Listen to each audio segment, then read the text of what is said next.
bowlers, 2 minutes.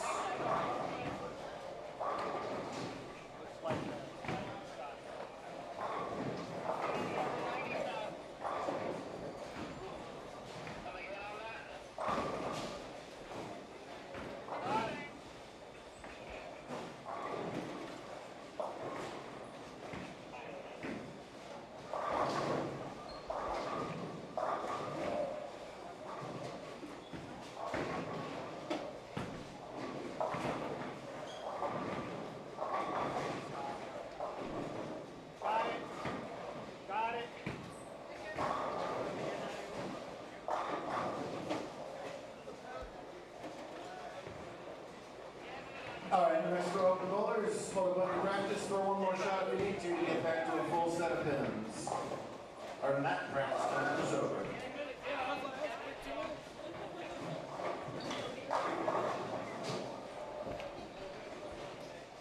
Last call to get any brackets, so we'll do 2 in 1 set, names 2, 4, and 6, got just a couple minutes to do those.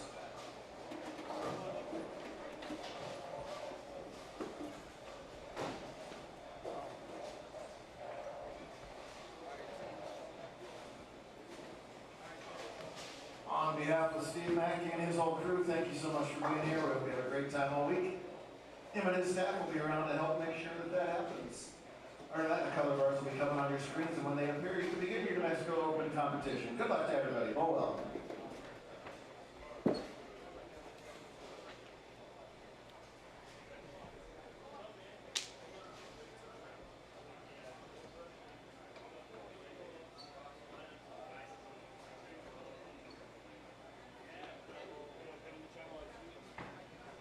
Deadwood, lane 2. Deadwood, lane 2.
A very wonderful good morning to all of you great people watching at home, on the road, wherever you may be.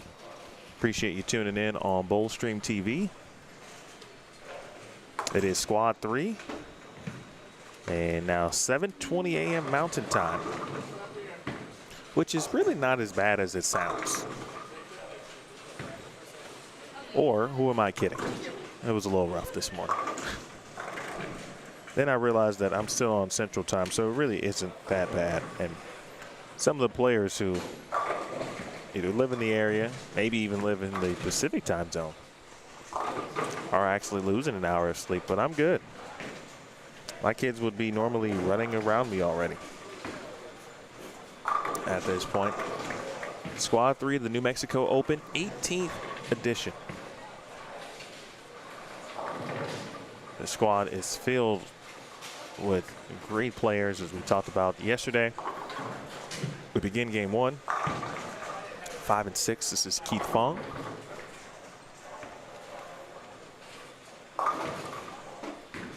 Looking for the early 4-bagger. I remember Keith from last year.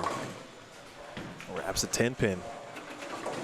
Brett Cooper also on 5 and 6, along with Anthony Lever-Spar and Justin Espinoza.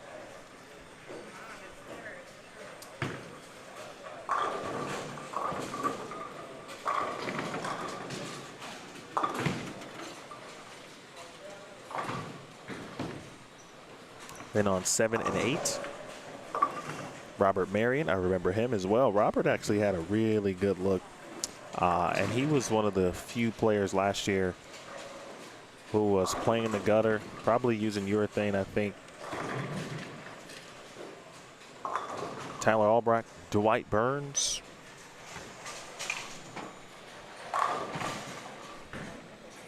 And Chris Lawson round out 7 and 8. To our right, over on 9 and 10, Ari Wilson. Ari's been here a few days, bowled a few sweepers. You can already tell he's used what he learned at the sweepers. And he started today with urethane. I think the most, well, I should say not the majority yet, because I haven't seen the majority, so it's hard to say. But I do think a decent amount of players throughout the day, especially this squad,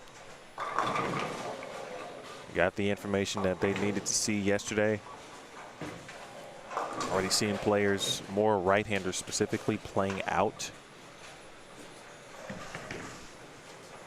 With the understanding that, hey, there is something out near the gutter. Execution obviously at a premium. Urethane is definitely in play. Now I'm seeing more righties on the high end. Brett Cooper.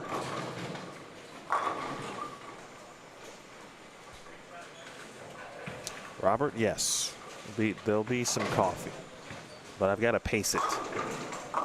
It's a long day today, so essentially if I can get through this squad, which I'm confident I'll be able to do, right? Well, I'll get through them all, but get through this squad. Oh, well, that doesn't help me. It doesn't help Anthony, but it definitely doesn't help me in my mental state at this point in the morning. Hashtag team no 8-pin.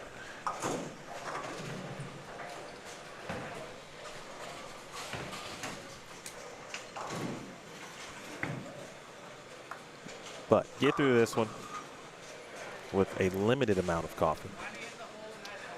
Hydration. Water. Then maybe, you know, that afternoon hit, right? Get a little brief lunch. Coffee. Get through that and then kind of prepare for the night squad.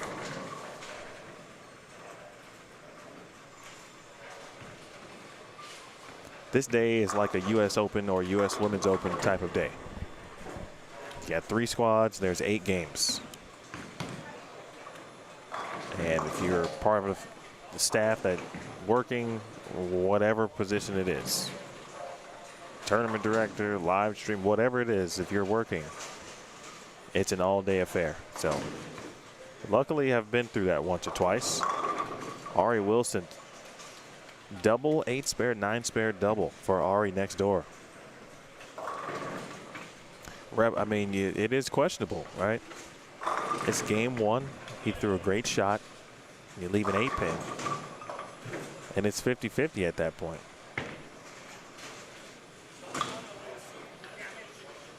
But, of course, you know, paid your entry fee already. You've already got practice. You already got a few frames in. You got to keep at it.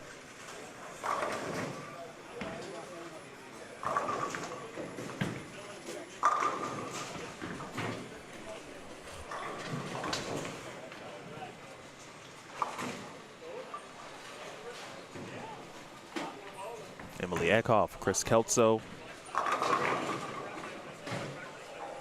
The building to the right. We were having a Keith Dahmer brief convo yesterday in the chat, where you guys recall. I was talking about Keith going down the names who were bowling in squad 3.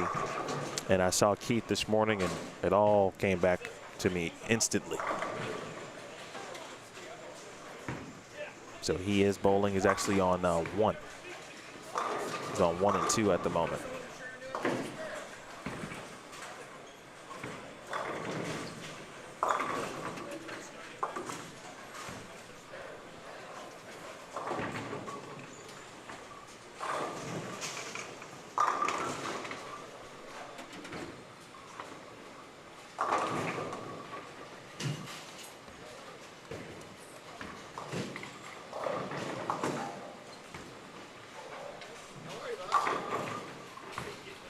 Eddie Joe Torres to the right.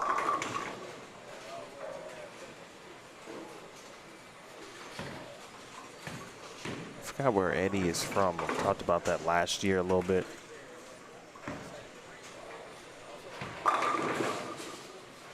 Chris Lawson, seeing a few more lefties in this squad as well. Chris Lawson, Brett Cooper, Andrew Kane, Jacob Buttriff.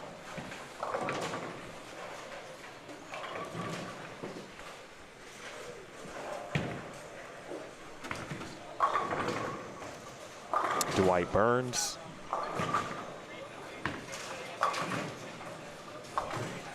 Stephen Kurtz next door has the front 5 on 3 and 4.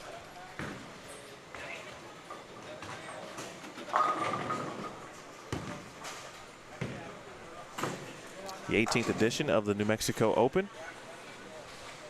You can't see just because of the way our scoreboards and cameras are set at the moment, but underneath the screens and the monitors in the center, there are placards of sponsors from lanes 1 through 24. Main sponsors here this year include Principal Financial Group.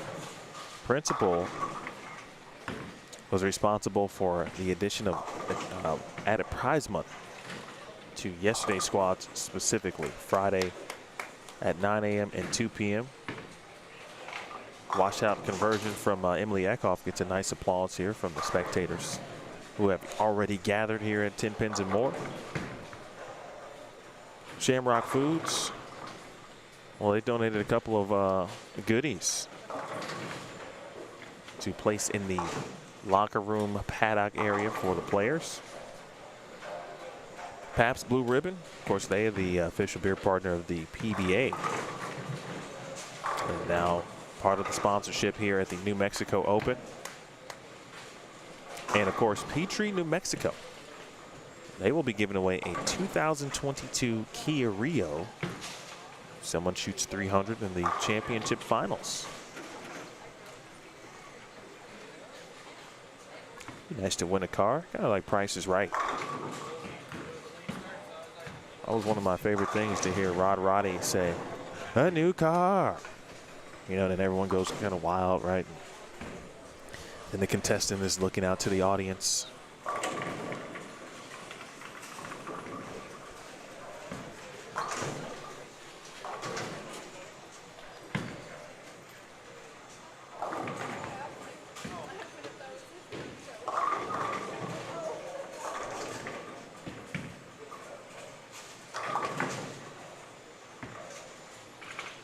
Robert. No. Really good shot. Well, this is, I predicted, and it's not even like a good prediction, but just based on who's bowling in the squad.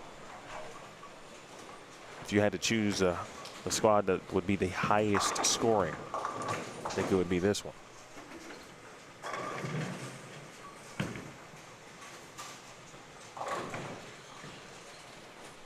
We're going from 1 to 24 this morning, and actually throughout the day. Every squad with 44 players, I think, except squad 5, but I bet that spot has been filled already. So I think 44 players throughout the day.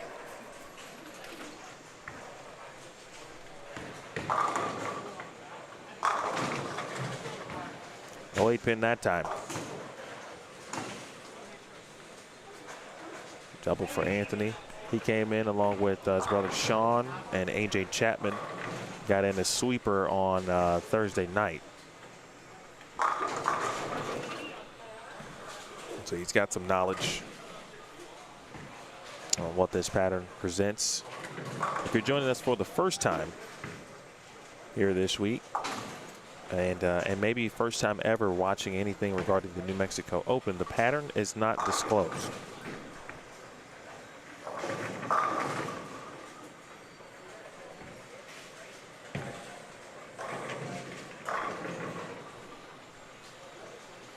So it's a bit of a guessing game, but you know, these players, the majority of them are pretty experienced and have an understanding of, you know, what they think the length could be. Had some good guesses. Chad Luch was in the chat yesterday. 37 to 41 seemed to be a good guess. I do think there's a pretty decent amount of volume out there. It's a little different than last year for sure, I think. Last year seemed to hook a little more.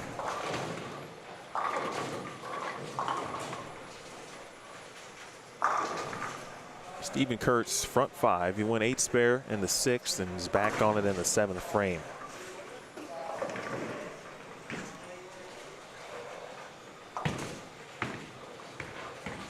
Get some help. Oh, a couple of birds to get some help there.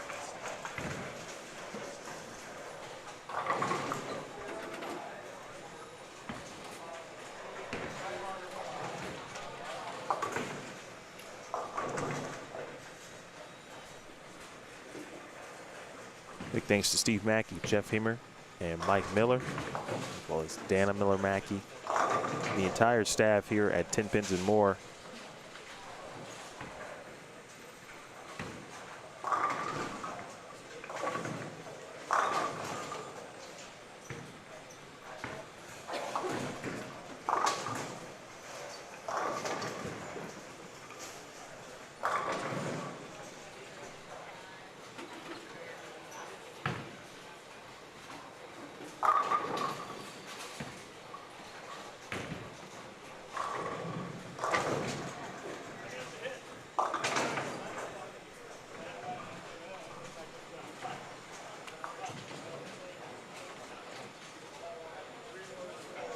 Keith Fong clean through 7.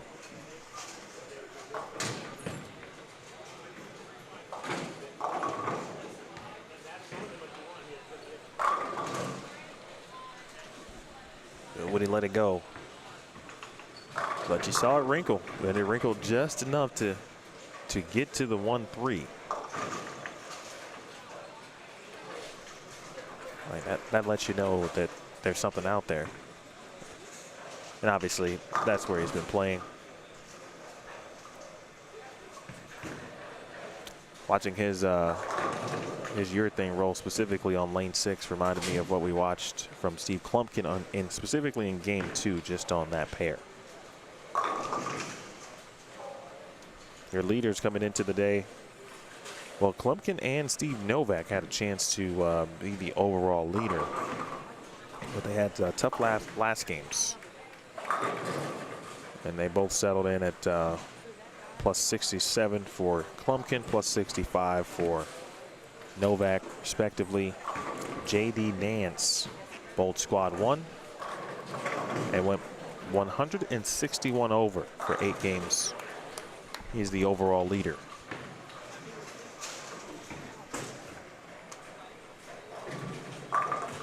That trivia question, by the way, Robert, you were just referring to this squad?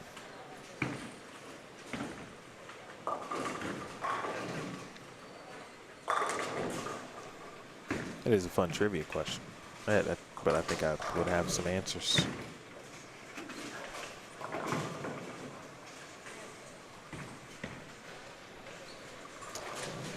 Nathaniel Duran was 4th at -37.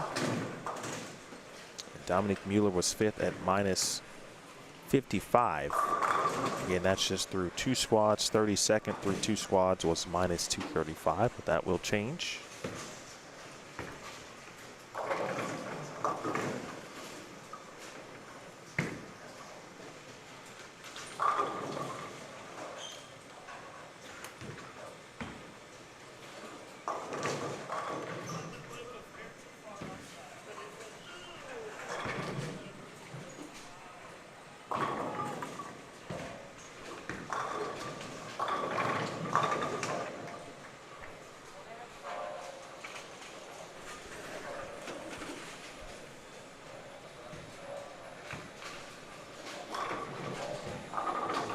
The high game of the tournament is 277. Stephen Kurtz got a chance to eclipse that. Well, the strike in the 9th and 3 in the 10th. Again, he's on 3 and 4.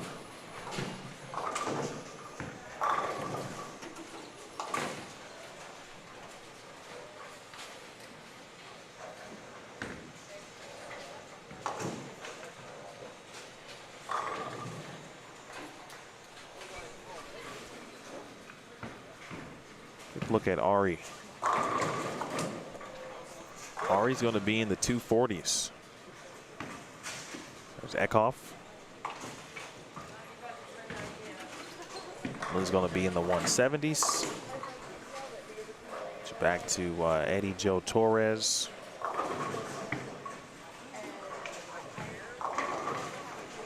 Eddie is moving left. He's going to be on 7 and 8 here momentarily. Back to Espinosa. That is left. Wow. How about that break?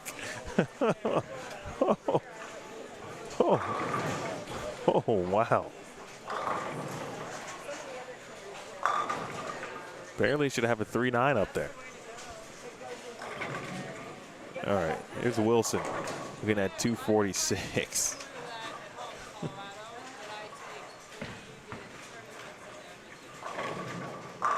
Nicely done, Ari. 246 in game 1.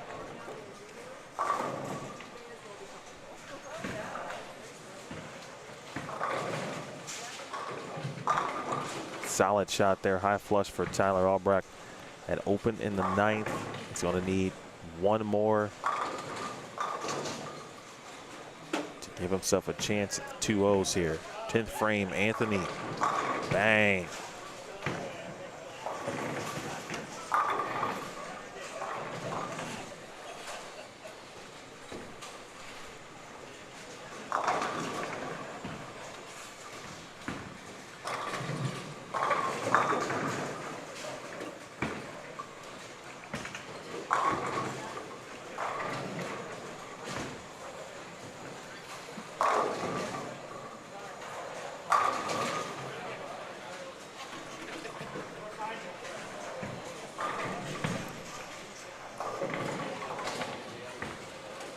That's got a hook.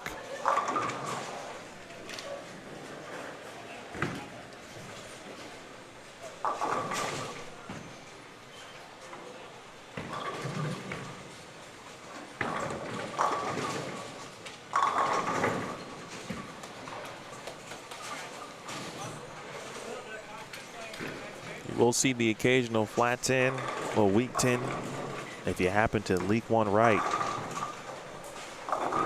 But it's out there, man. This is, I think maybe it was someone in the chat yesterday who said they thought, Mike likes to I like to have it a bit more old school. How about that break?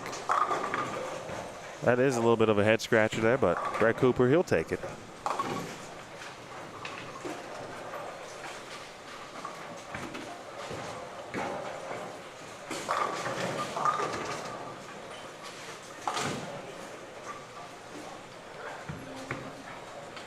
.192 for Tyler, 213 for Anthony to start.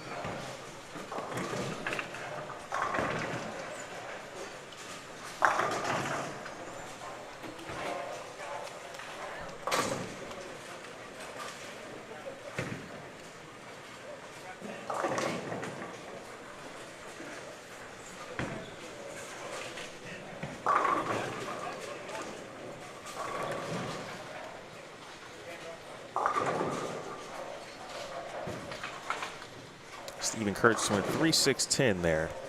You can see the left side of your screen. Not happy with himself. That's got a hook for Keith.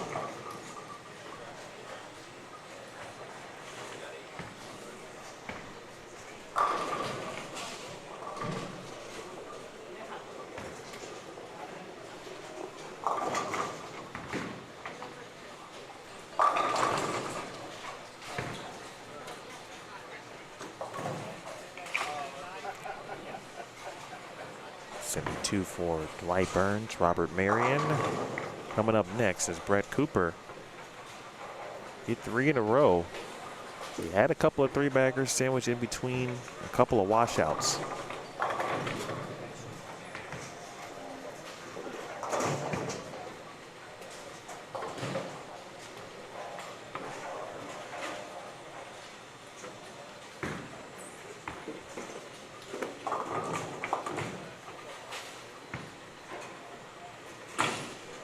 .205 for Fung in the open in the 10 frame. Marion with one more can get into the 230s.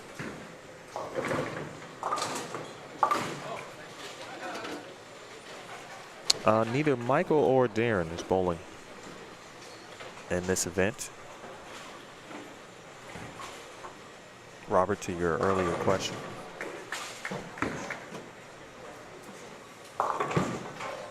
There's Rep. See, now that's a classic Rep comment.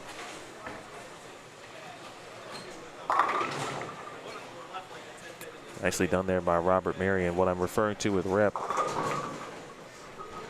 because he's an avid bowling watcher and he watches on multiple platforms, including the ones that I often frequent. I appreciate him for that.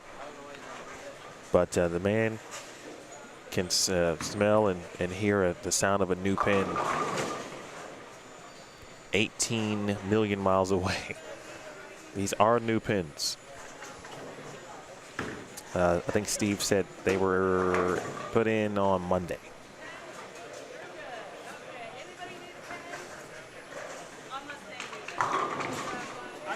Just put a handful on each pair. I also think there's a 3-pound 9-ounce variety, if I recall correctly. 232 for Robert Marion.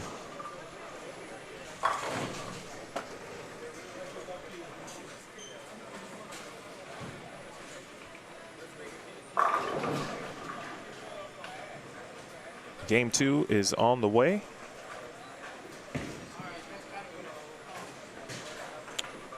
And again, big thanks to our sponsors. Pabst Blue Ribbon. Go ahead and crack open a 6-pack. Peachtree, New Mexico. If you want a 2022 Kia Rio, go ahead and shoot 300 in the championship finals tomorrow afternoon. They will provide you that. Principal Financial Group. For those that bowled in squad 1 and 2 yesterday, the top 5 earned additional money. In fact, first place both of those squads was an additional $350.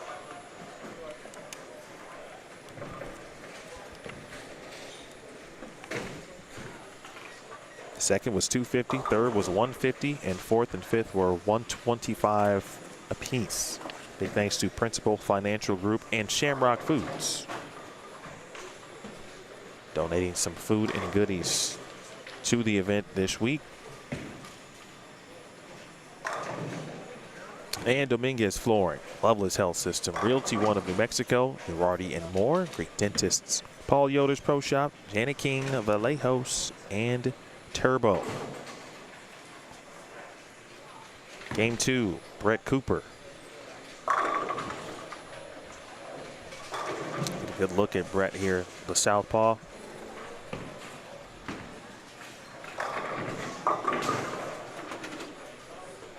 Brett not out to the gutter. That was about 11 or so at the arrows.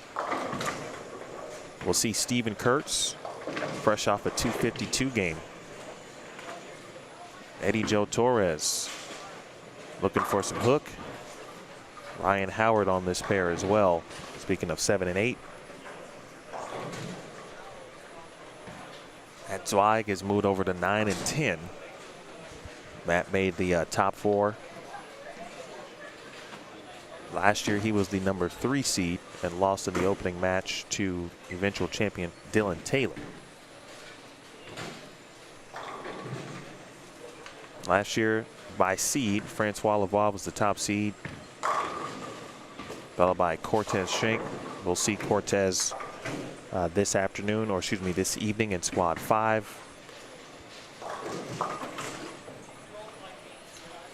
Third seed was, as I mentioned, Matt, and of course Dylan.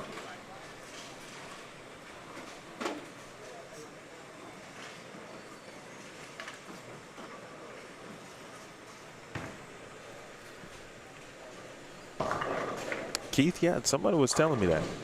Jim, I think Jim, my guy Jim Tillery was talking about that. That sounds like a, I mean, this is already a fun challenge. Just what we're watching here and what I saw last year for my first time out.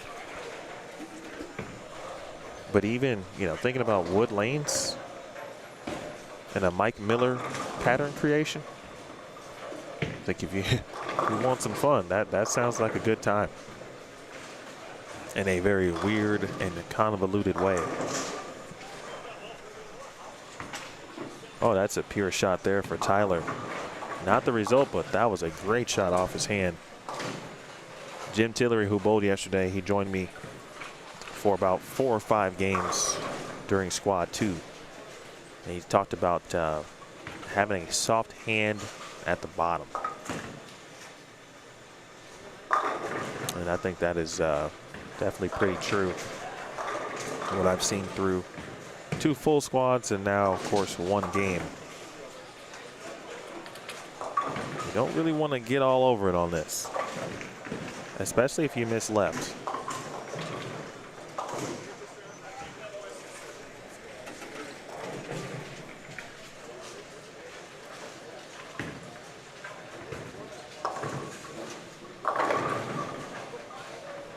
Tyler takes care of that 4-7. For a long time, like there was a period of time where I was still bowling on a regular basis, and I just started chopping 4-7s like nobody's business. There was a small hint of backup in my spare release, and I did not use a plastic ball, and still don't. So there was had a little hint of backup. And going right to left on 4-7s or anything like that on the left side, man, all of a sudden I just start taking out the 4-pin, just boop, boop, boop. Like, how is this possible? Tyler didn't do that, but it brought back some memories.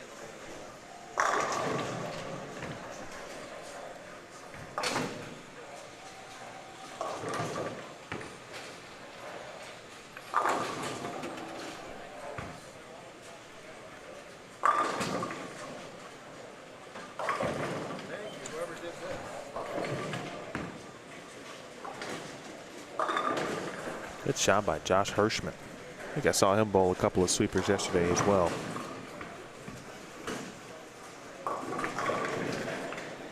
Or I'm sorry, Thursday, beg your pardon. Let's get a question early on in the chat. How many people still use, not still use plastic balls to shoot spares? How many have maybe use urethane because that's a popular choice now. Because not only does it, you know, save a spot in the bag, but it's also a usable piece of equipment. Or maybe you're just going full on, you know, you're not worrying about what ball it is. As long as it's not plastic, you're gonna throw that at your spares and you're all good. All right, Howard with a little power.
There's Kurtz, the early 10-pin.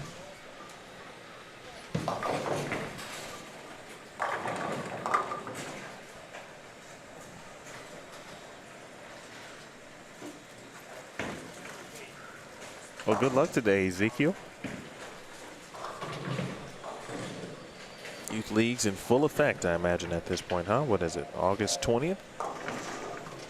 Fall season is upon us, the new league season.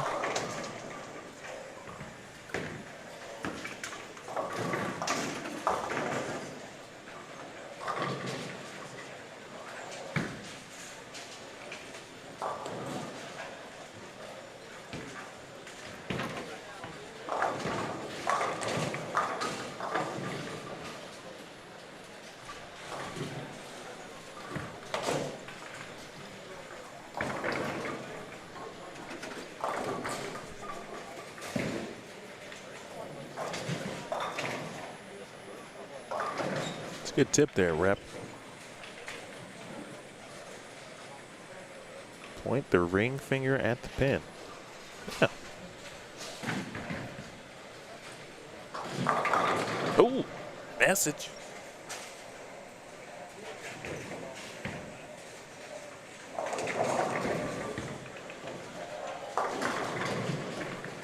Yeah, I just never liked plastic. I don't know why.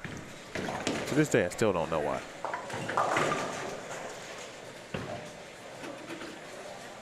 And everyone goes through a period where, even the best, right? They go through a small little period where you get like into a spare slump. It's just like a, you know, I equate a lot of stuff to, you know, other sports, basketball, right? You get into a shooting slump, you can get into a spare slump.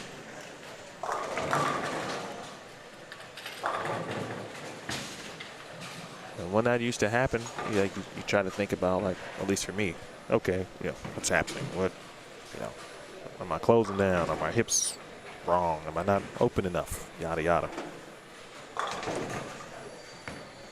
I remember trying plastic back in the day. Good shot, Tyler. I was in college. I think I had just got there, too. Had it. Wasn't too bad. It was going well for a little minute. Then all of a sudden started missing spares.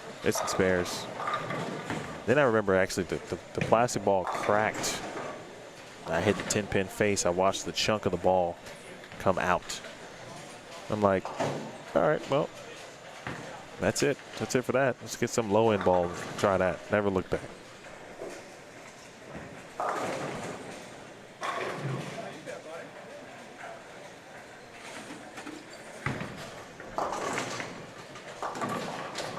Had a lot of ball weight conversations on tour recently in the chat too. 65 throwing 16. You are indeed blessed, my friend.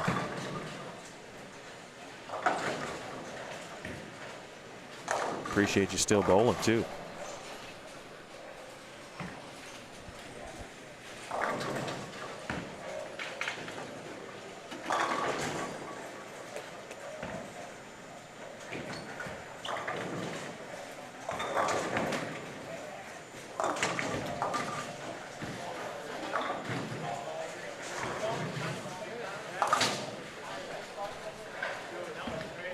If you are just joining us, you're watching Game 2, Squad 3. This is the first squad of the day. We've got 3 total on this wonderful Saturday, August 20th, the year 2022.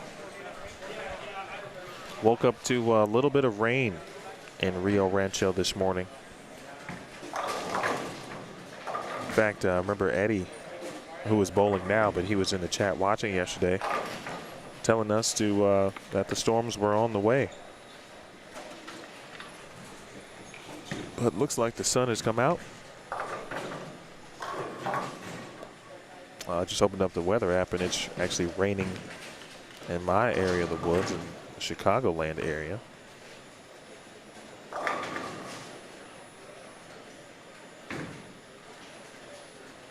It is 63 degrees right now in Rio Rancho, but I think it's still got a little light rain out there. The high today is 64 or 66, excuse me.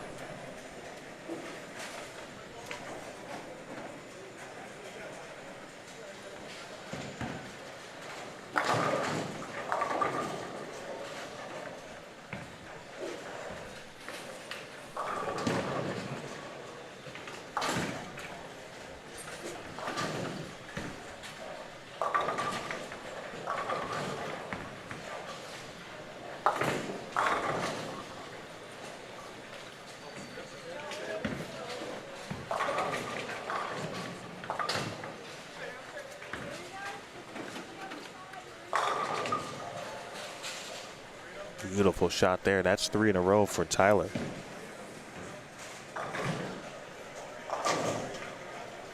So a nice 3, 4, 6, 7, 10 conversion down on 1 and 2.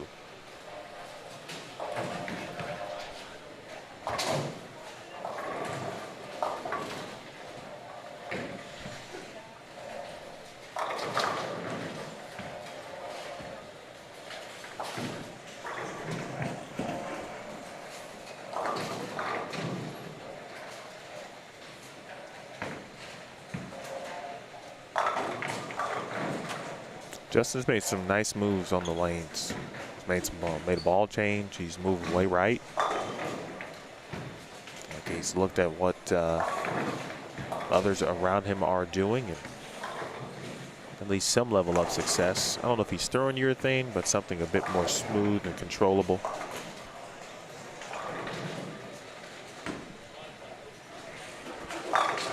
Good shot there by Cooper.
Jordan Asberg checking in. Good morning.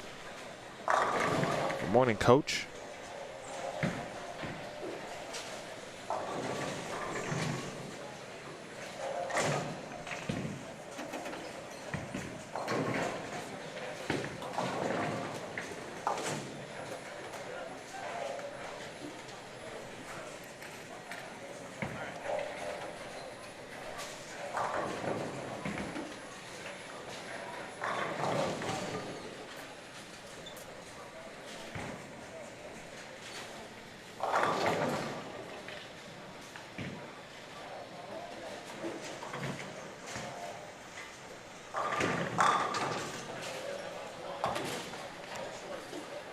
Chris Kelso out there looking pretty good next door. Going double open three-bagger on 9 and 10.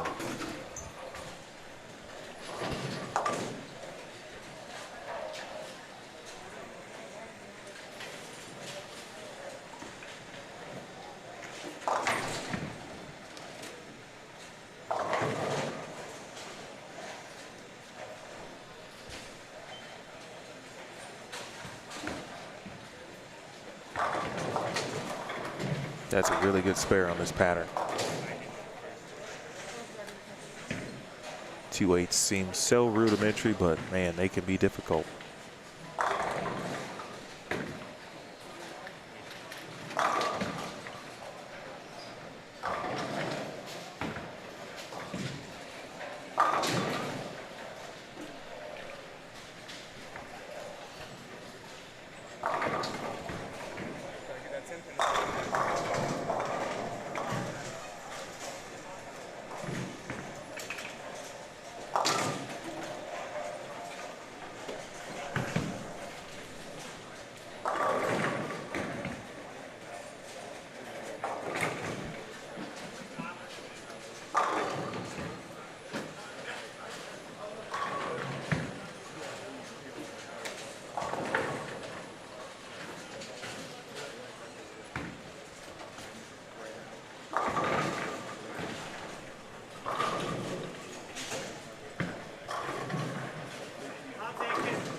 Back on it again is Albrecht. Saw that great shot in the 5th from Justin.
Big double.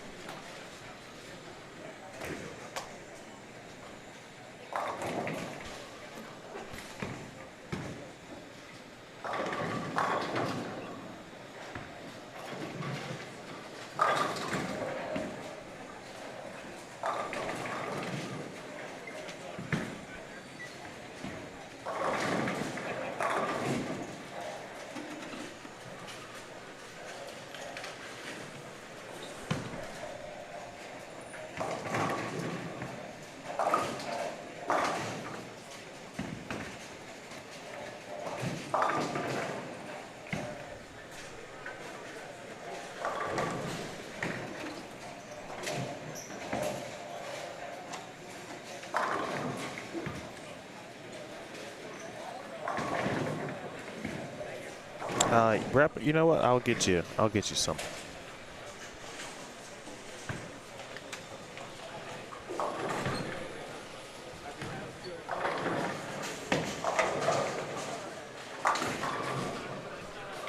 feel free to send me whatever too via social media.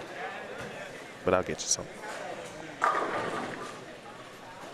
Steve, your timing couldn't be more perfect because I have the set scores. Jacob Buttriff, 257. I got to be honest. I watched Jacob bowl the sweeper. I forgot what his total ended up being. I don't know if it was 952-ish, something like that, I think, for 4 games. I fully anticipate him to have a pretty good day. Steven Kurtz, 252. Jake Peters, 247. Ari Wilson, 246. Robert Marion, 232. Matt Zweig, 226. Timothy Jacob, 221. Chris Mays, 214. Andrew Kane, 213. Along with Anthony Lavery-Spar. Keith Dahmer, 212, along with John Johnson. Ed Smaglick, 211. AJ Chapman and Chris Clark, 208. Kevin Jenkins, 207. Chris Kelso, 206. Keith Fung, 205. Sean Lavery-Spar, 204. Hunter Mays, 203. And Dave Sirigliano, 200. 21 people. 21 players, 200 or better in game 1. That's much different than yesterday.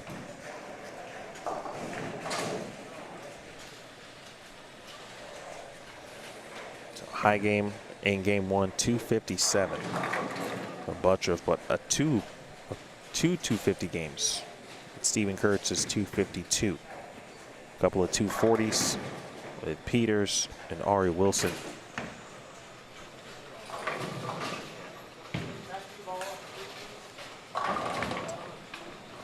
Jacob Buttriff won this tournament in 2015.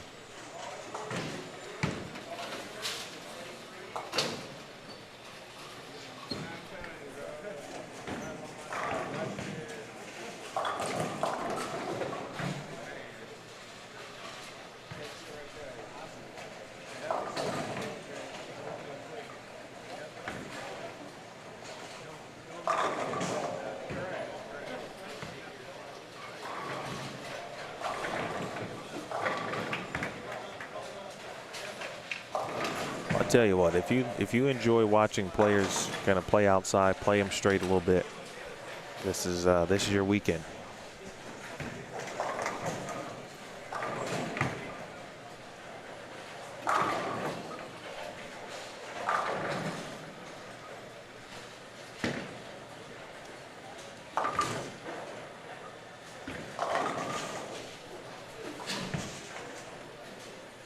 Keep an eye out when we get to games, 4, 5, 6, that middle of the block towards the end.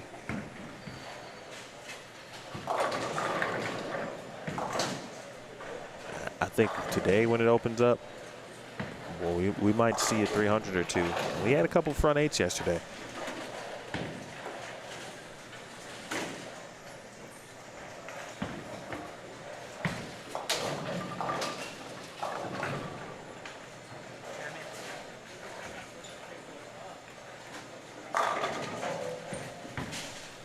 Ball change there for Robert Marion.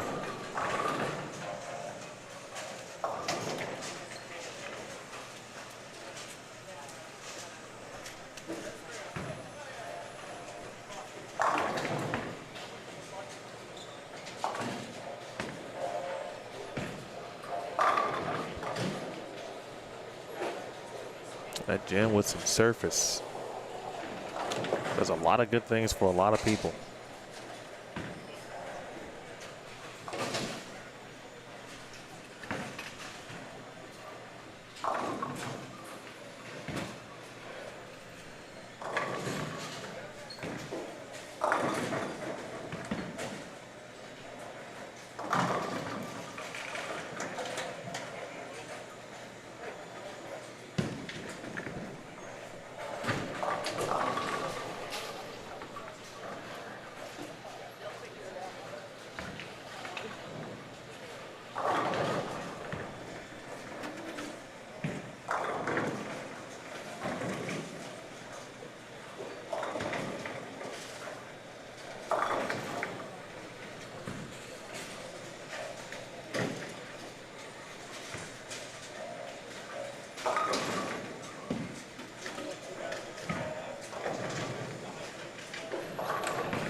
take that one. I'll take that one. I'll take that one.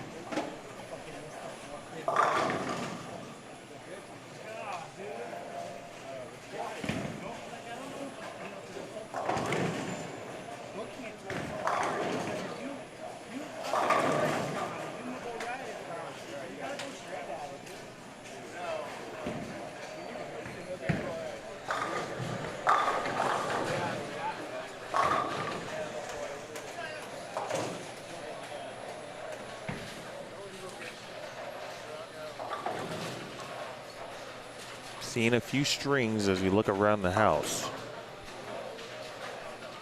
Ari, who started with 247, I'm sorry, 246, working on another one. Here he is again.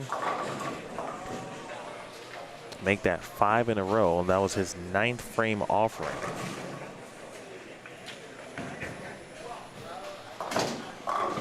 Someone is not happy. They are just slamming down on the counter there. Someone's also not happy with next door to me. Making me work hard to keep scoreboard cameras in check.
Kelso got to 243.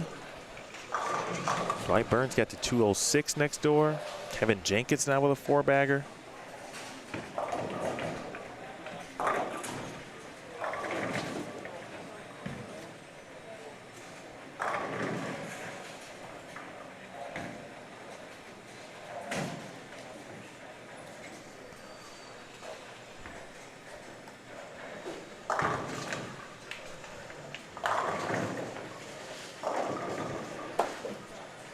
All right, 225 for Steven Kurtz.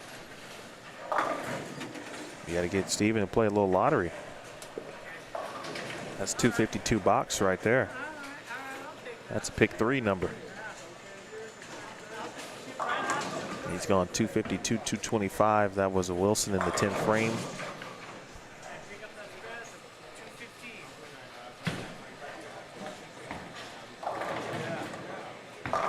High flush for Marion.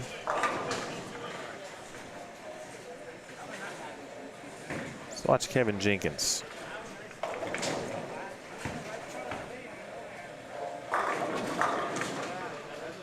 Brett did strike on his fill.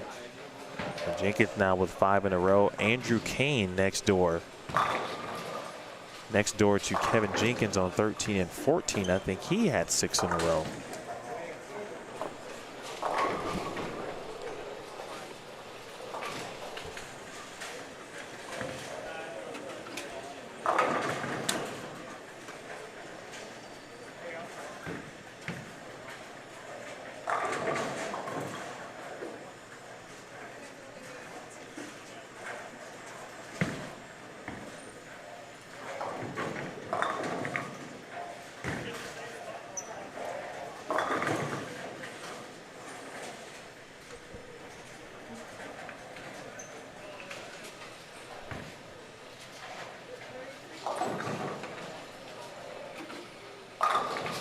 244 for Kevin Jenkins. Andrew Kane is going to be in the 230s.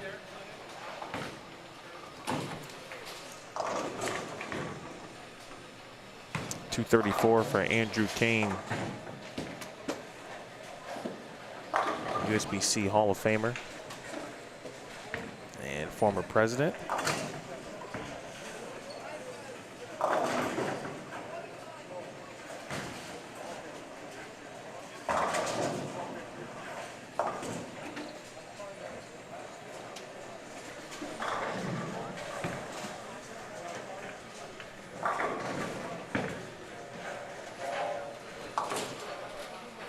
Ari gets to 237.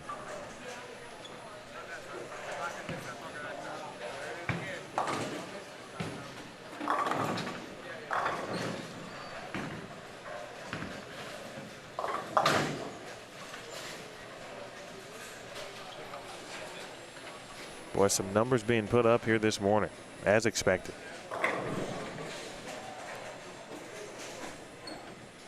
Marion 198 after his 232.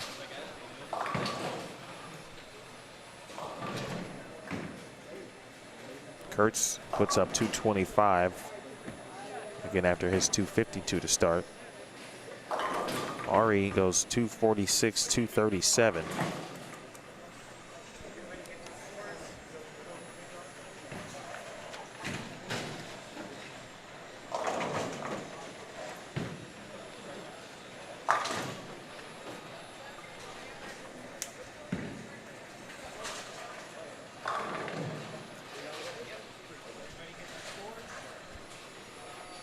For the most part, the pace looks to be about the same across the house too. 10th frame over in on 3 and 4.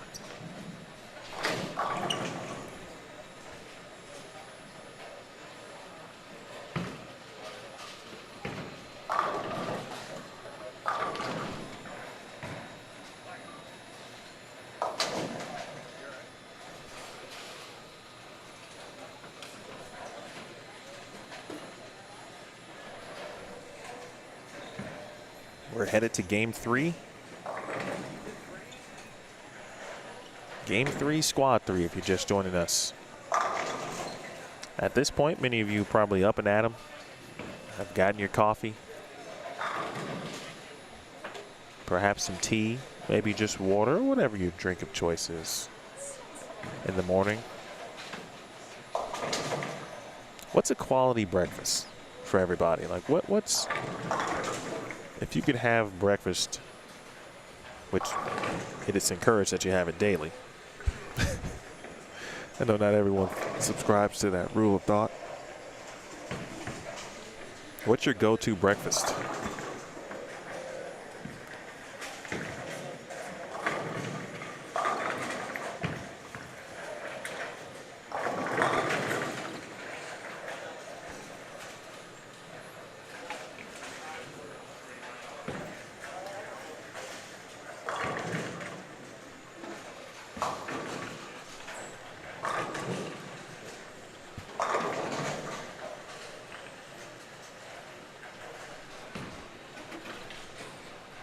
Already getting started here on 7 and 8.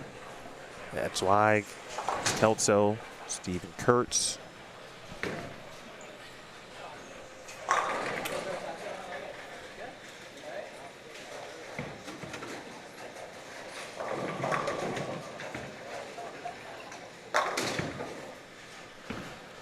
Kurtz and Josh Hirschman on 7 and 8.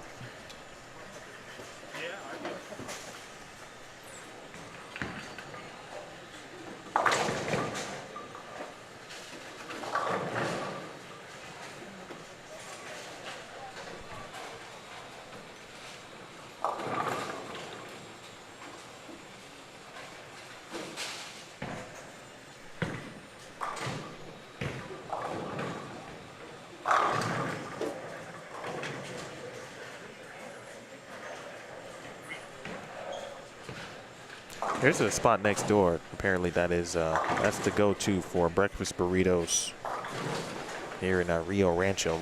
Literally just right next door to the bowling center.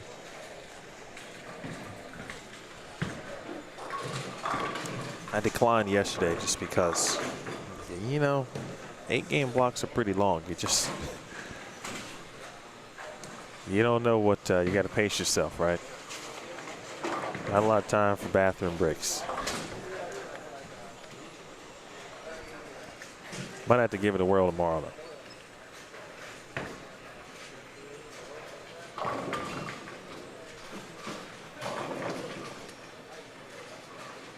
I love these emojis. I gotta step up my emoji game. Isaac Rose has joined us on 5 and 6.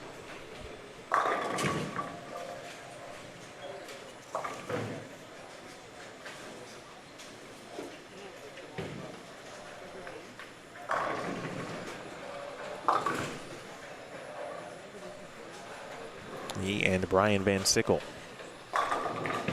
move over to 5 and 6 as well.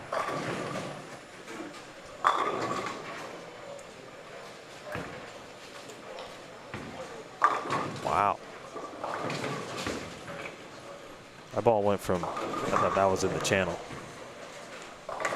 to it crossing over Brooklyn. Okay. Hello, Molly. Live scoring is not available.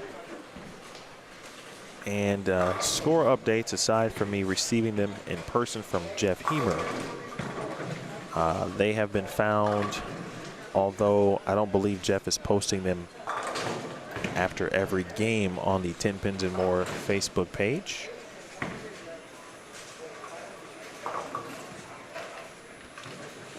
You can also see scores by block. This is scores by block on, again, Tenpins and More Facebook page, as well as the JuniorBowlerStore.com spot website.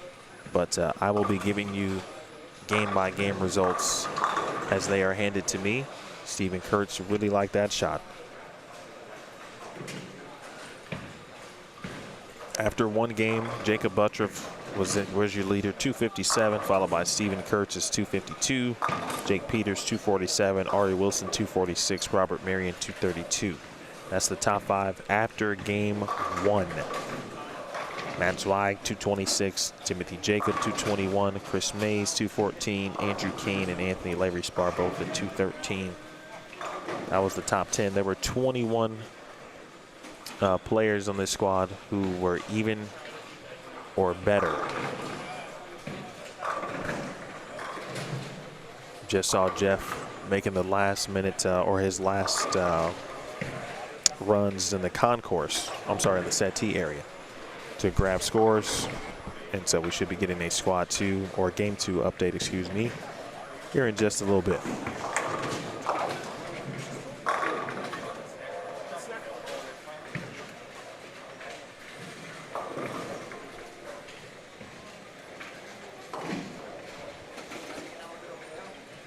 Game 1 for Isaac Rose, 196.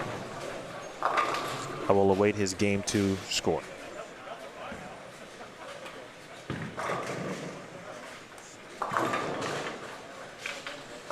Some quality breakfast suggestions, by the way.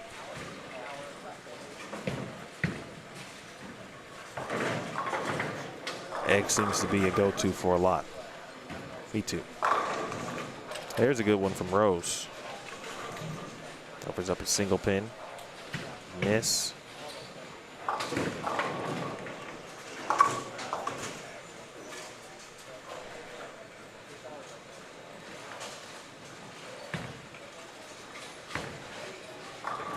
Push a little. Good shot.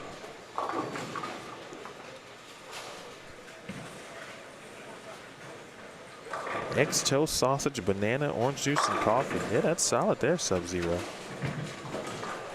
And there is Jeff.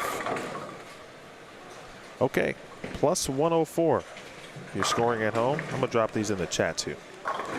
Here we go. Jacob Buttriff. Leading still at plus 104. He's went to 257, 247.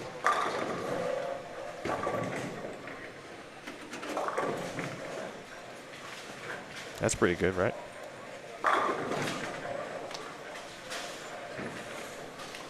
Ari Wilson now moves into second at plus 83. Steven Kurtz. Again, we got to get Steven to play pick 3. 252 straight in box. He goes 252, 225. He is plus 77. Jake Peters, who is now nearby. And looks like Jake is moving right, so we will see Jake pretty soon. Jake Peters now plus 58. He is in 5th place right now. Kevin Jenkins plus 51 for Kevin Jenkins. 6th place Chris Mays. Actually, there's a tie for 6th, excuse me, with Chris. There's 2 Chris's, Chris Mays and Chris Kelso at plus 49. Andrew Kane is plus 47. Robert Marion is plus 30. That's 9th. Brian Van Sickle is 10th at plus 21. Keith Fong 11th at plus 18. And Zweig is 12th at plus 9. Timothy Jacob is 13th at plus 7. Tie for 14th with Sean Lavery Spar and Dave Sirigliano at plus 5. Keith Dahmer is plus 3 and 17th or 16th. And AJ Chapman 17th at even. That number from even to plus 21, even or plus in game 1. Now after 2 games, 17 are even or plus. Someone asked about Isaac Rose. And Rose went 196, 146. He is minus 58 currently.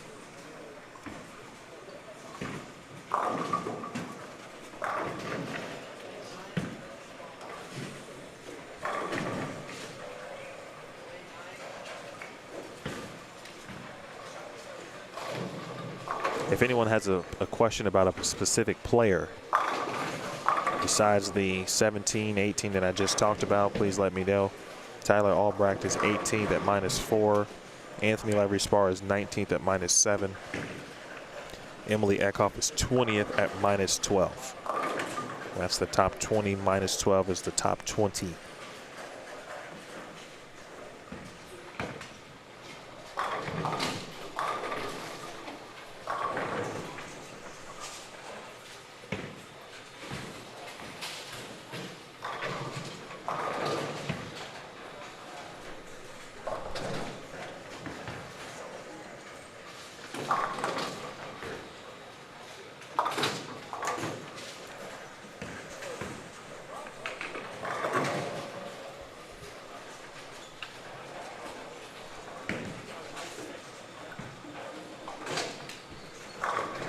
It's a little early, but don't forget Squad 4 is scheduled to begin at noon Mountain Time, 11 Pacific, 1 Central, 2 p.m. Eastern here this afternoon.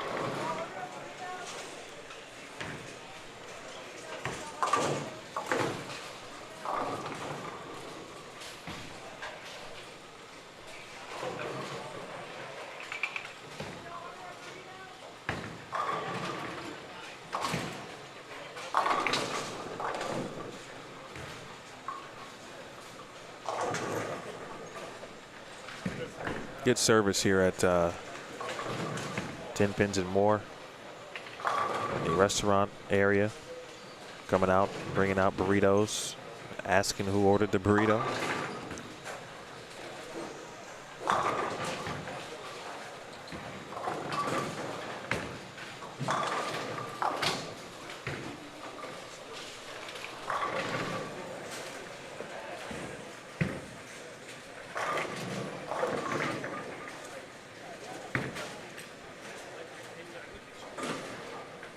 Wow, Keith, you're going hard, man.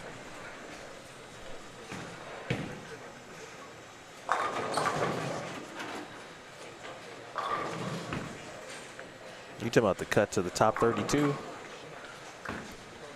I gotta take the under.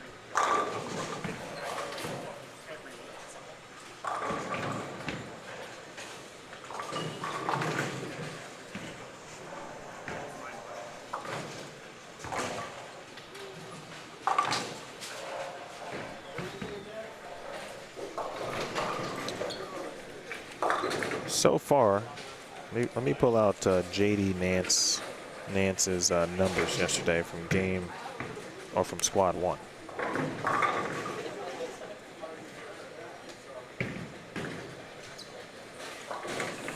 So Nance, who went plus 161 for 8, went 248, 205, 205.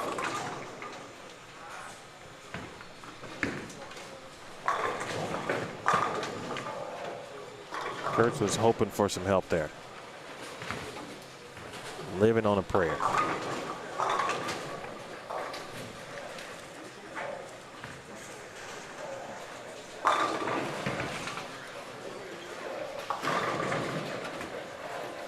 So then Nance from games 4 through 7 went 227, 222, 233, 233. Then his low game of the day was his final game, 189. Ooh, nearly made that one, did Kurtz.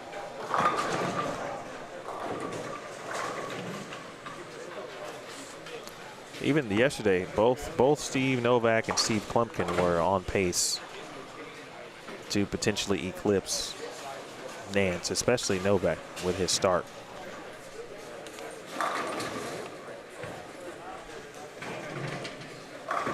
Steve yesterday went 277, 233, and went 169, 215, 175, 251, 198.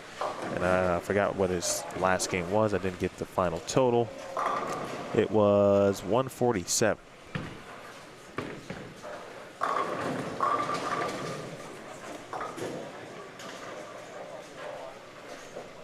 So I do think this squad will be, it's obviously different, right? Just based on the overall field, the caliber of players in it. Undoubtedly, scoring pace is higher. We anticipated that. There's typically always some kind of hiccup, right? But you just don't know when it's going to happen. Because you anticipate the lane to continue to be a little bit more favorable as the block goes on. And so game 8 may not be as tough as it was for the Steves last night, or even, and I can't say it was tough for JD. I didn't see his game. But even saying that, though, I still probably got to take the under.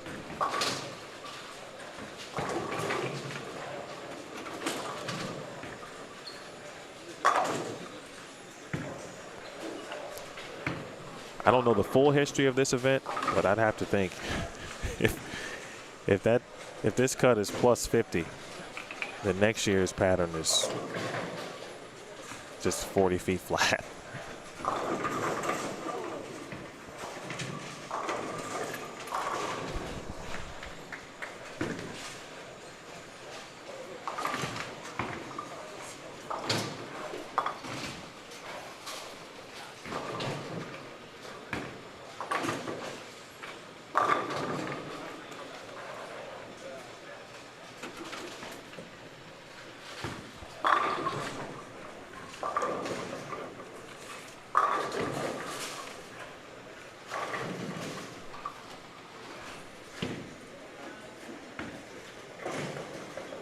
Well, I tell you, I like the game of Brian Van Sickle.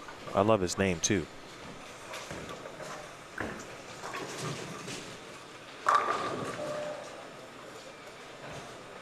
Been an interesting start here for Isaac Rose, but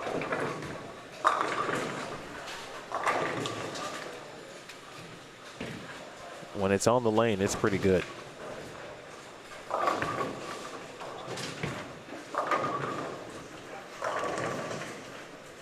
Hello, Mike. There's a lot of Arizona bowlers, certainly. Let's see how many. Let me go to the Tenpins More Facebook page.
Got a front 6 alert just to keep you updated. It is by one Jake Peters. Next door to us on 3 and 4.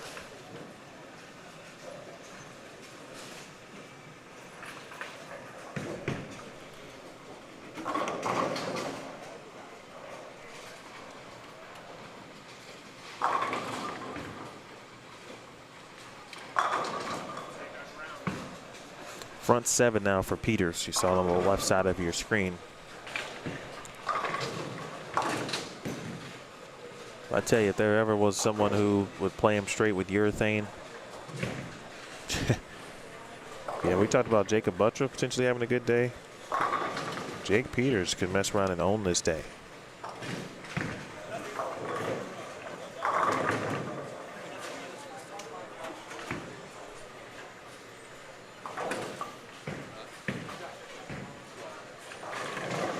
Mess around and got a triple-double.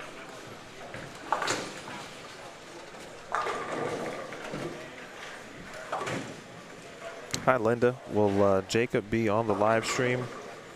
It's a great question. Jacob started on 23.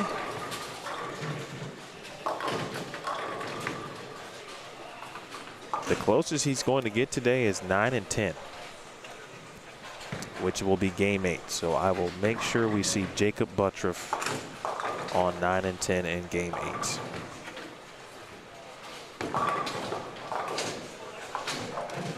There are no pair skips across.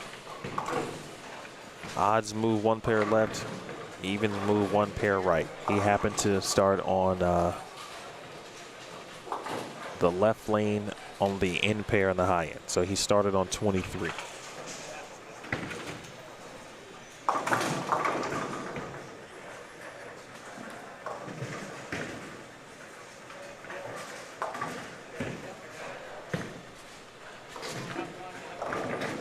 Let me finish my Arizona count for all my Arizonians.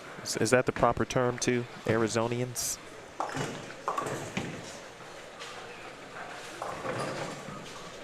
That's a state I haven't been to a lot in my lifetime.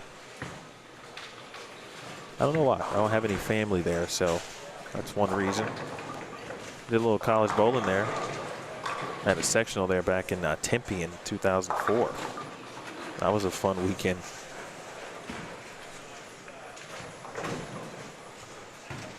I'm not into golf yet, so that's probably another reason. Although spring training is still on my bucket list, so at some point I'll get there. More times than not.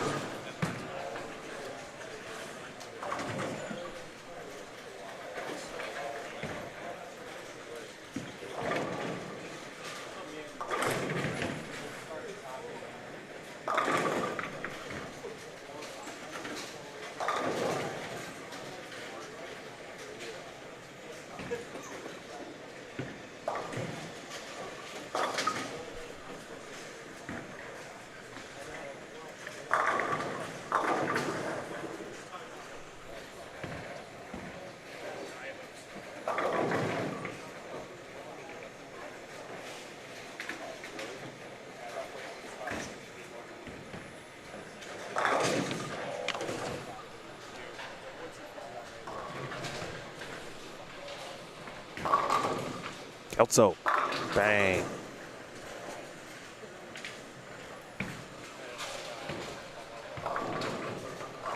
You're seeing Chris in those, that regional, maybe Players Championship regional show a couple years back, and introducing himself to the world in that sense.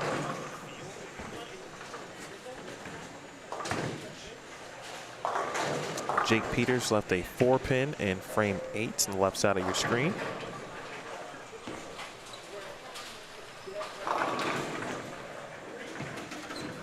So he goes front 7, 4-pin.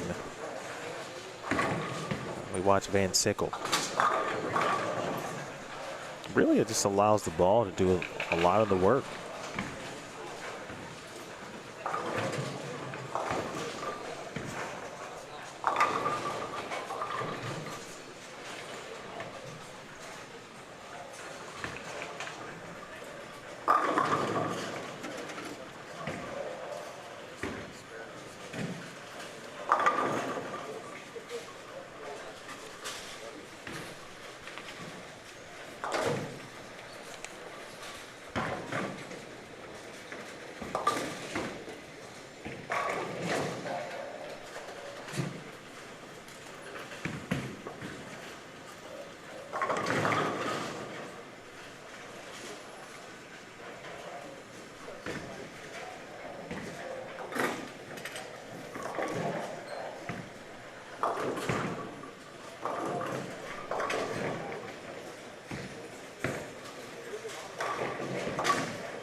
But this really is the Arizona squad. Looking at this roster, and I may have even overlooked one or two. So by my count, 1, 2, 3, 4, 5, 6, 7, 8, 9, 10, 11, 12, 13, 14, 15 of the 44 players representing Arizona here this morning.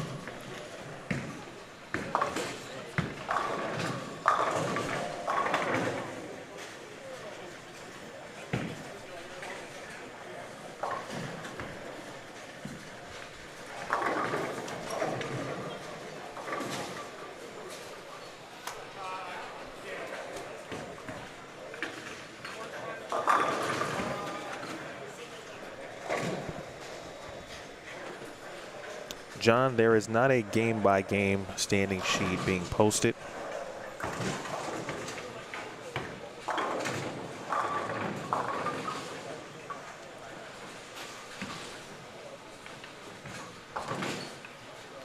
Interesting game, obviously, here for Isaac, but he's had a couple in the channel. Minus those, he's been where he needs to be. But, sorry, John, yeah, no game by game. After the block is complete, there will be the squad standings as well as the overall standings through 3 posted on the Tenpins and More Facebook page as well as the JuniorBowlersTour.com website. Jeff is providing me the game by game for you to let you know what's going on as we move through each squad. So if you got a question, I am happy to tell you obviously where we are. If you scroll up, that's the top 5 after 2 games. With Buttriff in the lead at plus 104, followed by Ari Wilson at plus 83, Steven Kurtz at plus 77, Jake Peters 4th at plus 58, Kevin Jenkins 5th at plus 51. That's the top 5 for this squad after the first 2 games.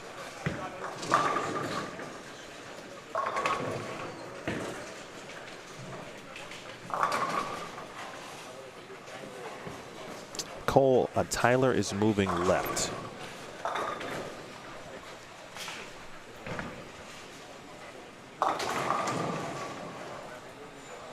So he is currently on 3 and 4. He'll be on 1 and 2 in game 4, and they'll be making the turn to the high end.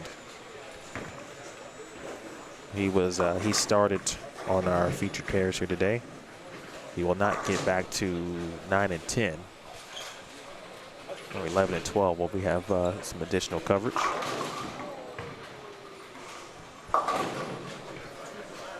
Brianna Cote is not bowling. She is in Brazil.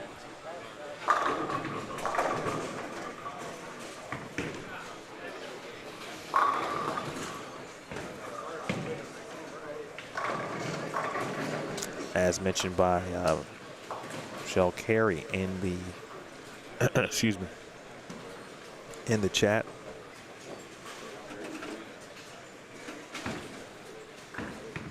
For the Pan Am Bowling Champion of Champions, it's actually in Rio.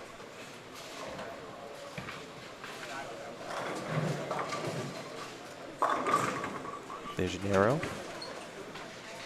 She is bowling with Shannon O'Keefe, who is competing in her final Team USA event of her career. And the 2 gentlemen selected to compete, Chris Prather and AJ Johnson.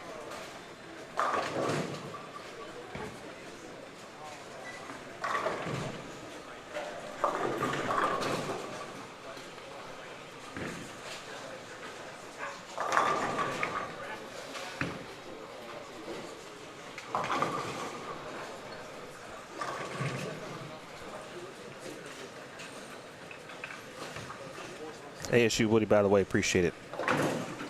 Look forward to checking it out and being on the grounds for the 10K Cactus Classic. If you haven't heard about that event, Theo Do It doing his thing with the CBE events, and now a 10K event coming up on September 9th through the 11th. So I'm imagining there's still time to get that entry in if you'd like to compete.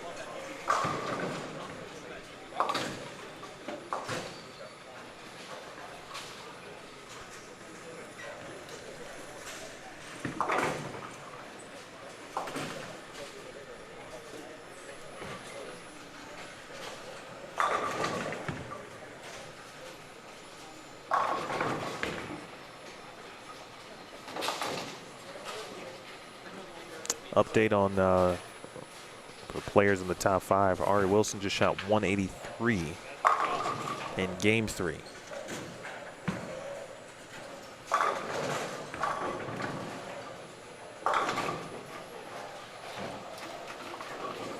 Meanwhile, someone has a 6-bagger, and I believe that is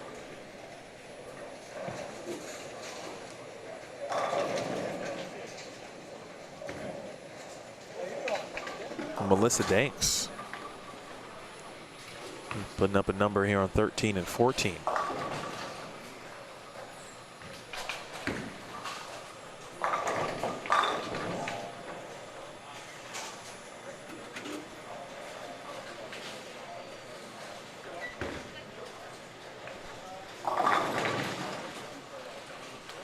All right, 193 for Steven Kurtz.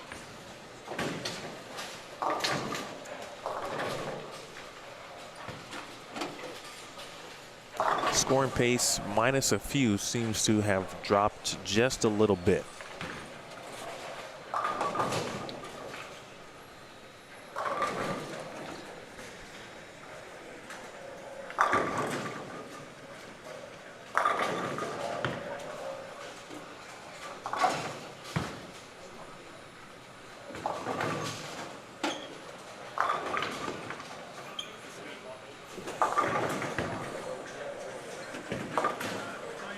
Little Mario watching. Travel safe. Look forward to seeing you.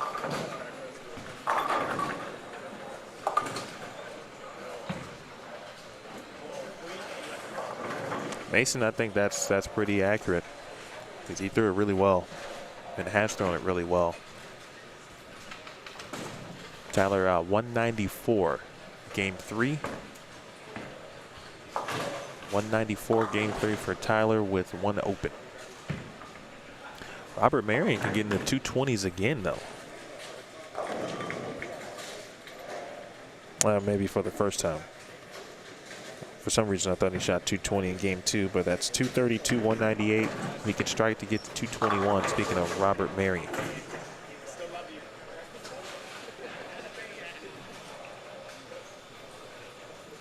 The Arizonians out there seeing some Virtue Bowling Supply logos.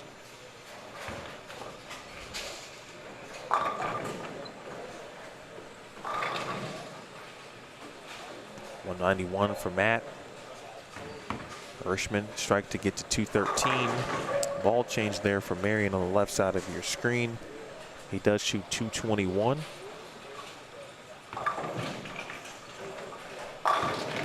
Hirsch tries something on the fill as well. 213.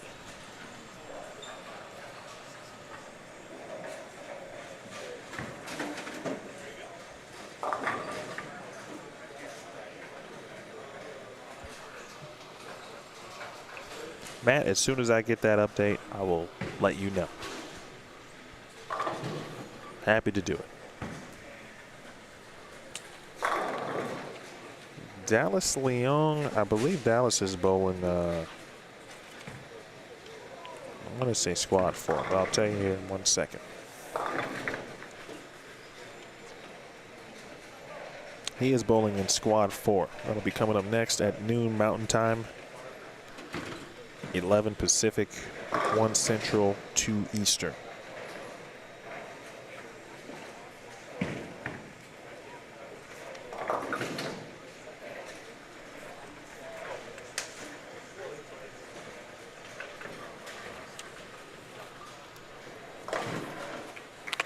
I can give you an after 2 though, just to kind of hold you over like an appetizer here, Matt. Let's see. Anthony went -7. He was -7 after 2. Sean was +5. Anthony was -7.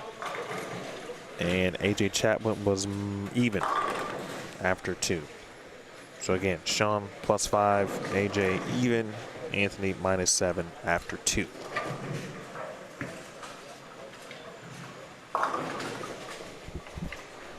You ever wonder, like, isn't it just too early sometimes for the spam situation?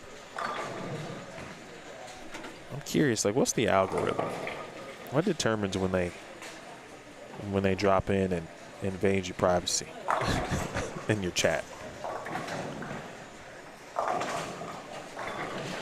This is the end of game 3 here on 9, 10, 11, and 12. Chris Lawson finishing up. That's Justin Espinosa. And that's 3 in a row there for Justin. Get max at 194.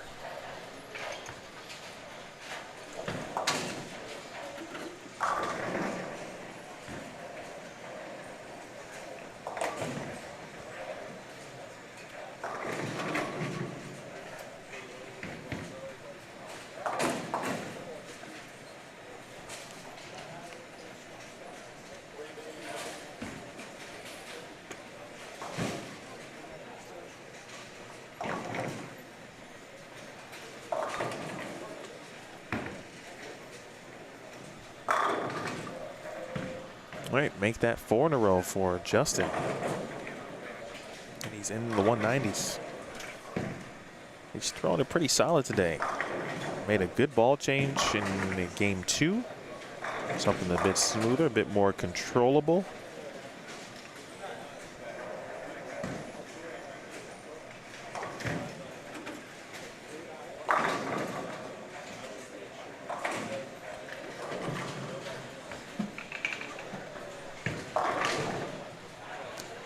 Making a good cross here on 5 and 6. One final shot here for Justin. And give him his due right here. 193. And we're on to Jake Peters, Chris Kelso.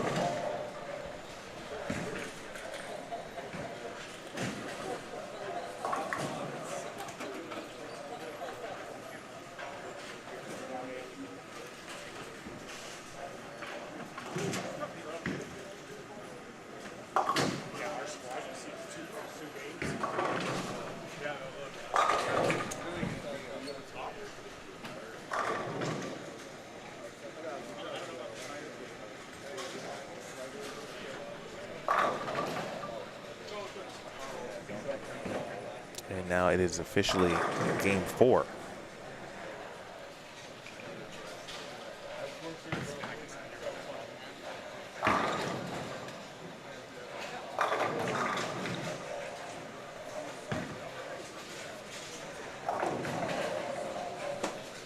That is Gregory Rael.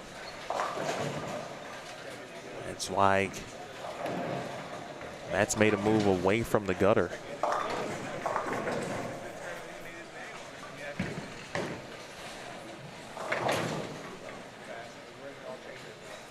Couple of lefties on this pair now.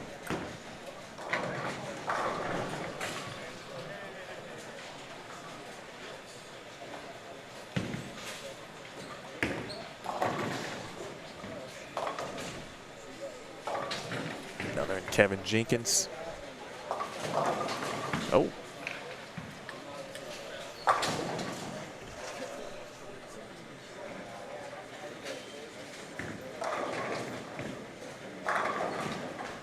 Matthew Tran has joined us as well on 7 and 8. Again, Rose and Brian Van Sickle also on 7 and 8.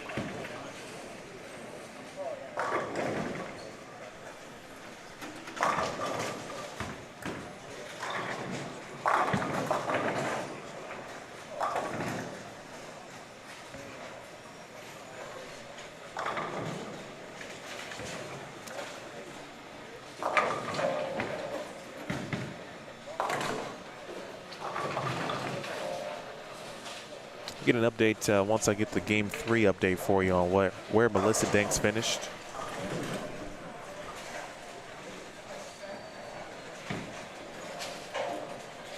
She had a 6-bagger late.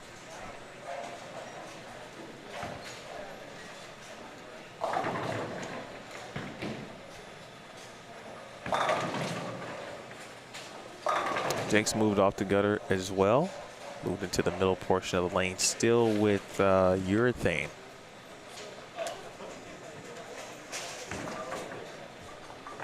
Jake Peters, originally from Decatur, Illinois, Of course, lives in Las Vegas. Good break for Van Sickle.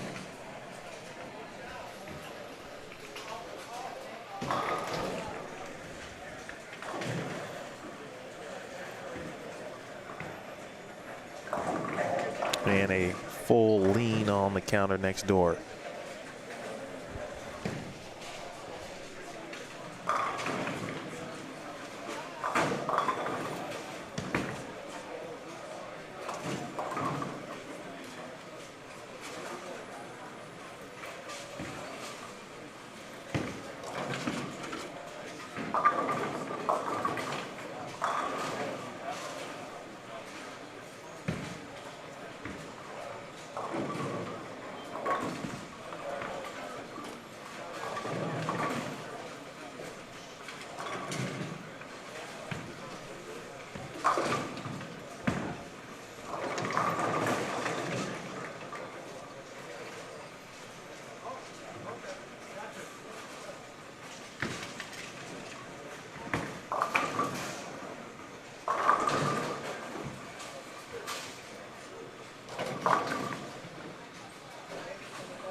Great point.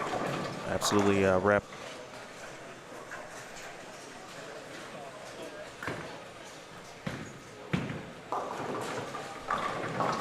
He's definitely been through it. The way his peers and those on tour, his family and friends certainly surrounded him. He's also one of the nicest individuals you'll ever meet. And he's been that way since I've known him, and I've known him since I think I got about 4 years maybe on him, 3. But I think I've known him since he probably was about 15.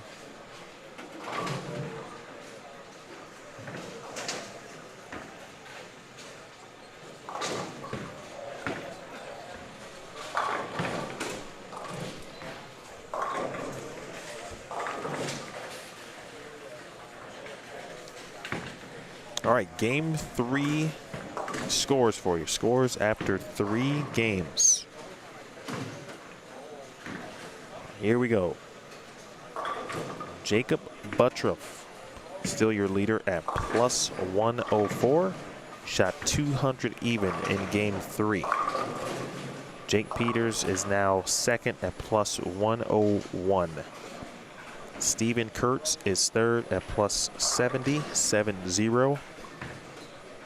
Ari Wilson is fourth at plus 66.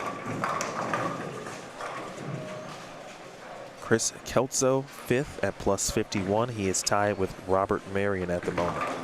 Andrew Kane is seventh at plus 45. Kevin Jenkins is eighth at plus 41. Ryan Van Sickle is ninth at plus 35. Chris Mays is 10th at plus 30. Anthony Lavery Spar is 11th at plus 20. Sean is 12th at plus 11. Sean Lavery Spar, that is. Keith Fong is now 13th at plus 9. AJ Chapman is 14th at plus 2. And now Matt Zweig is 15th at even. So the amount of players who have been even or plus has gone from 21 to 17 to 15. Tyler Albrecht and Emily Eckhoff are minus 10, tied for 16th at the moment. David Sirigliano 18th at minus 16. Timothy Jacob is 19th at minus 17. And Melissa Danks, who shot 230 in game 3,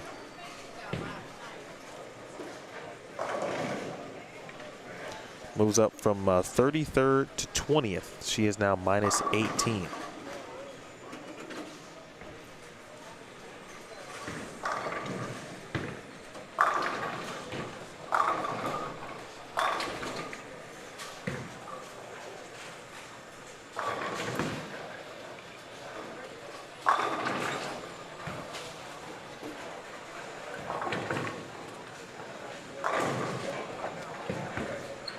We'll take that the hard way. 3, 6, 9, 10 conversion from Chris.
Appreciate those who tuning in as you continue to wake up and get your day started. Thank you for joining us for at least a little bit of your time today on BowlStreamTV. Please hit the thumbs up as you move about the cabin. Make sure you subscribe if you have not already.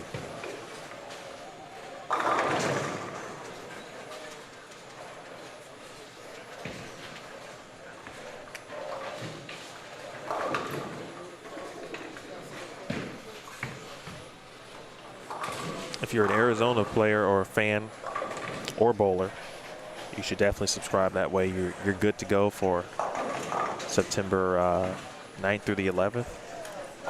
Streaming will begin for that event on the 10th. We'll be doing it the 10th and the 11th. I'll be setting up among some of the sweepers that will be taking place on Friday.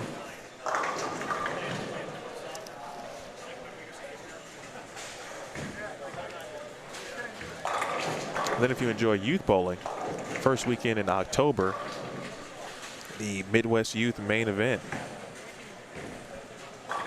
That's going to take place, again, first weekend in October. The field continues to grow with some of the best youth bowlers across the country. Thanks to Brandon Steen, Coach Brandon Steen. They'll be in Waterloo, Iowa.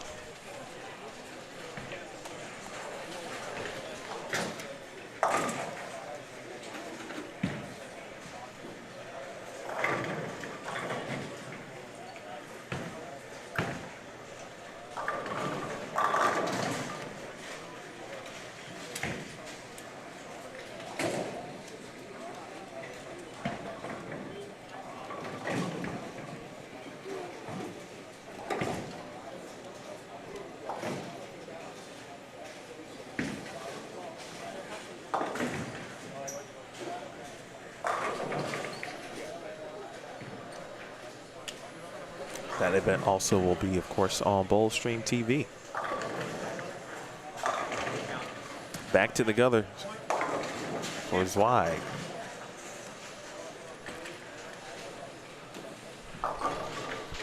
This is where, you know, it's starting to look a little iffy, right? It's been great success for players on the gutter. Now we're in the game 4. And you know it's probably getting a little difficult to get it through the fronts out there. So now you see some kind of testing it. All right, how far can I get left?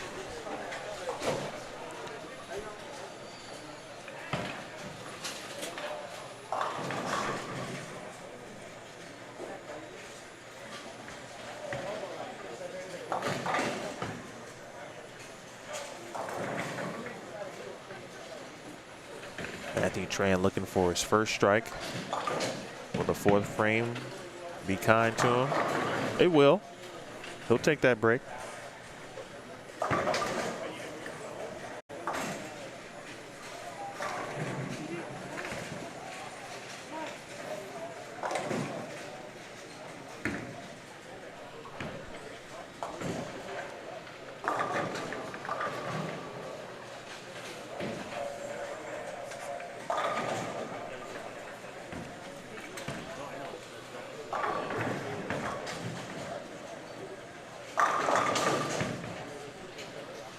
Sickle.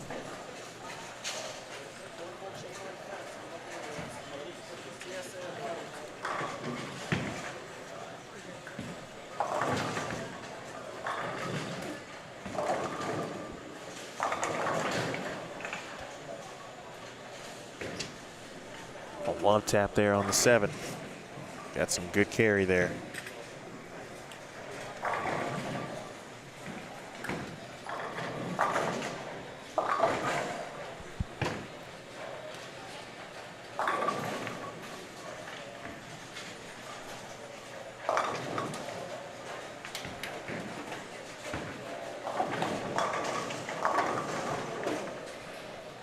Andrew Kane now, spare 3-bagger next door on 9 and 10. He's going to join us on 7 and 8 and 5 and 6 the next couple games. He is moving left.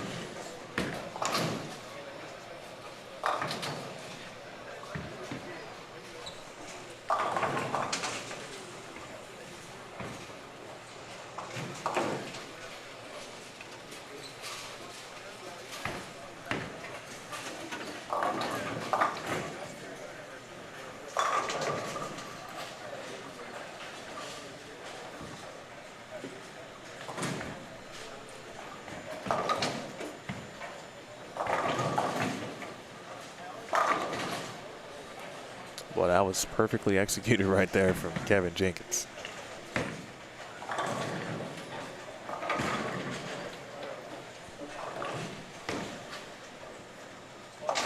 A to B to C right there.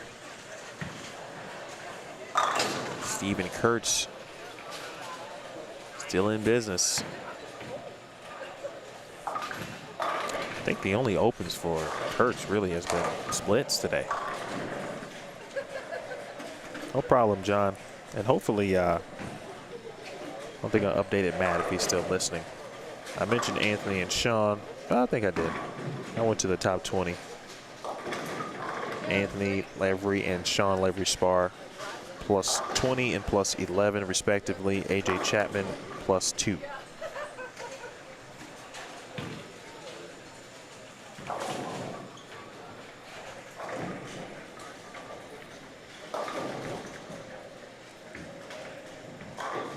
If anyone has a question on a particular player who I did not mention in the top 20, feel free to drop that in the chat. I'll be happy to update you.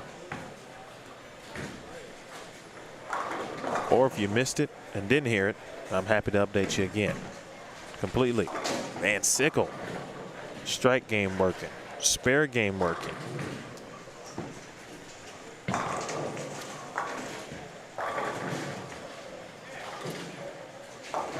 I think the majority of the field is now, you know, they're awake at this point. Walking in this morning and looking at some of the faces, you know it's early. You're unsure what type of Friday night activities may have taken place. You just look at them and you go, all right. There's some players right now who would love to be still asleep.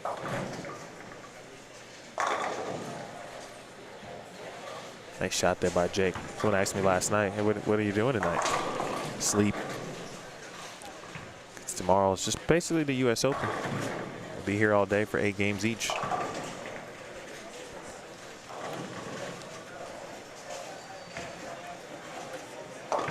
And I'm someone now who is like if I got to get up early, it's going to be a little bit difficult for me to go to sleep. I know that sounds weird. I think it's more of the anxiety type of thing. So I actually woke up probably like 1:30, looked at the clock, like, oh, okay, no, you're still good. Got a couple more hours.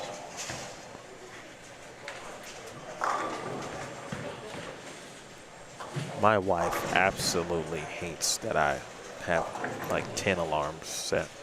10 is an extreme, but it's probably closer to about 5.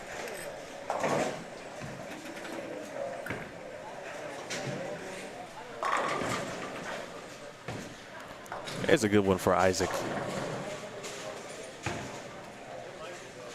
I tell you, there's no denying the young man's talent. He's got it. Quick Google search. Looks like he's bowled some tour events from Colorado Springs, Colorado.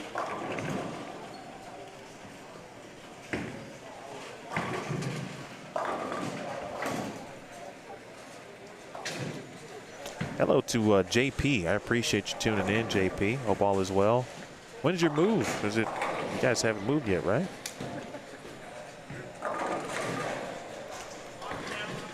At some point, this will be closer to your new neck of the woods. Hey, Dan, appreciate you tuning in. The pattern is not disclosed. It is an undisclosed pattern. But after watching now for 2.5 squads, it's certainly a high level of difficulty, and that's what you get when you bowl this tournament. If you come to the New Mexico Open, you're expecting a grind, just like that shaker 5 that will not fall for Andrew Kane on lane 9. Meanwhile, the 3-bagger for Peters. But pattern that's, I think, got a decent amount of volume. The majority, I would say, of this field has been trying to play them right, especially on the fresh. We see more players now move a little further left as this block continues, and what they hope, certainly, the lanes will be opening up. You know, a lot of these players obviously bowl on tour, so the experience level a little bit different than some of the squads we saw yesterday. And so they're, you know, more than likely, of course, anticipating certain things to be happening. And so therefore, they're going to be anticipating making these moves a bit more or earlier than most. And so when you see some players kind of jumping in, you say, oh, I don't know if that's a good idea. It's, you know, they probably see something or are awaiting something to happen, and they don't want it to be a mistake later. They want to get out in front of it early.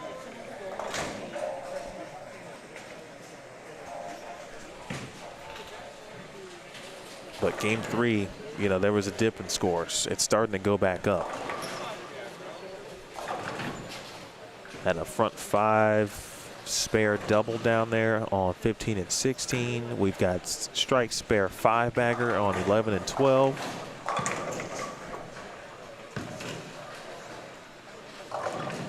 Some opportunities at 220. Tyler Albrecht actually has 248 max. He's about to step up in the 10th frame on lane 1.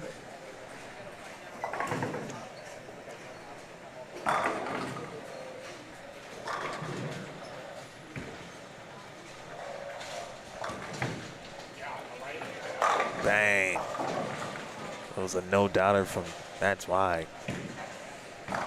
I tell you, I learned a lot about his game last year, especially watching him kind of make his way through the bracket. Got a lot of versatility.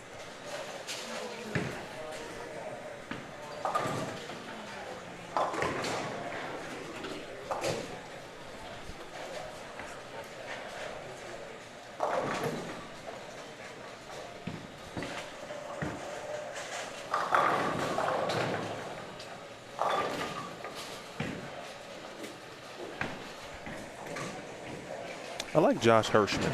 He's over on 9 and 10. I like his vibe. He's giving off dope vibes. He's been striking too. That helps. Oh. Just take him, Chris. Don't worry about it, my man. Just take the spares.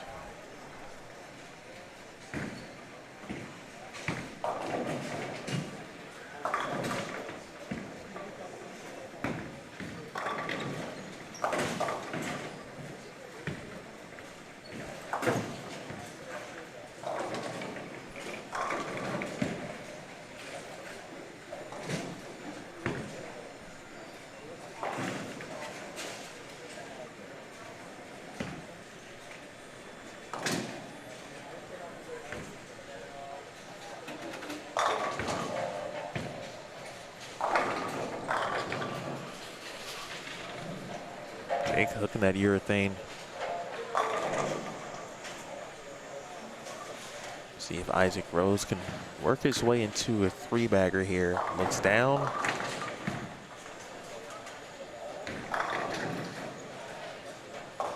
Jenkins on the three-bagger. Update on Tyler. He did strike in the first. 2-4-5 on the next shot in the 10th. Got one on the fill. Matt has kind of decided, all right, let's take a little bit of this lane out of play.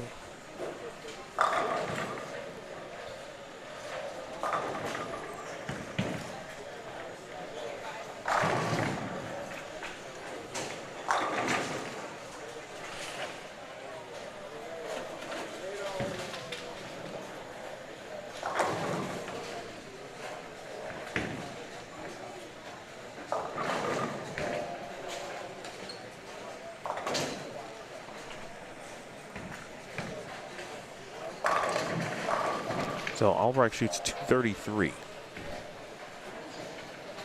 Those keeping the tab on Tyler's progress.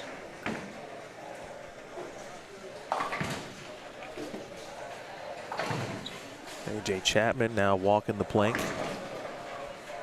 He's making the stroll down to the low end. And if you're in need of dating services,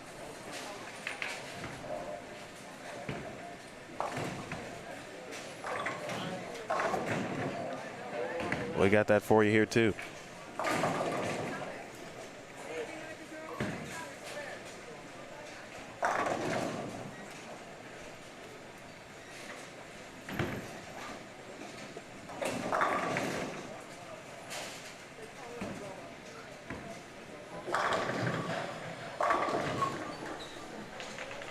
Hook purple hammer.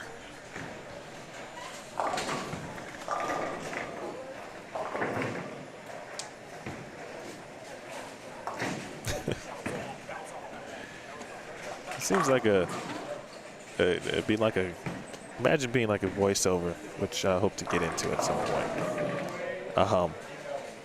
Actor, artist, etc. And being handed a job where you've got to potentially voice some, some commercial material.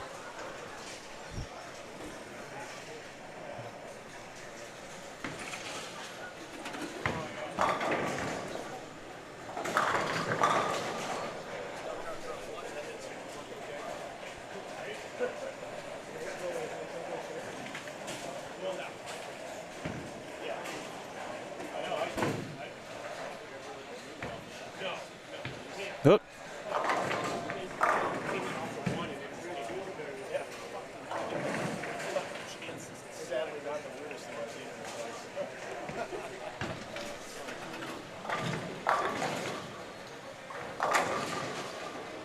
Oh, come on.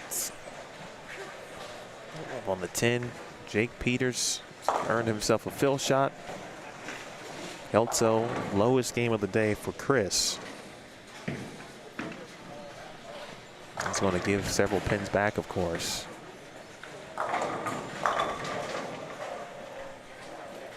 And find himself on the other side of par in one game. But honestly, that's the New Mexico Open, because in one game it can all go away. Cody Hansen had a great start yesterday, and then man, a couple of games that did not go well. Peters on the field looks pretty good too. 246 for Jake Peters. And depending on what Jacob Buttriff has done, Jake might move into the lead here in squad 3.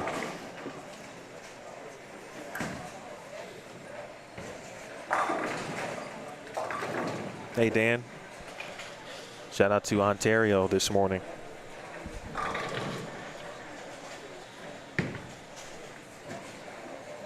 Music man, thank you, appreciate you tuning in.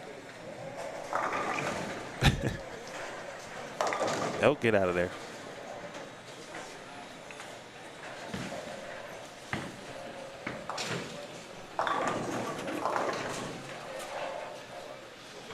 It's so easy to bucket on this. There's a portion of the lane like near the track that kind of gives you a little tease, because you feel like you throw it really good there and your ball kind of wrinkles, right? And it gives the impression that it's about to hook, and then you leave a bucket and you say, okay. And this is me, you know, in my thinking, right? Okay, I'm like, all right, I'm close maybe, right? So then you kind of keep at it in an area where you probably need to either move a zone right or left.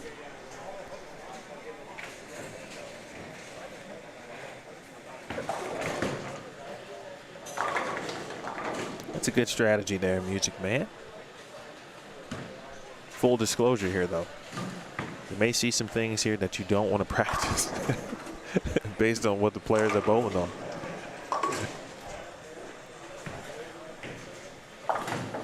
But also based on this, make sure you work on some spares today. So then you can come out and bowl this New Mexico Open.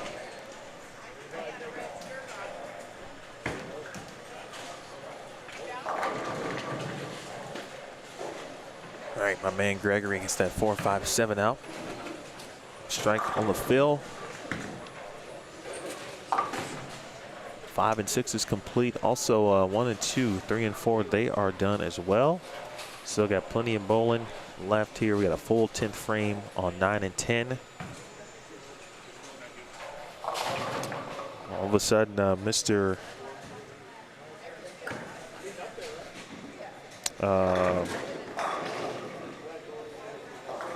Where is he? Justin Espinosa. He can get into the 240s on 12.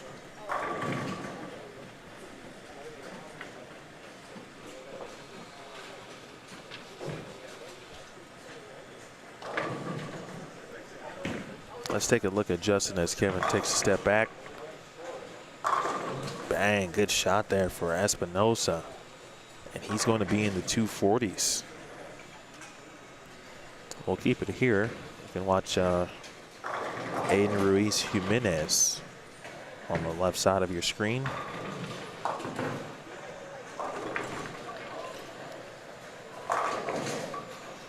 Danks on the spare. Kevin Jenkins just struck left side. We'll see Steven Kurtz, his first shot in the 10th coming up. Kurtz can max at 198.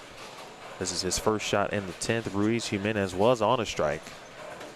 He's got a 410 to deal with. Kurtz did not like that one. Misses the head pin right. Final shot coming up here for Justin Espinosa. Again, strike will get him to 247.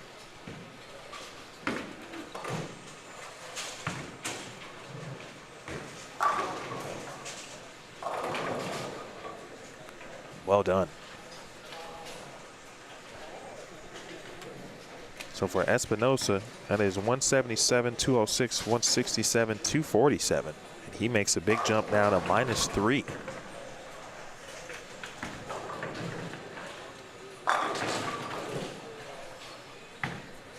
Kevin Jenkins, man, just makes copies.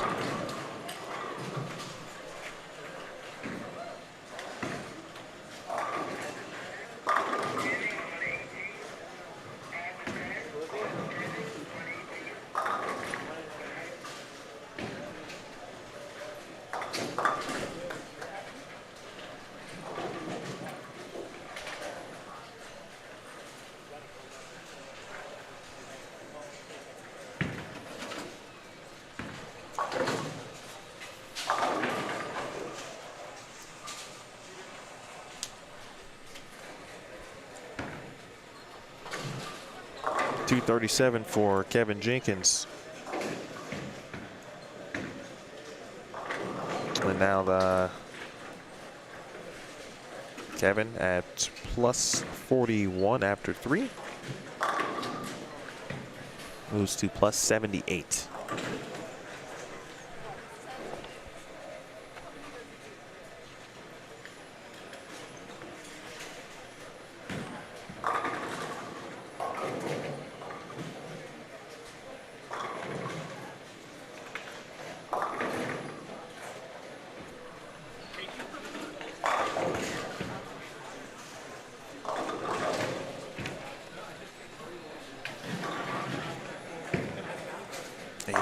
With a 4-bagger, Van Sickle. One more on the fill. Peel. There it is. 228 for Van Sickle.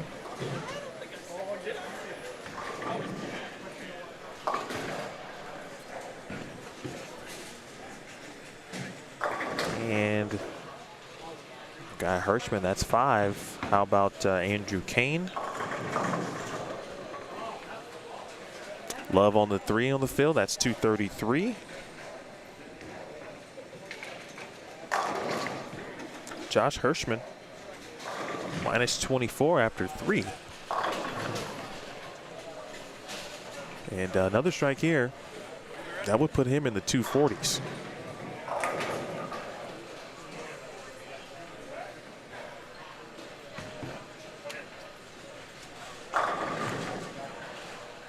All right, he'll have to settle for 234 with a spare.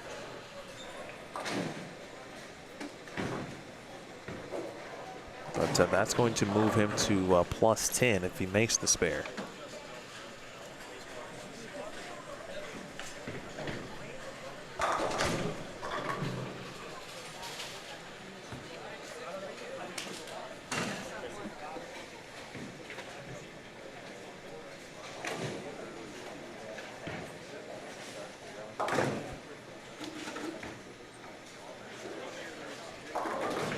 All right, make it plus 9. We're on the game 5. And 5 and 6 is off and running.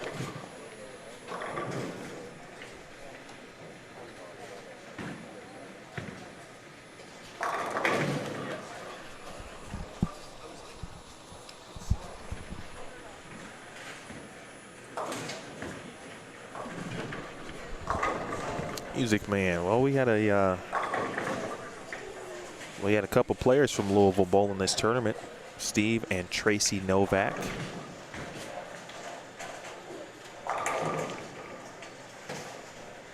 Steve went plus 65. It's going to be in the top 32 and get some bonus bowling tomorrow. Question on where Jake Peters was. Jake was plus 101 in second. But he may have taken the lead now after shooting another game of 240 or better. Depending on what Mr. Buttriff provided us in game number 4.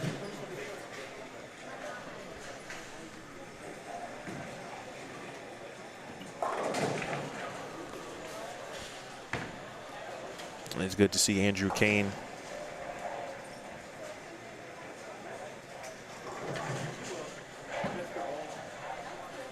Steve bowls almost any and everything.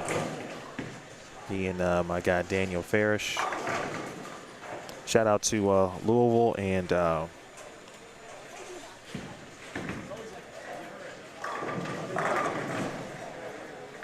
that city in general. Great bowling community.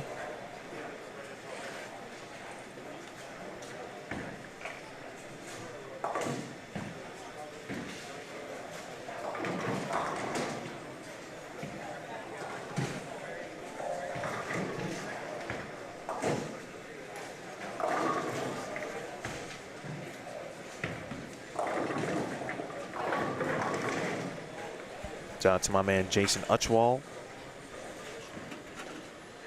running the Bradley Open, which has been a mainstay on BowlStreamTV for a little bit as well.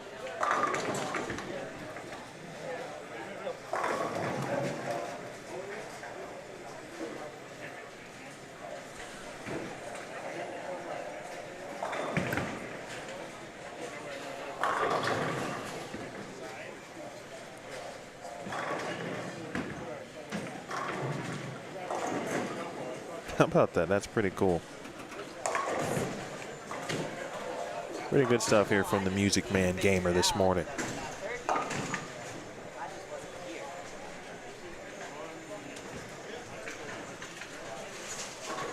Chuck is one of the better minds in bowling, and has been for quite a long time. Great individual too. The Farish family in general. Come on, Gregory, get it out. 4, 5, 7.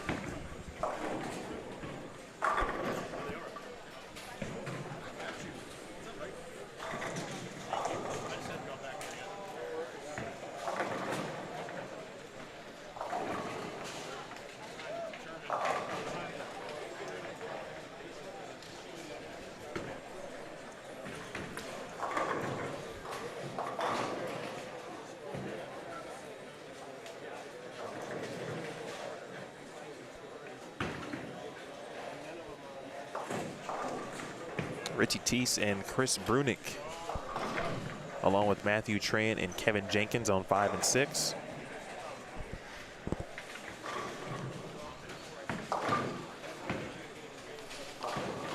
Just saw Jake Peters. He's moving on over from 5 and 6 to 7 and 8, along with Gregory Riel, Aiden Ruiz Jimenez, and of course Andrew Kane.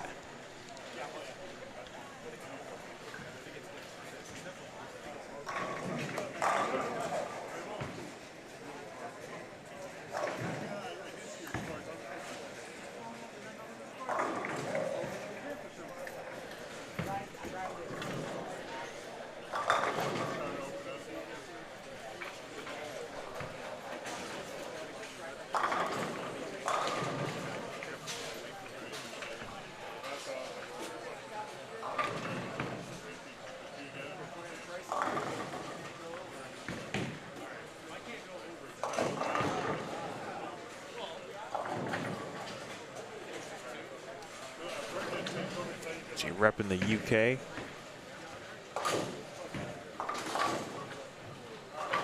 Pete's, of course, on the PBA Tour, as does Jake. I believe those two room together.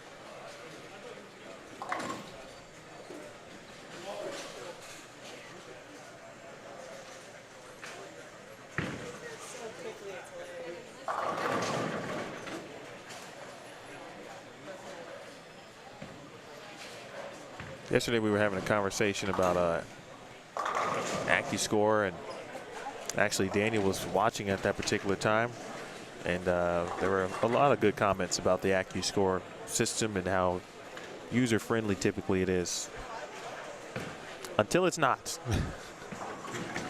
When you get a few people trying to figure out how do we get this next bowler to go, and then of course Jeff Hemer just goes down there, because he's probably seen every scoring system across his time as the director of the Junior Bowlers Tour. Oh, Andrew Kane. Okay, no message. No message. The Hall of Famer. Andrew Kane.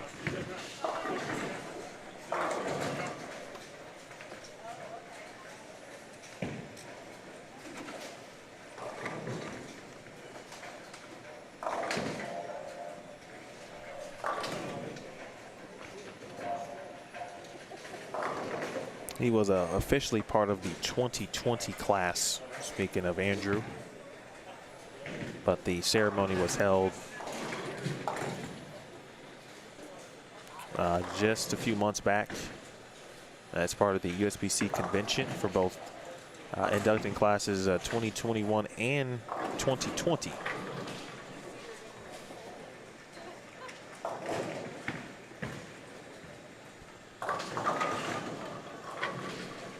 The only thing stopping Kevin Jenkins today.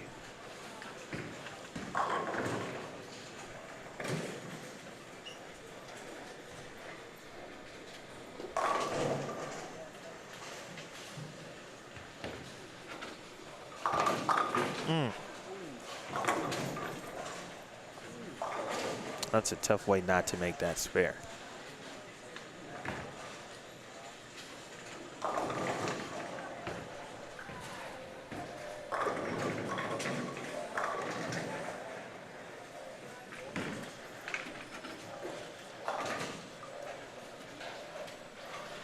I feel like this scoring system actually was one of the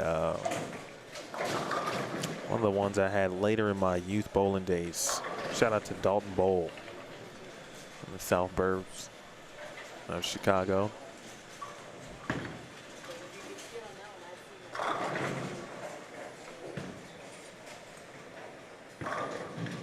I appreciate it, Michelle Carey. Hit that thumbs up, folks. Smash it, as they say.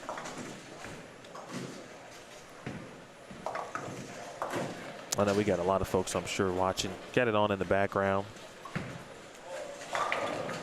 All right, Jacob Buttriff, for the first time today, I actually have eyes on him. I can see what's happening. He's on 13 and 14. He's got the front three. We'll have our score update shortly. And man, literally, I just said it's coming, and there it is.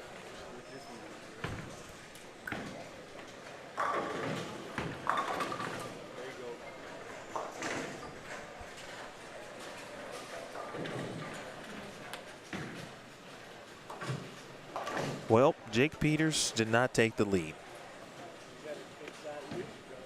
even though he bowled 246. You know why he didn't take the lead, folks? Because Jacob Buttriff shot another game of 250 or better, 258 for Butters.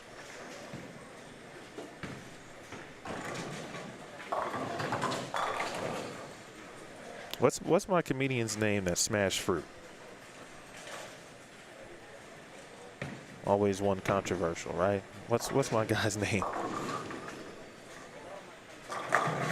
You want to smash some fruit?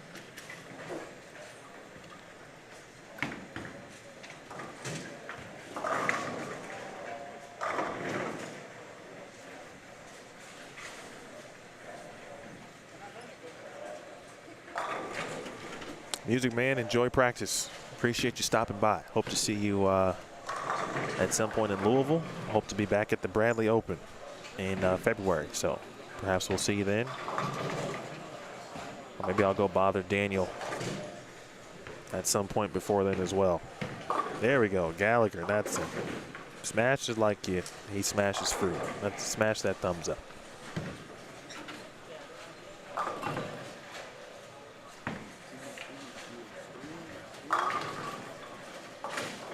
Pretend that thumbs up is a watermelon.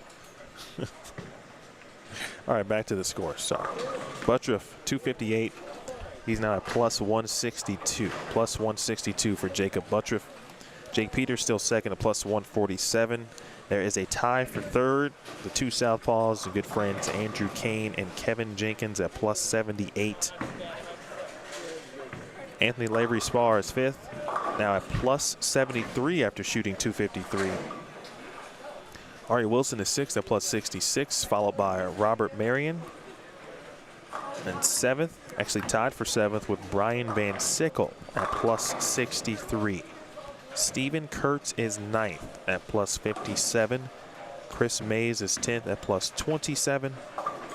Tyler Albrecht has moved into 11th after the big 233 game. He is now plus 23.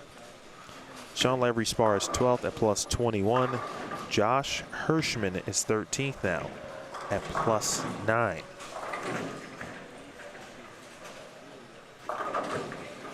We'll continue on to the top 20. 14th is Matt Zweig at minus 2. Chris Kelso is 15th at minus 6. He is tied with Bill Wood, again at minus 6. 17th place, Timothy Jacob at minus 8. Justin Espinosa moves into 18th now at minus 9 after his 247 in game 4. Keith Fong has taken a little dip. He is now 19th at minus 15, and Emily Eckhoff 20th currently at minus 17 here on squad 3 for my guy Matt. To reiterate, Anthony Lavery Spar is plus 73 in 5th. Sean Lavery Spar is 12th at plus 21. AJ Chapman is 21st at minus 18.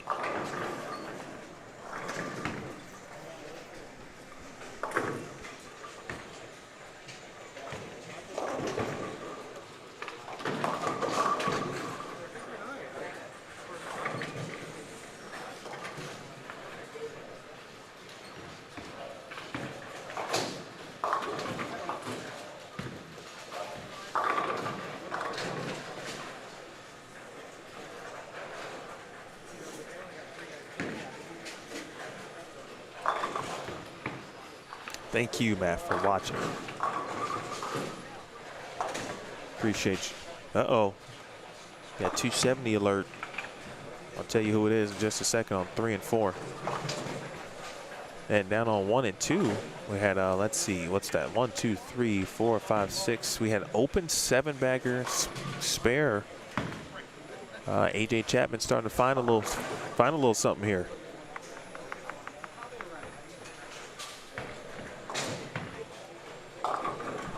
I'll tell you what, AJ Chapman shot 279 in the sweeper Thursday night.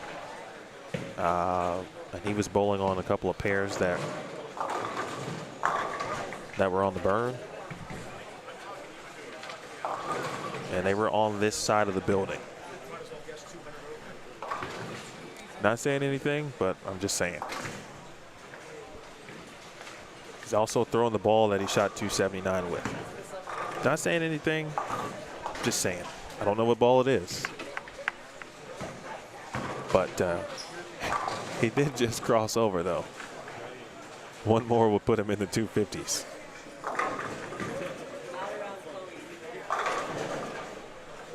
Look at Michelle Carey. That's such a casual. I mean, that's a casual big time right there. Had the opportunity to chill with Richie Teese.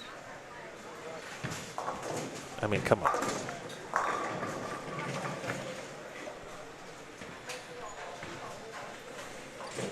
She's so casual with it. In my experience, though, with Richie, it very limited, but he has been excellent.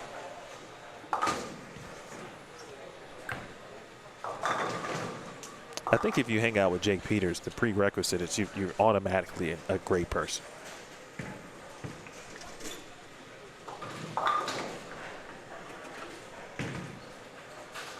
I want to make sure I mention some of our JBT alums and the amount of titles, courtesy of my guy Jeff Hamer, who has run the tournament. I got to ask him again how many years he's run that tour.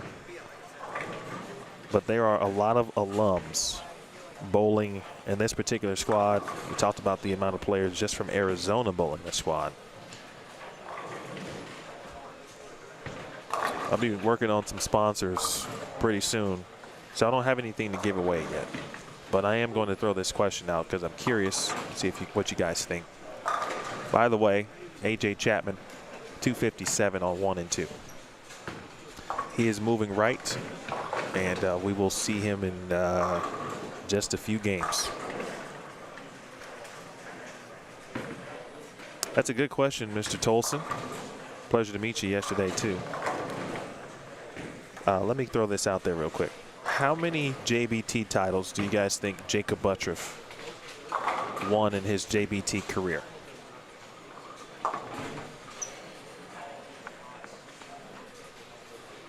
Junior Bowlers Tours plug. Make sure you go check out the website. Actually, you should do that because the results from the New Mexico Open are posted by block there.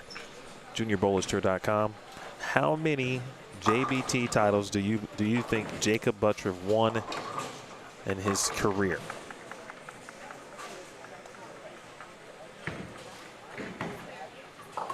It's an astounding number.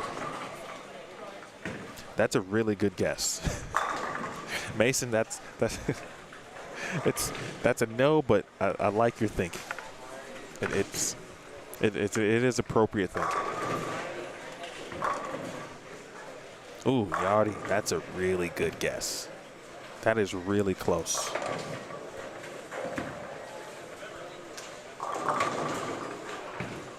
I'll give you a hint. Oh, it's more than Andrew Kane, which says a lot.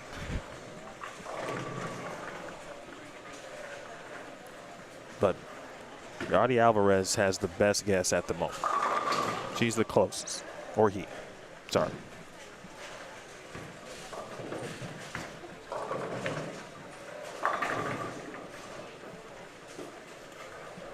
Some really good guesses, honestly. This trivia question brought to you by Pabst Blue Ribbon. Do not have a 6-pack to give you or a 12-pack, but it's a good opportunity to make sure we thank our main sponsors, Pabst Blue Ribbon, Shamrock Foods, Principal Financial Group, and Petrie, New Mexico. Ooh, Terrence Walton popping in. Oh, Terrence Walton has taken over the lead, folks. We're getting closer.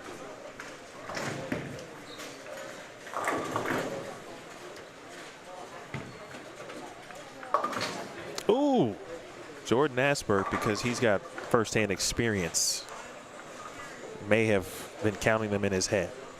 He, too, is very close.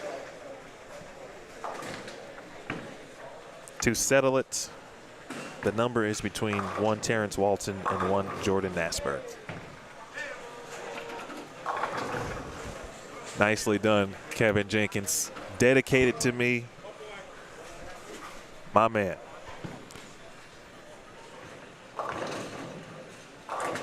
Yep, this would be a $1 situation, Rep, on The Price is Right. And I would be pissed. Oh, Leah, hi.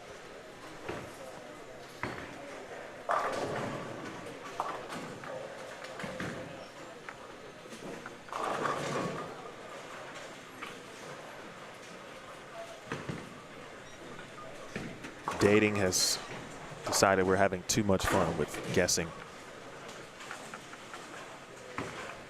Now, I've got a few answers here, but I'm going to go with the one that was personally given to me by the tournament director. And the answer is 33. I see you, Brian Hirsch. Appreciate you.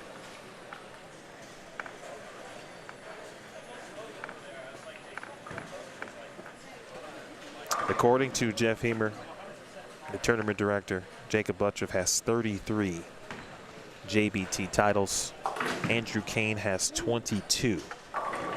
Also bowling in this squad, Hunter Mays, who is currently 26 at minus 35. He has 21 titles. Chris Mays, who is 10th currently at plus 27, has 8 career JBT titles.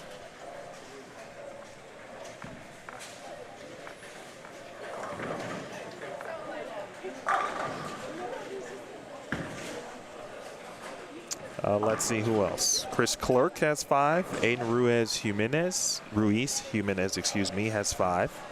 Keith Fung has 5.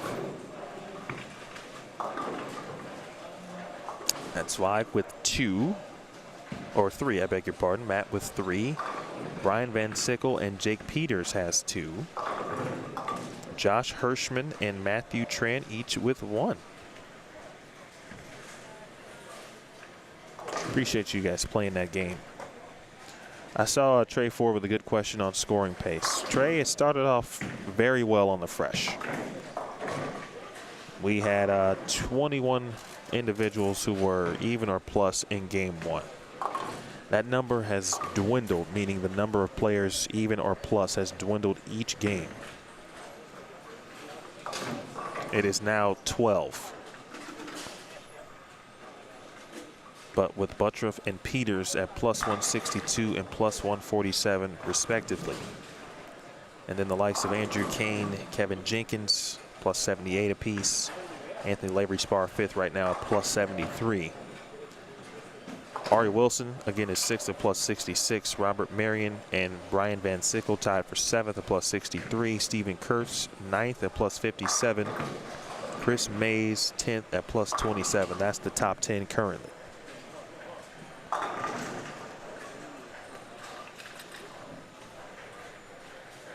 I'm gonna go, let me find my my game 1 score sheet. So here were some game 1 scores. 257, 252, 247, 246, 232, 226, 221, 214, 213, 213, 212, 212, 211, 208, 208, 207, 206, 205, 204, 203, 200. That was game 1. Much different than we saw yesterday. And then many were able to follow it up, like Buttriff 240, Ari 230, Steven 220, Kevin Jenkins shot 240 that game. Kelso shot 240 in game 2. So it slowed a little bit. I thought actually game 3 was the slowest from the scoring pace perspective. We did see a few scores dip. In fact, there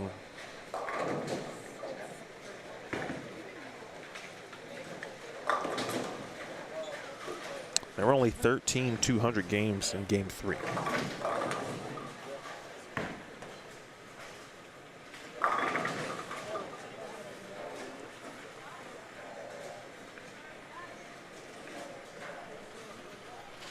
That number now looks to be making its way on back up. I just talked about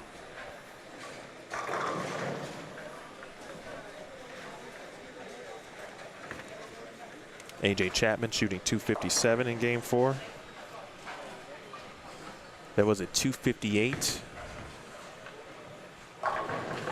on 3 and 4.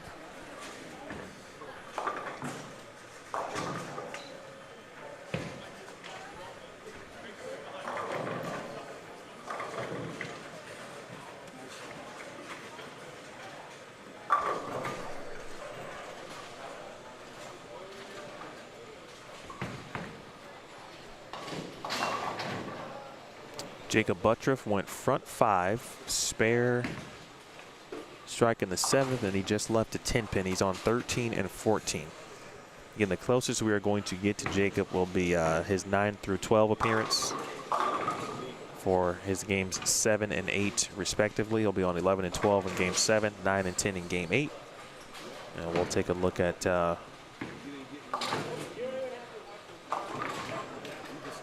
Jacob then. In fact, let's see. So Chapman is going to be on 3 and 4, game 6. We'll have A.J. Chapman on 5, 6, 7, and 8 for game 7 and 8. And Buttriff on 9, 10, 11, and 12 for 7 and 8. It's a nice converging of the of some good players at the end of the block.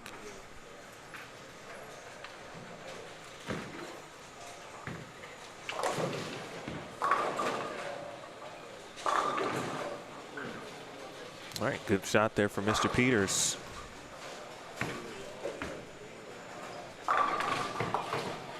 The first looks like to start game 5, or I'm sorry, game 6. It is 1 and 2.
Richie's had that look a couple of times now, back-to-back games. Chiefs at the moment.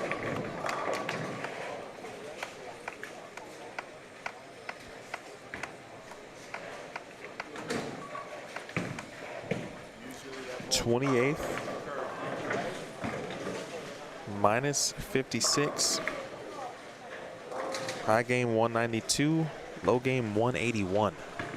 All right, this is going to be his high game. It's going to be in the 2-0s. But with someone of Richie's caliber, with 3 to go at this point, still plenty of opportunity. I still think if you can get yourself to even, you got a good chance. I think a great chance, actually, even though we've got 2 more squads to go tonight.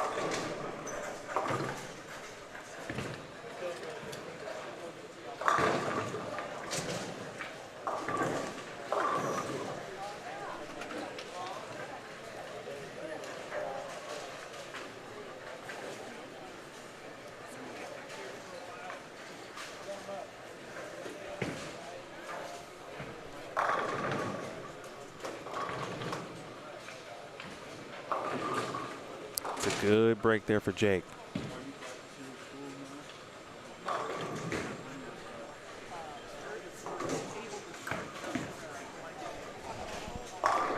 See some folks kind of roll in. A couple of hours from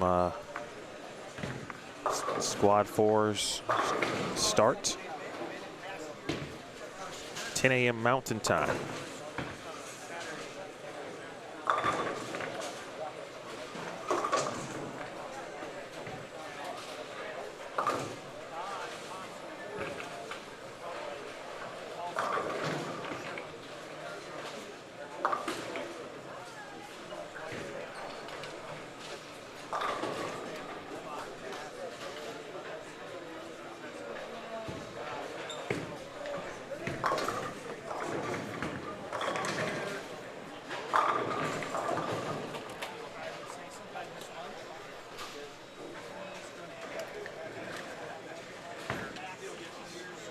All right, max score now for Andrew, 225.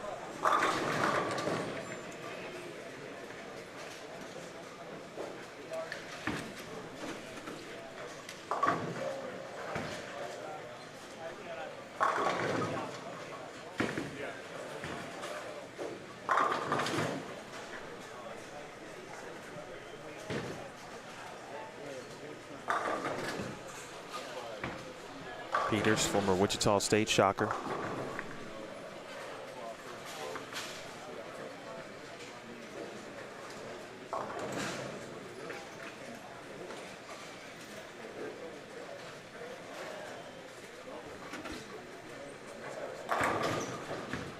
He just won the All-Star Clash last month, presented by Pabst Blue Ribbon.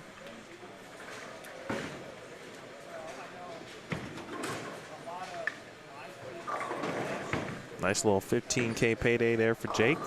Trying to add another 12K payday if he can this weekend.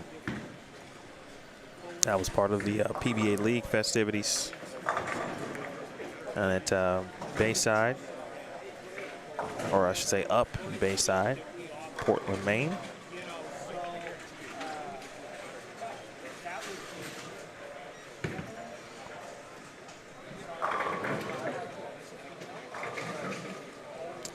Keith, I don't think I saw Kansas listed. I think the closest we might get this week is Iowa,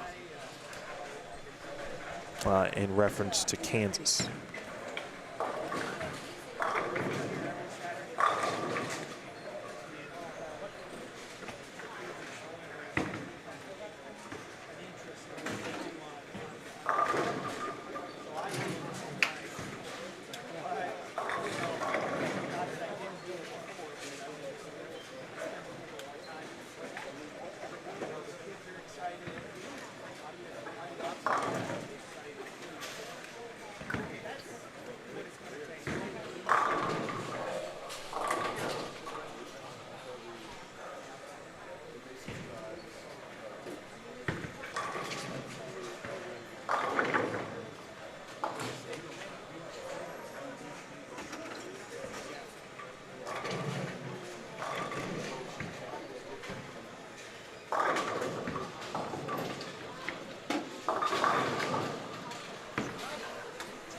Big double to get into the 190s though for Peters. Jacob Buttriff. He's going to be in the 240s.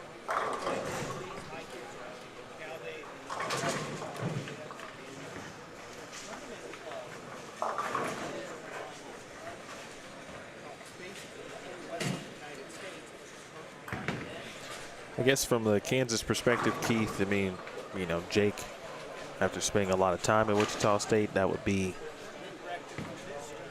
you know, some level of closeness, if you will. Have a little de facto Kansas represented today.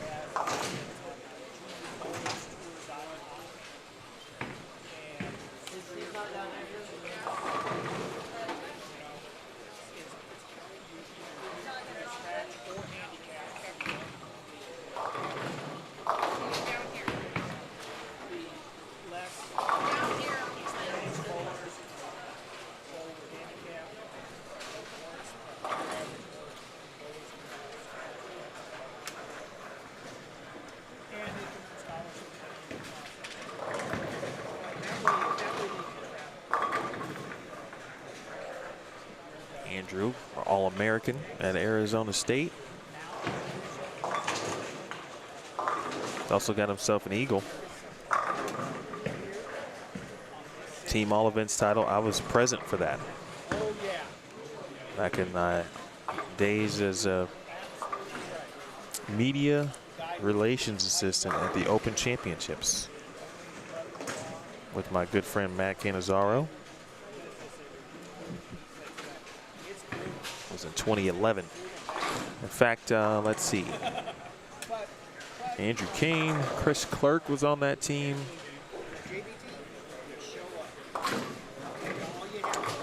See if my memory serves correct. Kyle King was on the team. Kyle's bowling. I think he's bowling in squad 4. I feel like if my memory also serves correct, Kyle was kind of the rookie on that squad. I think Brett Wolf was on that team, and I'm missing one.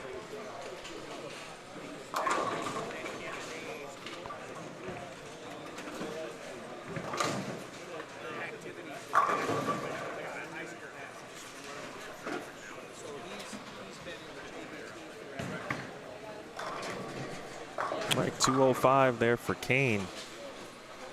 I mentioned at the top of the broadcast there, this is a significant amount of lefties bowling on this squad. So I think they're seeing their fair share of traffic today. Same problems you were probably running into.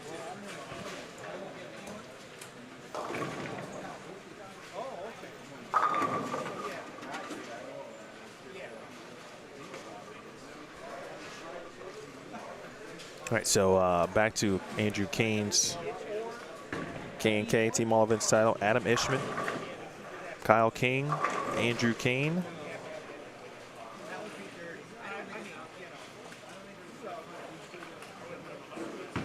Chris Clerk, and Les Sherwins. I think Brett was on their companion team. Adam Ishman shot 21-35.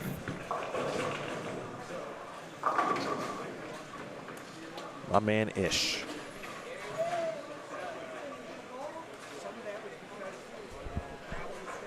There we go, Rob.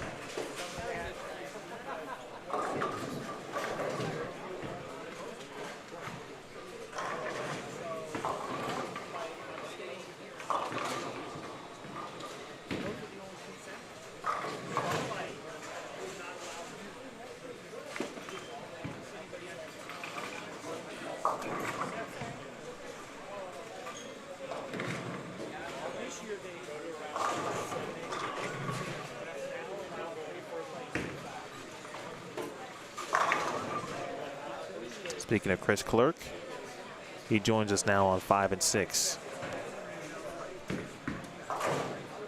And we are officially now into game 6.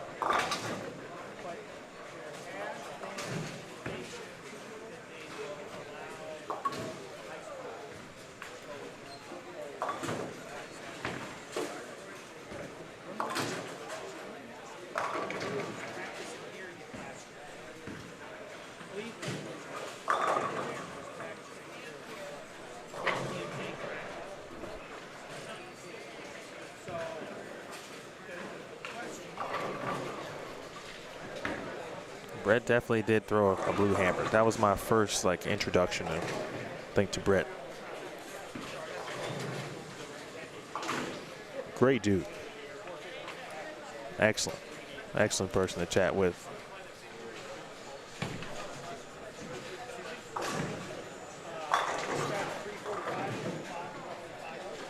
We talked about AJ Chapman shooting 257 on 1 and 2. He's moved over to 3 and 4. Just went double wrap 10. Again, and he is into the piece of equipment he used on the burn bowling sweeper on Thursday night. I know it's a sweeper, but it was on the lane condition. He did have a very good look on the burn.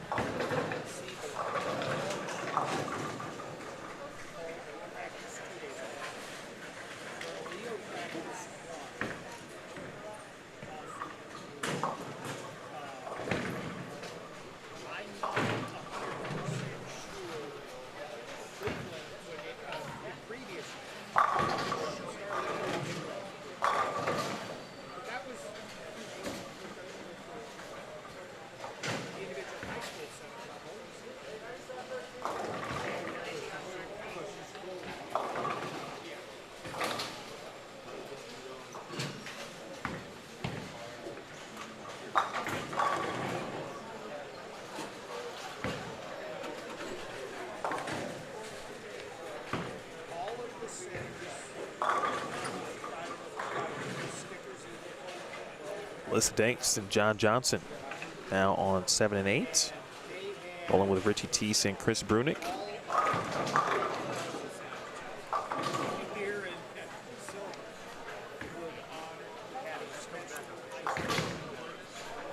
Chris Clerk and Dave Sirigliano, of course, joining us on 5 and 6.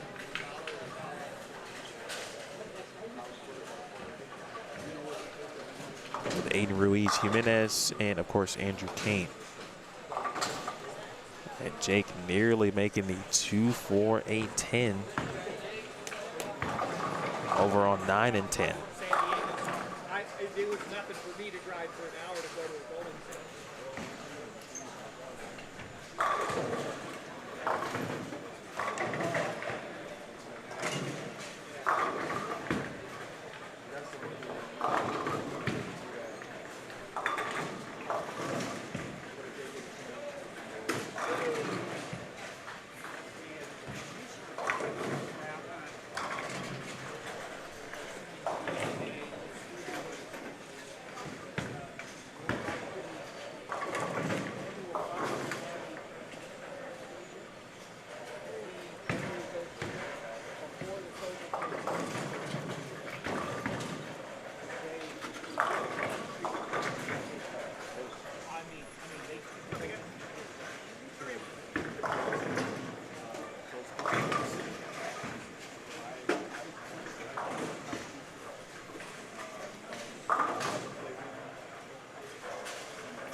Robert Lawrence is here,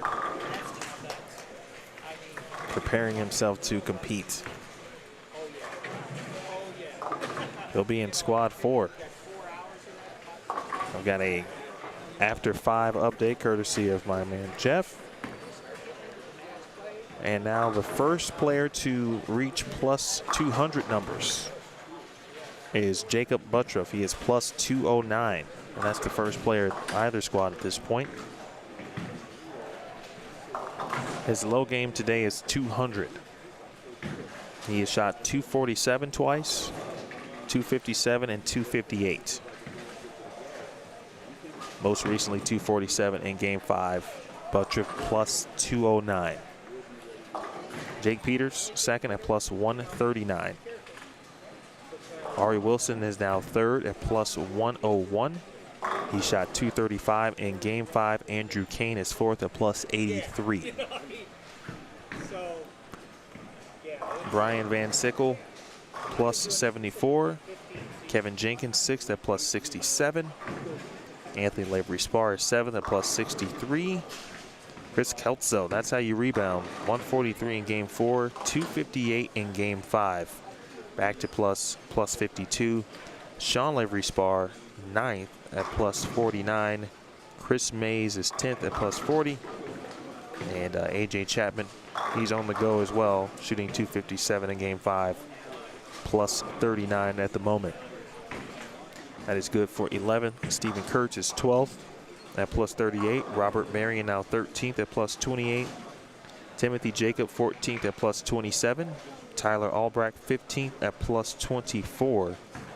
Matt Zweig 16th at plus 22.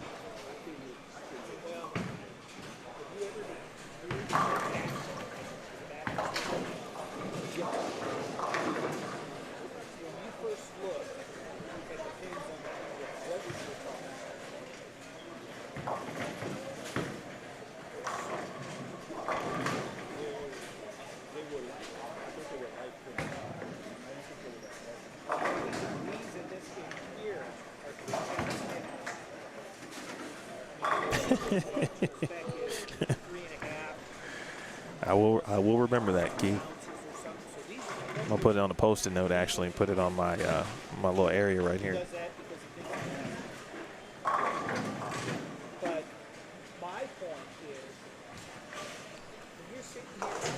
Keith dropped a plus 49.5 number on the cut. 210 make next door from Jake Peters. I'm still going under.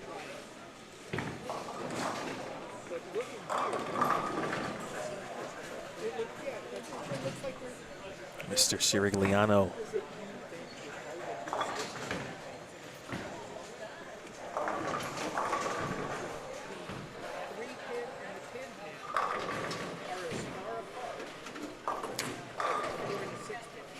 Now there were a few 300 games at the Open Championships this year, but as of March 15th, and that date I just looked up because he was mentioned in a read on the story that was written at the OC, but he still was one of only 3 bowlers to shoot 3 perfect games at the OC.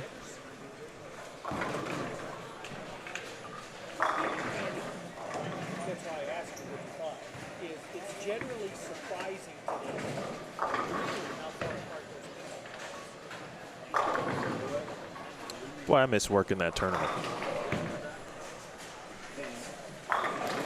I met a lot of really fun and cool people.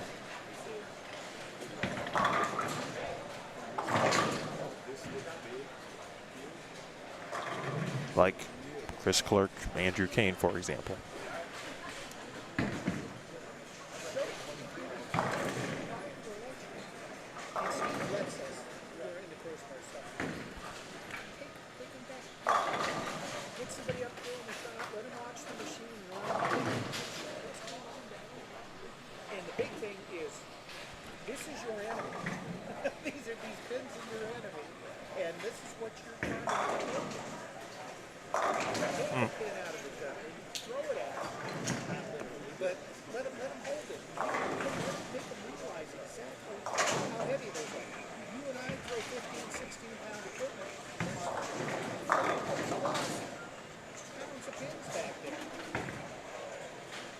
That's got to hook a lot. But they don't realize it. That's why the ball goes down, ricochets down instead of going down the line like ours does. Again, if you're just joining us, this is Game 6 of 8, Squad 3.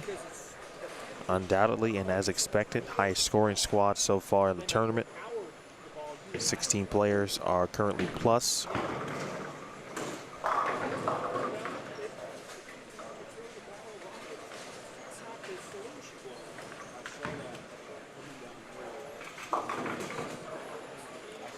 Led by Jacob Buttriff at plus 209 through 5.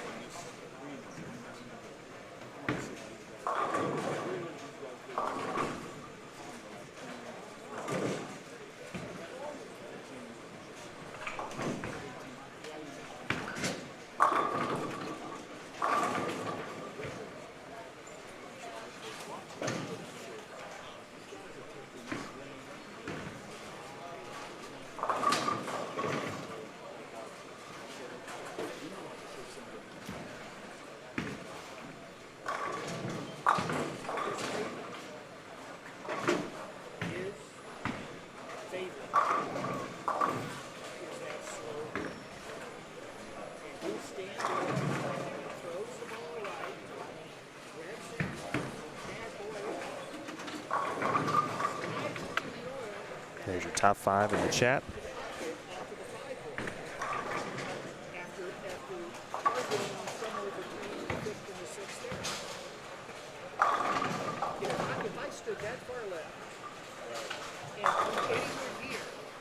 Some players are starting to see that look, that the reality is starting to kind of set in a little bit.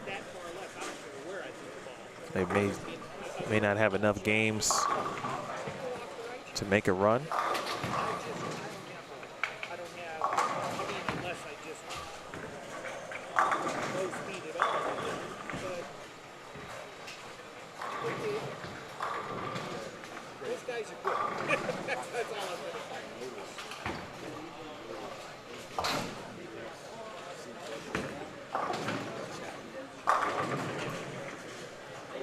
Definitely, Sean.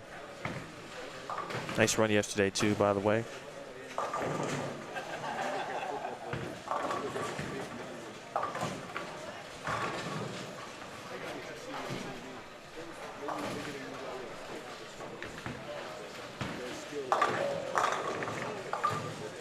That's part of it. Yeah.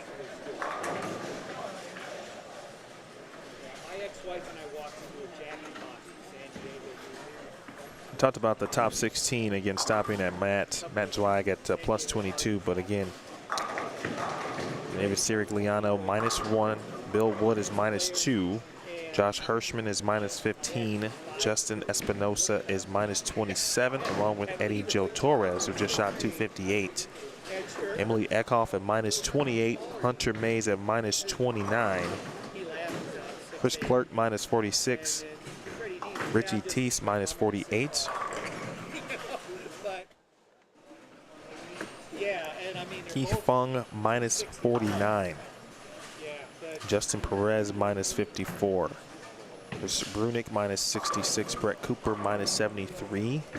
Melissa Danks, who we're watching now, John Johnson -74. Melissa Danks -82. Heath Dahmer -89.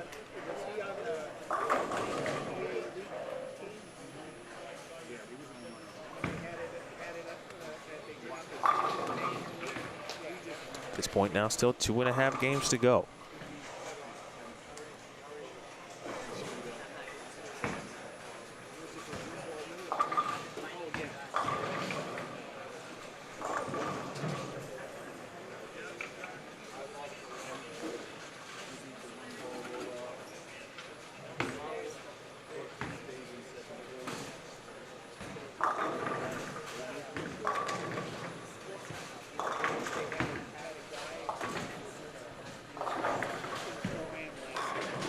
Bill Wood, I mentioned at -2. He's next door on 3 and 4.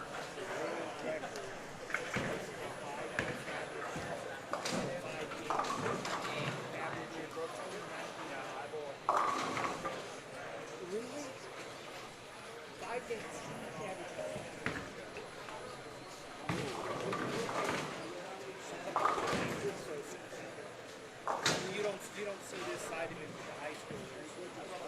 Steve's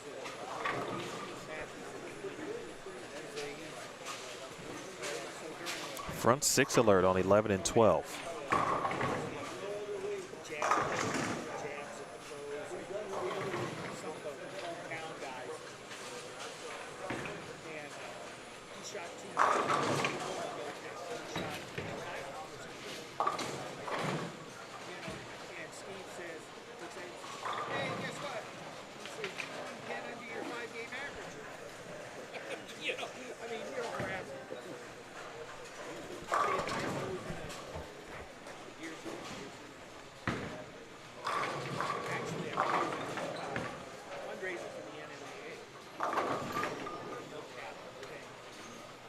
And that is Sean Respar with the front 6.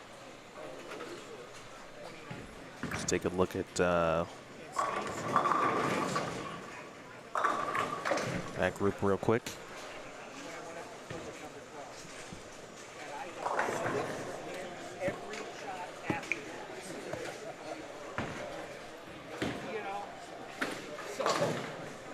Sean's gonna be on the right of your screen.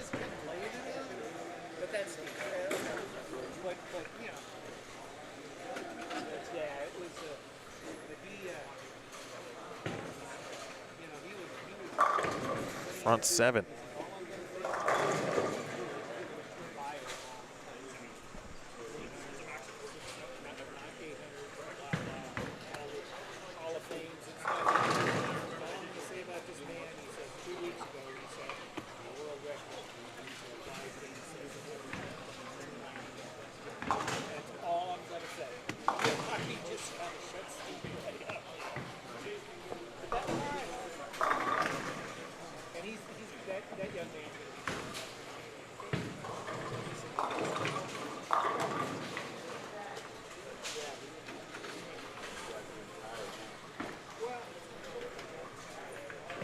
That's a pretty good cross for anyone to watch there, but Buttriff and Sean Lavery Spar crossing together. We'll see Jacob here. Get him on lane 11.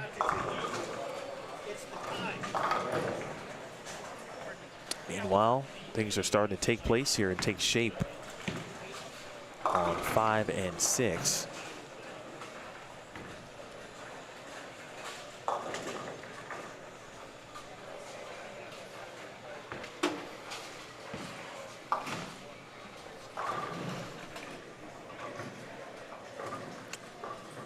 We'll jinx this time.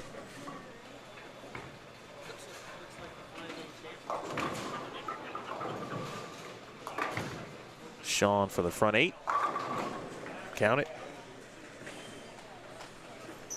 Let's keep it here one time to see Jacob Buttrill here for the first time on BowlStreamTV today. Jacob has gone split, 9 spare, double, missed a single pin, double. This is the 8th frame.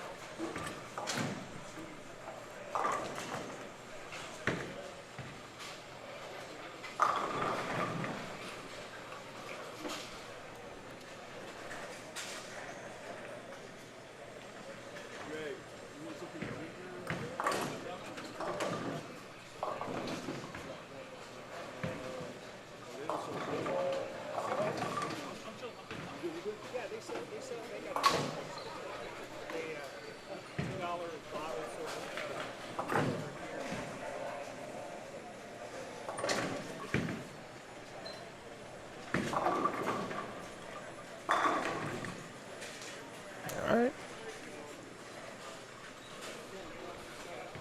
3-bagger for Jacob. 235 max. Again, his low game today is 200.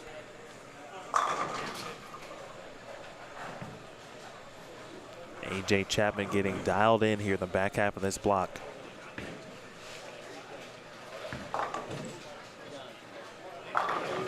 Just to the left of your screen. Just tossed the first one in the 10th. One more, he'll be in the 230s. Kevin Jenkins just shot his lowest game of the day at 180 on that pair.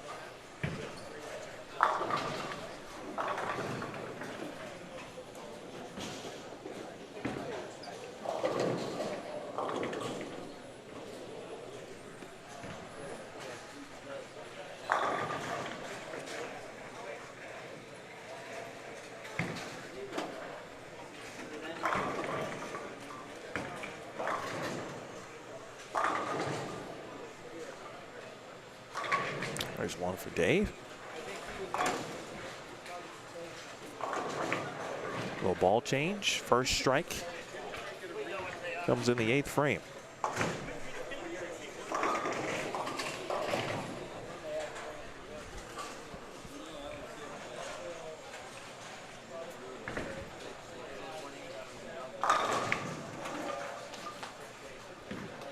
Well, open up a 6-pack. Shout out to Pabst Blue Ribbon. Andrew Kane partying.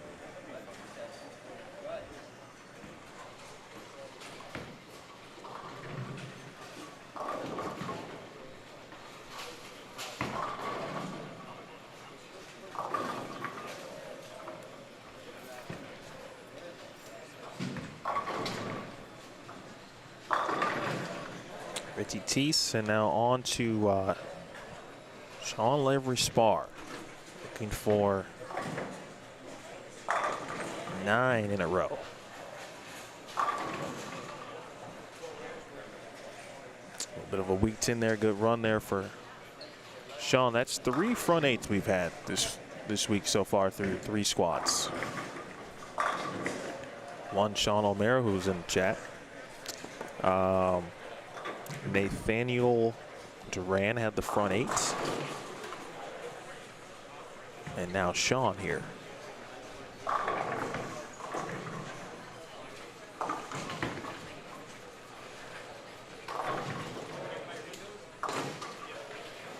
He made the spare. So you know that Max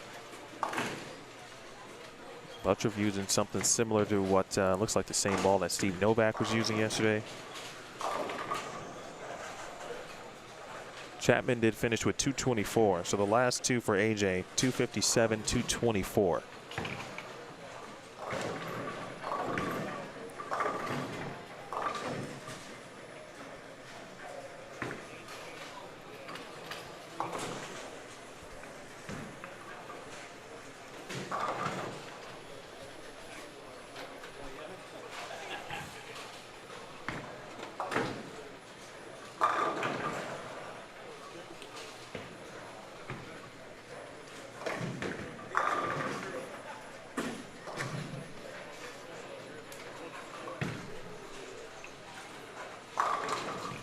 Another one for Butters. How about Kane?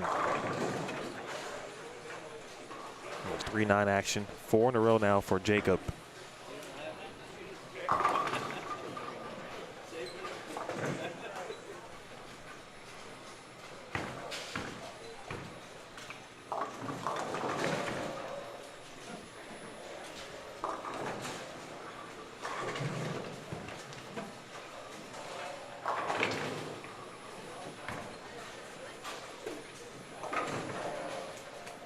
Squad 4 again coming up at noon Mountain Time.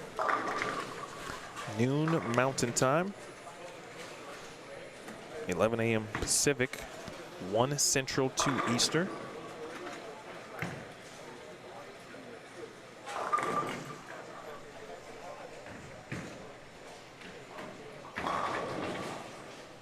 Some of the names coming up in Squad 4.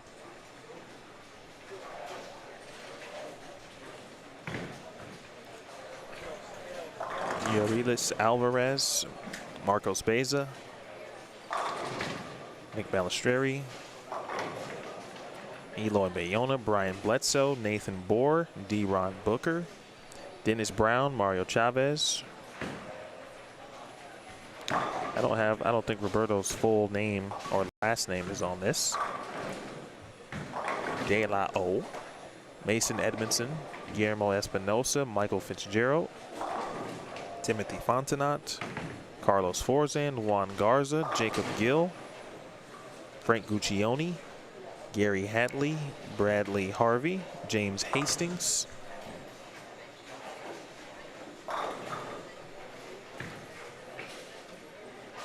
Justin Hoon, Kyle King, Tony Newth, Robert Lawrence, Dallas Leong, Eileen Lenars, Jonathan Meyer, Marcus Medina, Hector Morales, Carson Opela, Robin Priola, Nathan Robinson, Maria Jose Rodriguez, Brian Chamber, Steve Smith, Eric Torres, Nathan Torres, Antonio Urbina, Eric Vanderlip, Thomas Watley, Scott Wiley, Pharaoh Williams, and Stephen or Stefan Wood.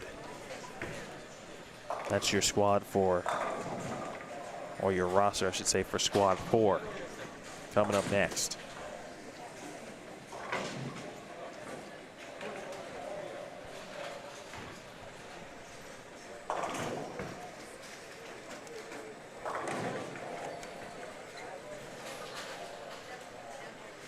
Get a look at the fill for Sean Lavery Spar. 9 spare, 9 spare. This is his shot on the fill.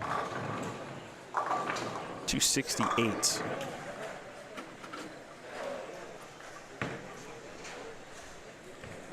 And then we'll see Jacob's 10th frame here momentarily.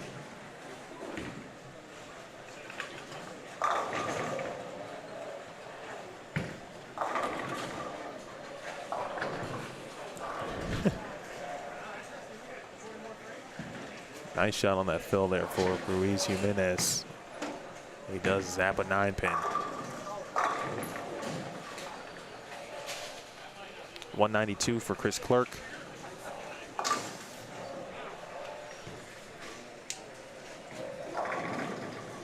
I'll tell you what Melissa does.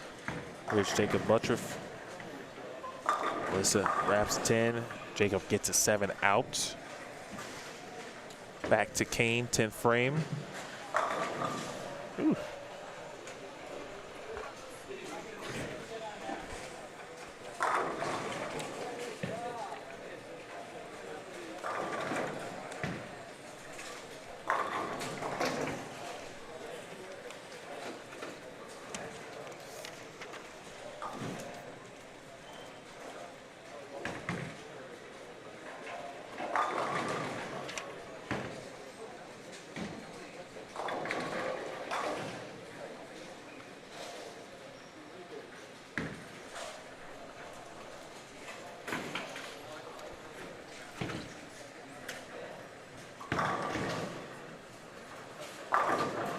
Spare made for Kane.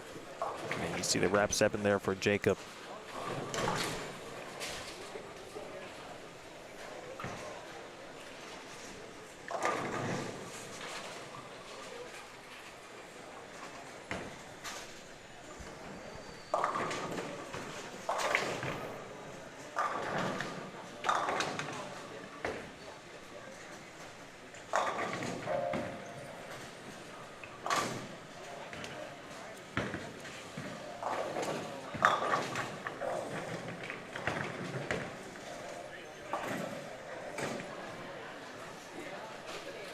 .224. Jacob Buttriff. Andrew Kane finishes with .242.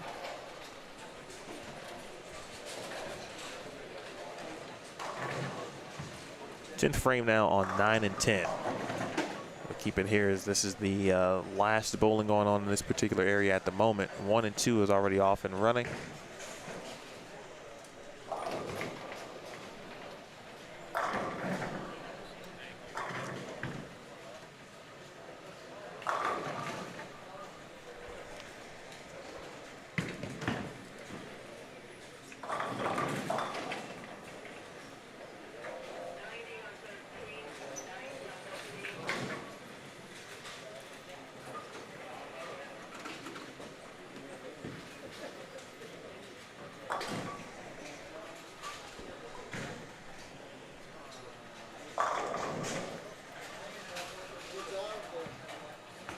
Peters, spare, will give him 195.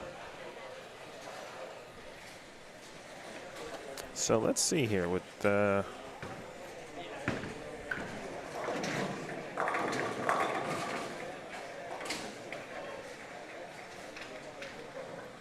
Sean's 268. He's now at plus 117. Sean Lavery Spar, that is. Buttriff just continues on his pace. He's now at plus 233.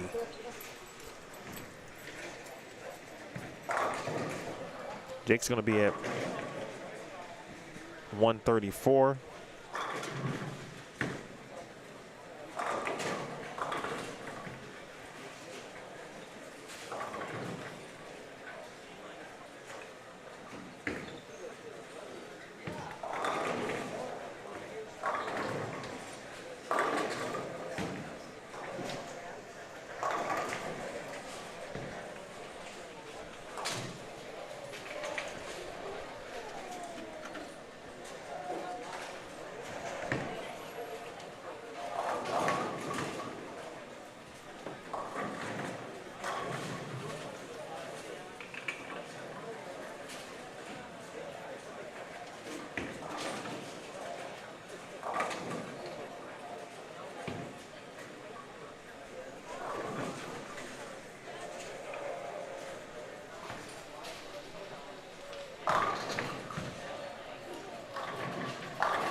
That's a nice three-bagger.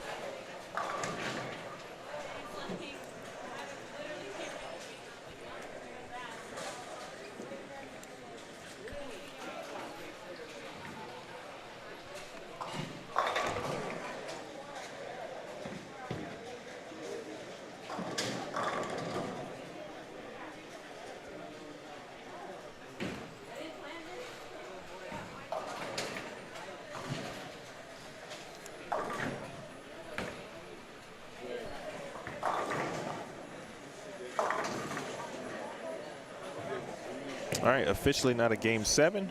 Back to 5, 6, 7, and 8.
That's a good one from Chris Clark to kick off game 7 here.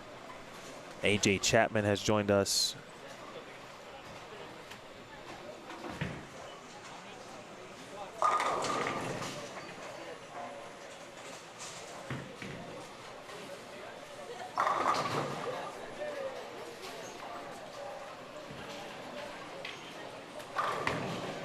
Oh, I miscounted on, actually, you know what? I thought 21 and 22 was in play. That's the dead pair. So we will have Buttriff on 7 and 8 in game 8. He's on 9 and 10 here in game 7. Should be a fun game 8. Sean Lavery Spar, AJ Chapman, and Jacob Buttriff all on 7 and 8.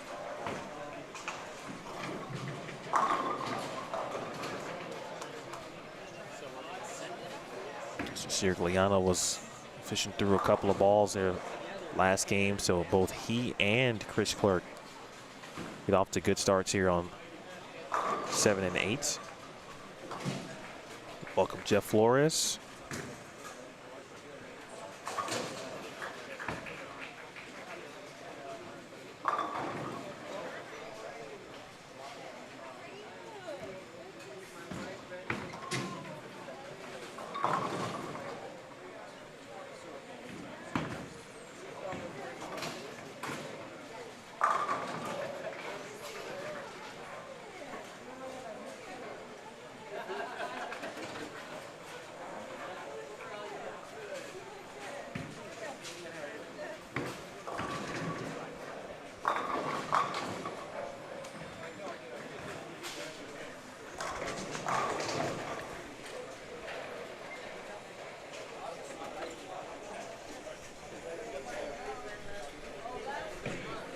Whew.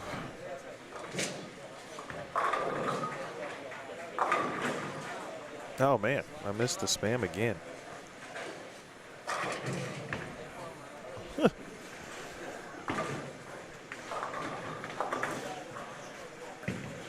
Keith, unless, and I'm going to double check this once Jeff makes his way back, but unless anything has changed, it should be 2-game total pinfall once you get to the top 32. That is specific to round 1 in every winner's bracket match, 2-game total pinfall. In the elimination bracket, it's 1 game matches.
David, it was raining this morning.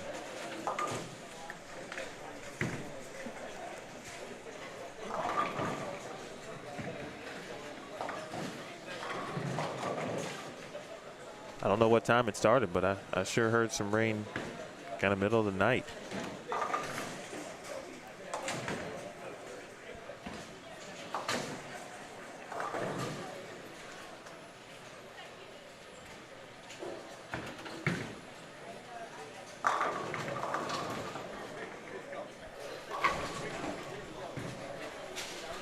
It looks relatively sunny out there now. Well, maybe not quite sunny. I can't tell if it's still raining out there though. Let's see. Michelle, that's a good question. Let's see. I don't remember where. Let me get my squad 2 sheet out.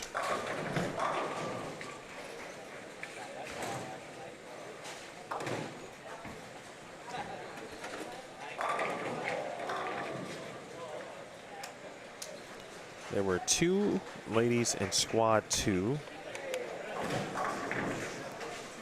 I think in this squad I've only seen Melissa Danks.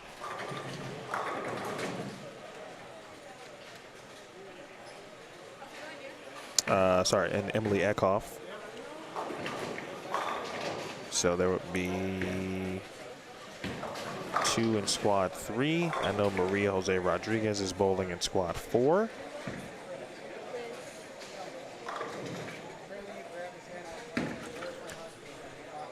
And Linares, we would be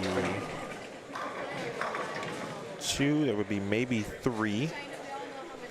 Based on names here in squad 4. And let's see, squad 5.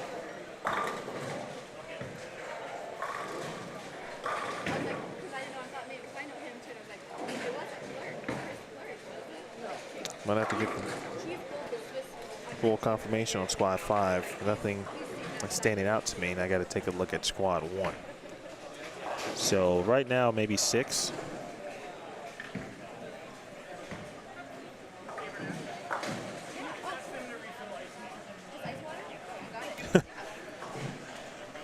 Linda, yeah, this one's just it's just the Mike Miller shot.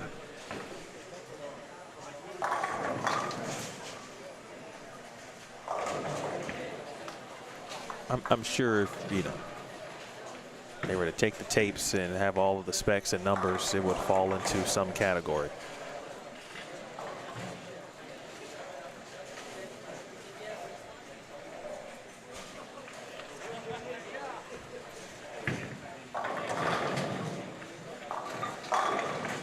Nice shot. Man, that was nice and powerful right there. And a very nice ending to game 1. I mean, I'm sorry, game 6.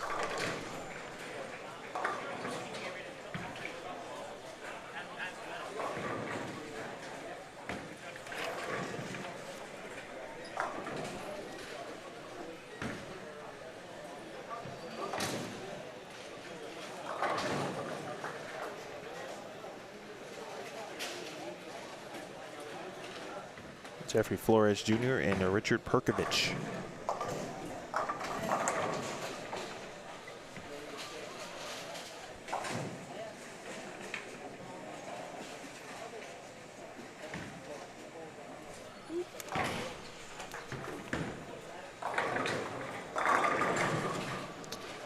Jim Tillery checking in.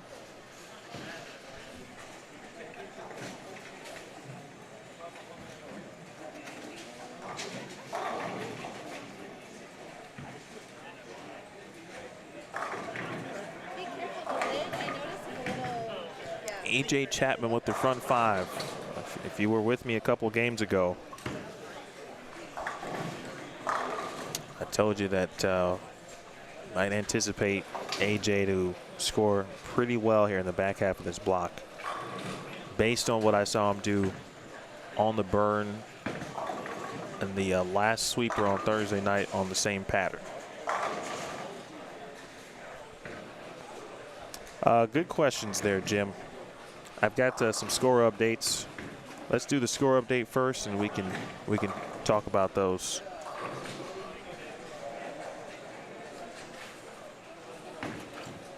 All right, Jacob Buttriff, as mentioned before, still your leader, plus 233. Again, his low game is 200 on the day.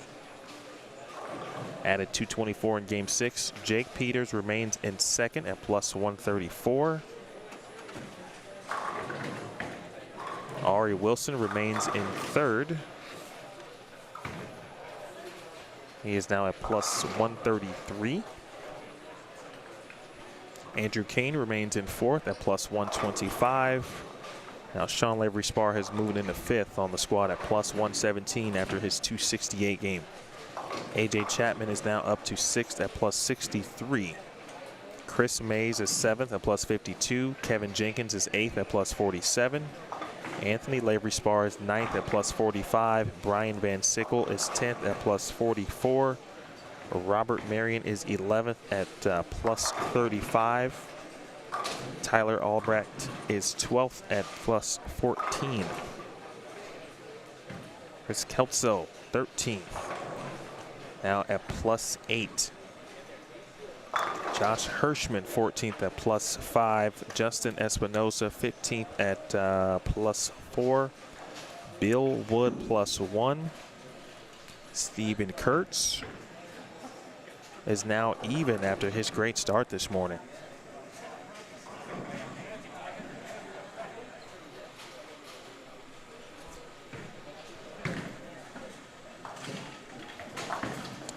Well, what sounded like thunder, really good shot there for Chris Clerk. And Clerk trying to make a run here. Chris is minus 54. Callers that are here for squad 4, check-ins beginning at this time at the front desk. Check-in is underway at the front desk if you are here for squad 4.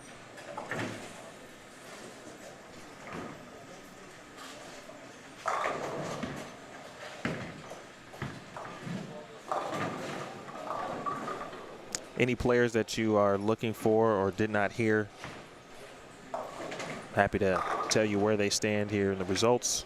Just drop that in the chat here. AJ.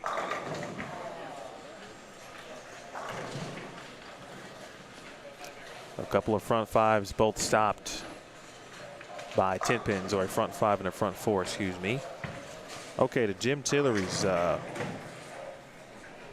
That's right, JD, good bowling. Thanks for watching as well. The scores are indeed higher, Jim, and I think we both talked about that yesterday, anticipated it. David Tolson just talked about it. David's here now. But one thing I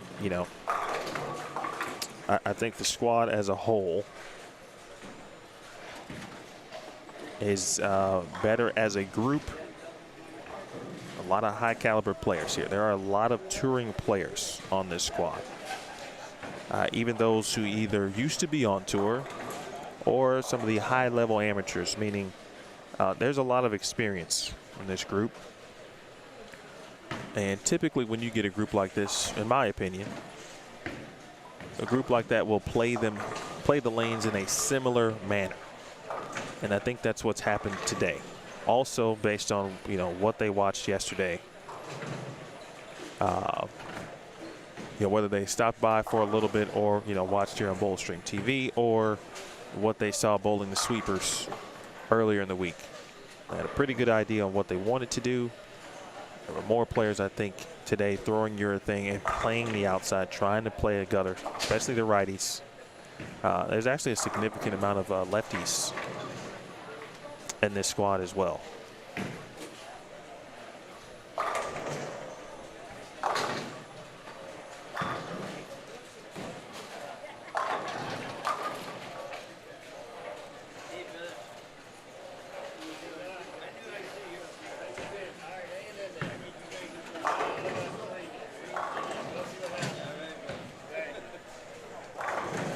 Oh, just wiggle, 10-pin wiggle.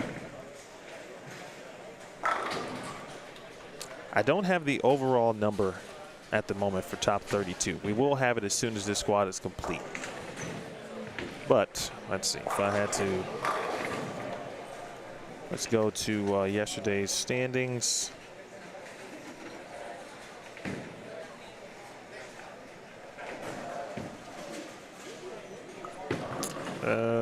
Let's see, so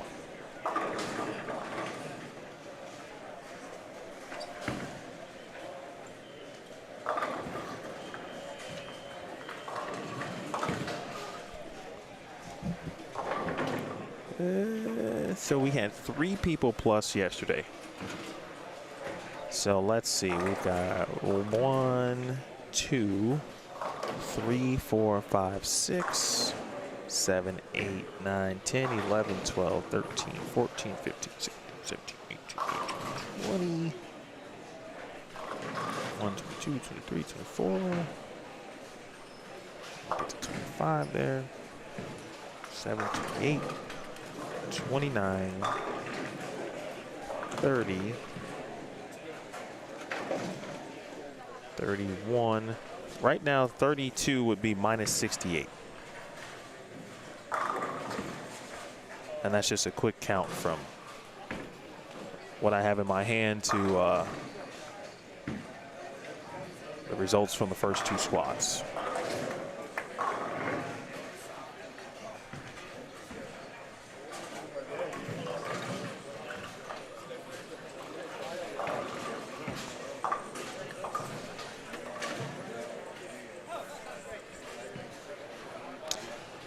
Leah Matt is now 19th at minus 3.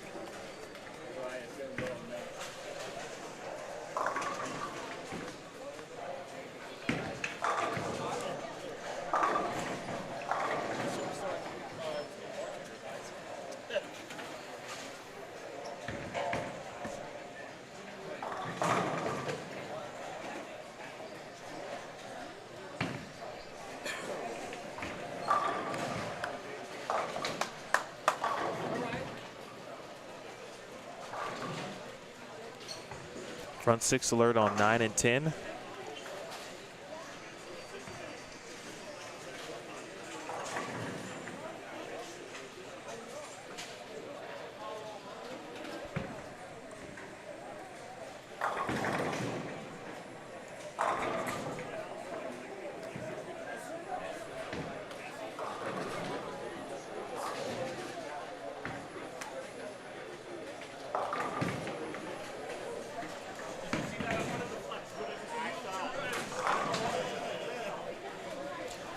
Chris Clerk is trying to run a number down here. I still think even is something to feel pretty solid about.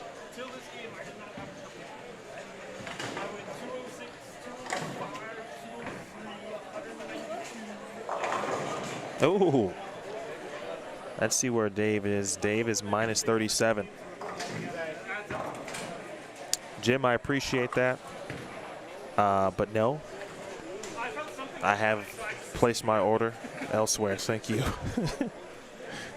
I appreciate your thoughtfulness.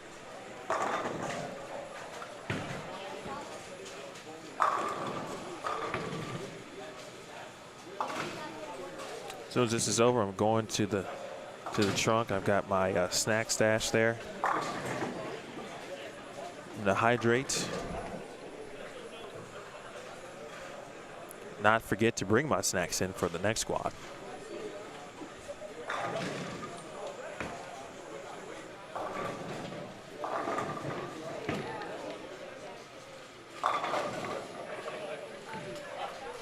Well, Richie Teese has got the front six, folks. And Richie is at minus 45. Tell you, man, with 8 game blocks. I said this yesterday, I felt like if you were minus 25 or around that with 1 game to go, that's exactly where you'd like to be.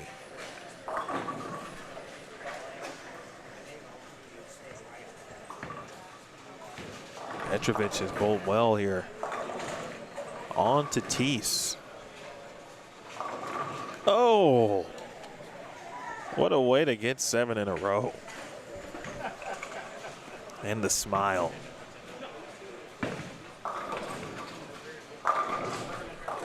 This is also, let me go back and look.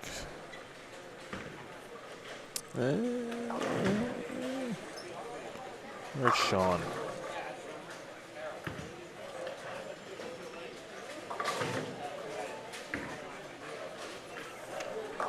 There it is. Sean O'Mara had the front 8 in game 7. And Nathaniel Duran had the front 8 in game 6. And that's right on time. It's right on schedule the way we've seen strings start to work late in the block. Get some help, Chris Clerk.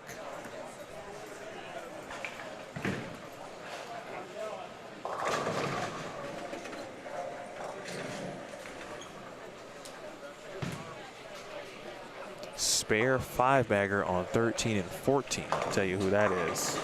Where is Mr. Petrovic? Or Perkovic, excuse me. Richard Perkovic, minus 92.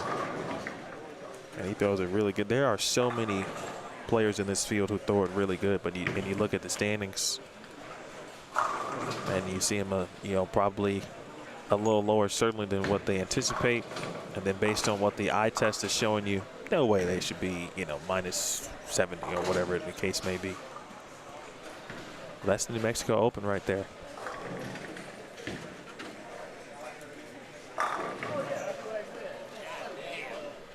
All right. More Richie Teese here. 8th frame. A little fast 8.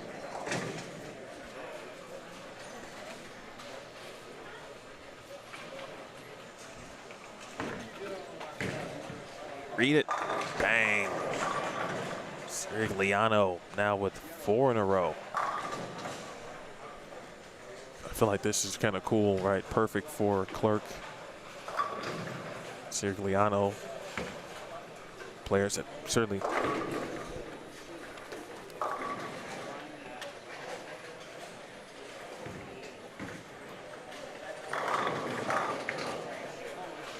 know one another. You can kind of, feed off each other in this situation. They're both trying to make a run and have the last couple of, or take these couple of games and put something big, I should say, to give a run to the number. Richie Teese chopped the 4-7. Open frame in the 8th.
David, unofficially, based on where we are in 6 games complete here and what I counted through yesterday's results, the cut is minus 68 at the moment.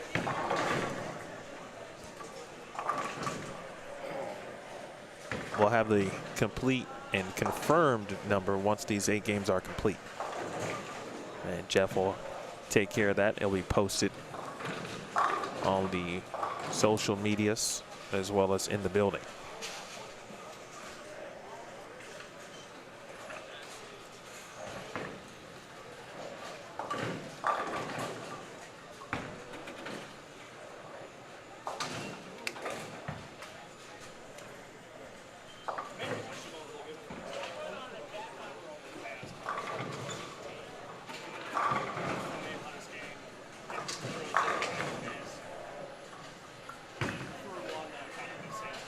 I think 3 10-pins this game for Chapman.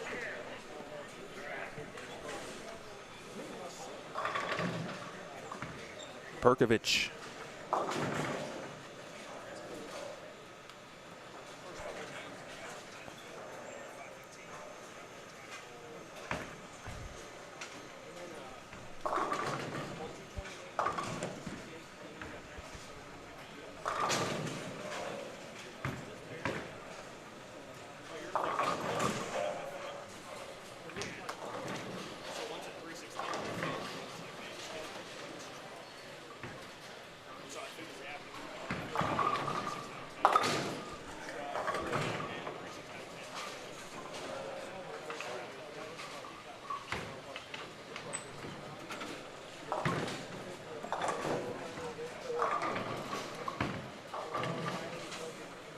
Scores here for Chris Clerk, 246, 234 out there for Sirigliano. They're going to move to 9 and 10, so be able to keep an eye on them.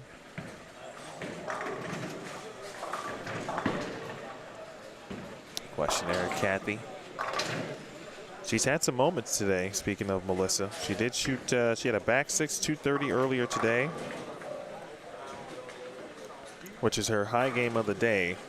And minus the last couple, overall they haven't been that bad, but she is minus 119.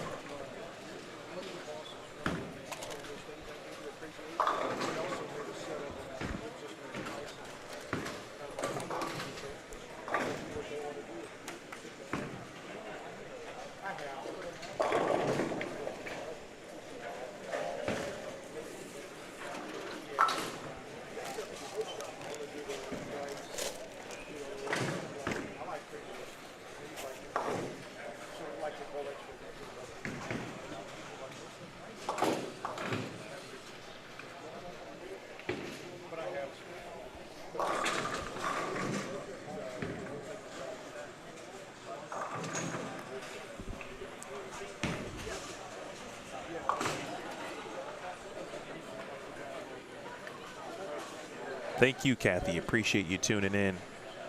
Stank shoots 169. We've got a 290 potential.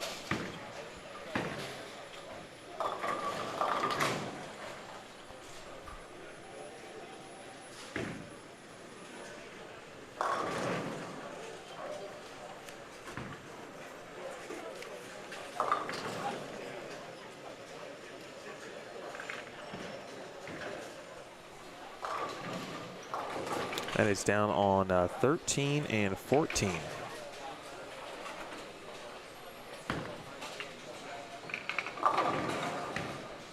All right, Chris will move a bit closer. Will now be at minus 20.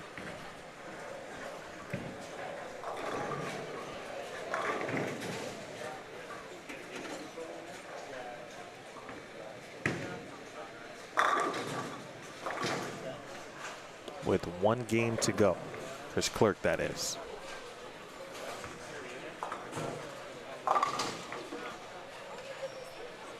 Richie Teese after the front 7, chopped the 4-7 in the 8th, struck in the 9th, and then just went split in the 10th for 234.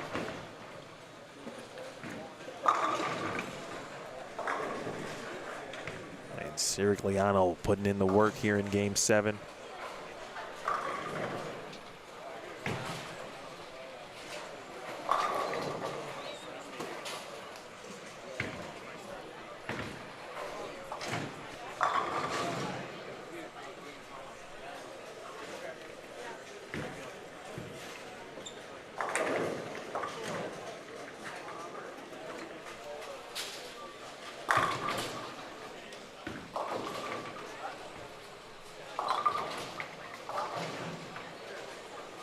I believe on 13, Justin Perez.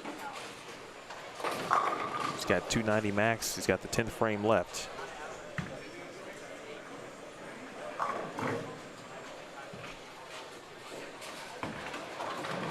Getting to 230, Stave. There it is.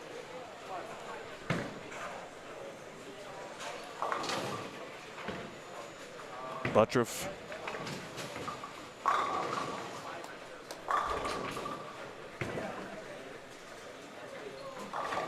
And for Jacob, that's going to move him into the 2-0s theoretically. That was his first shot in the 10th. One more, he'll be in the 2 teens.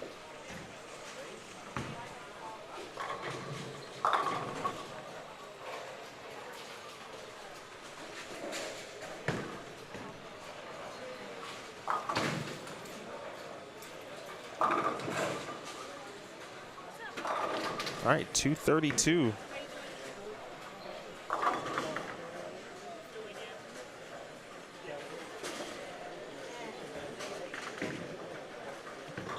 And Dave now moves to -5.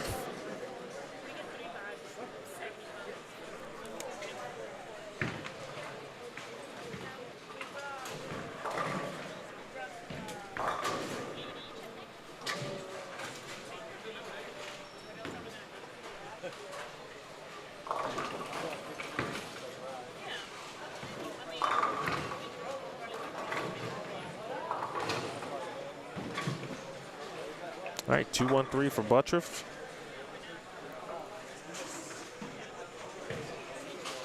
You see Hunter Mays. And let's see. Hunter Mays at -15. No carry there. He can get to 216. The 290 attempt, it end first shot in the 10th, 9 spare.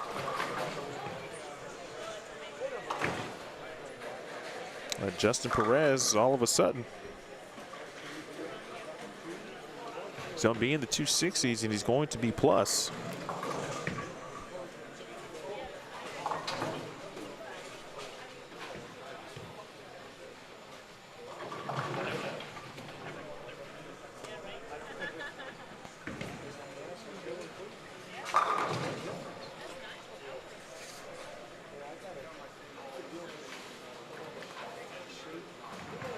First 10th frame shot for Jake Peters, and then we'll get you over to 5 and 6 and 7 and 8 as we get this party started.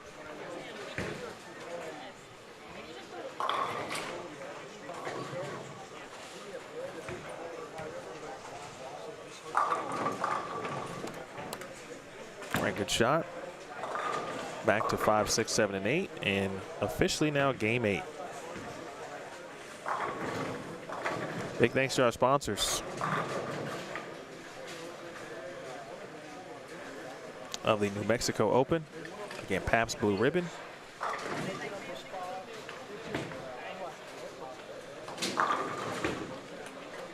Shamrock Foods, Principal Financial Group, and Petrie, New Mexico.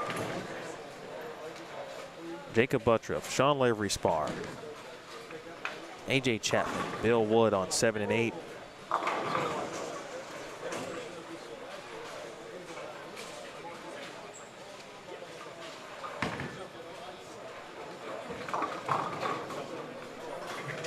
Bill Wood is in the mix too. Bill at +1. These are 4 players who are right now within the number, in the number, and or around the number.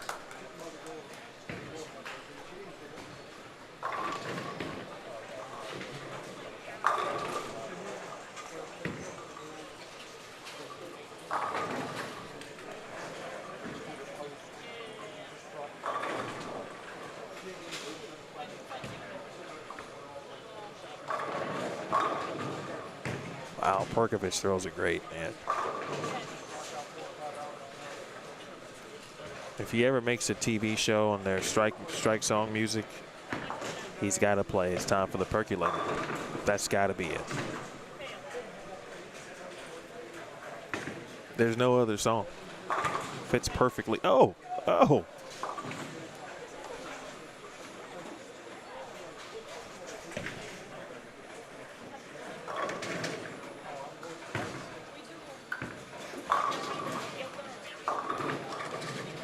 Chris May is now joining us, and after 6 games, Chris was plus 52.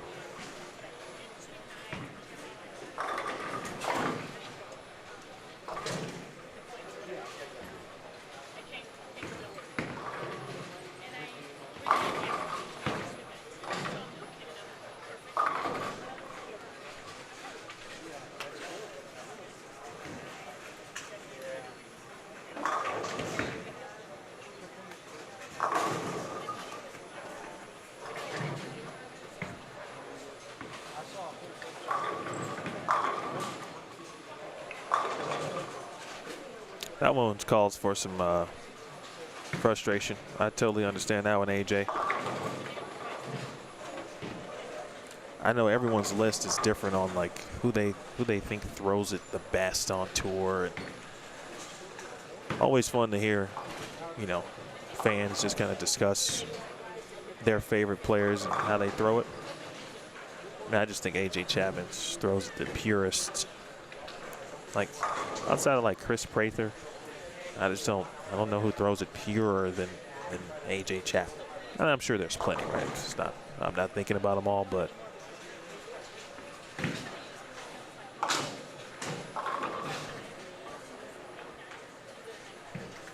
Chris Pulliam joining us here on BowlStreamTV. CP, appreciate you tuning in. The attitude control. No one is paying me to say these names. I'm just telling you what bowling balls they're throwing. That's the same ball that Steve Novak was throwing yesterday. That's what Jacob Buttrop is throwing today.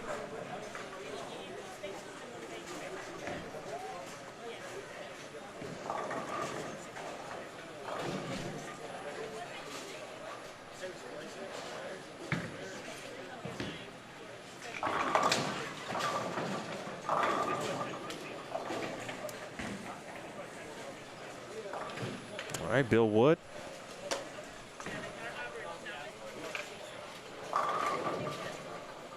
Looks like 9 through 12 are going to finish. They won't be last. Looks like that honor will belong to 15 and 16. Oh, good break next door for Chris Clerk. We'll have a score update here in a second once 15 and 16 is complete. They and their final 2 players in the 10th frame. One of them is Keith Fung. And from here, Keith got to 216 that game. And for Keith Fung,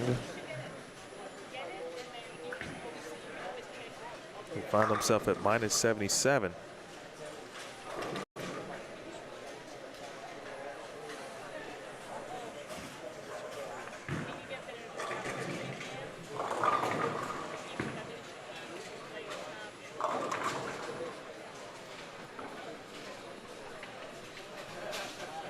Been a good day for Sean. Did struggle a little bit in game 7 next door on 9 and 10. A couple of 3, 6, 9, 10s.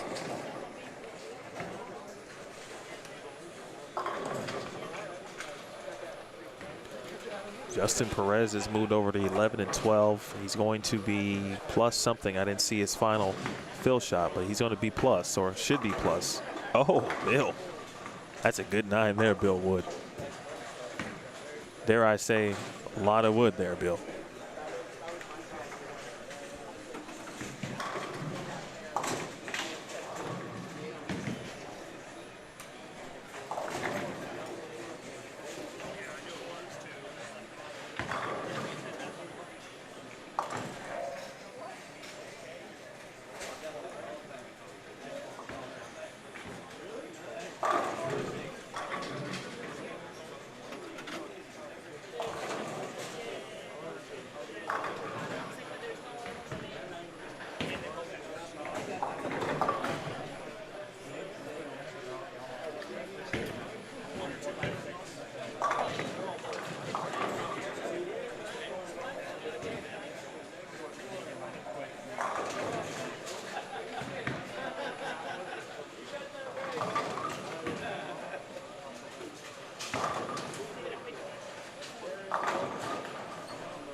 Much of just sending pins. I think I remember Chris Mays from last year. I think I was commenting about the smooth two-handed style. Post every shot.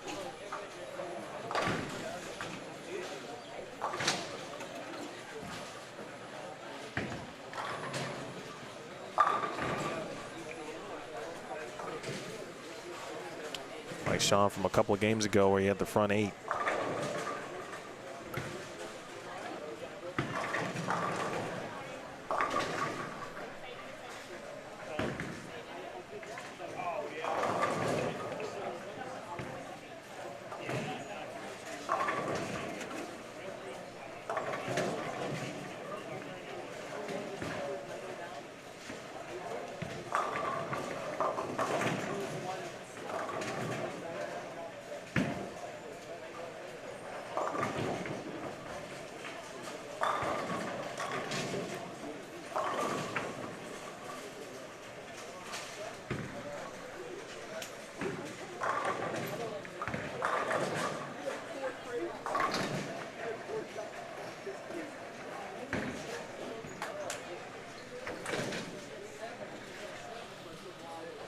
Final game of squad number 3.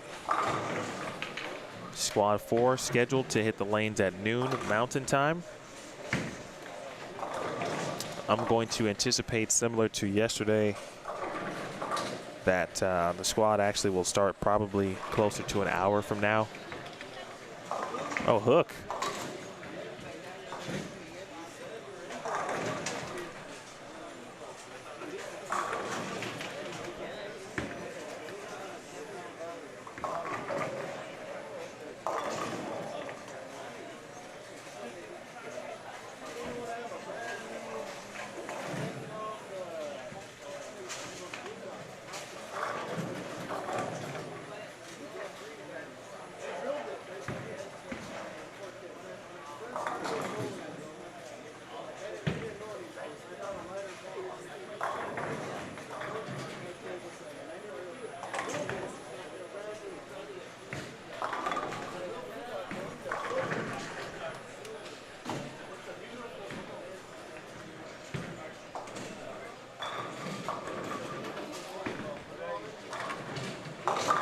Nice shot, Bill.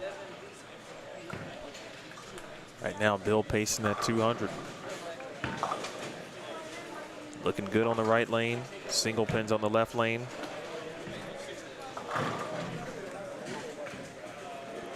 TQ, that looks like some type of Paragon.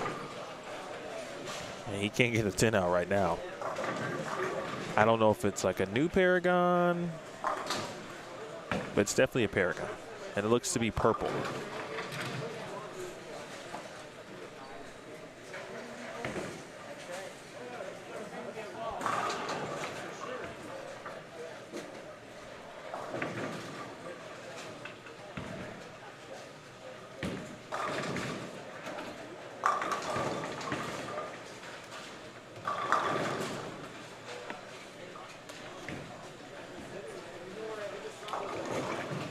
Back to business for Sean.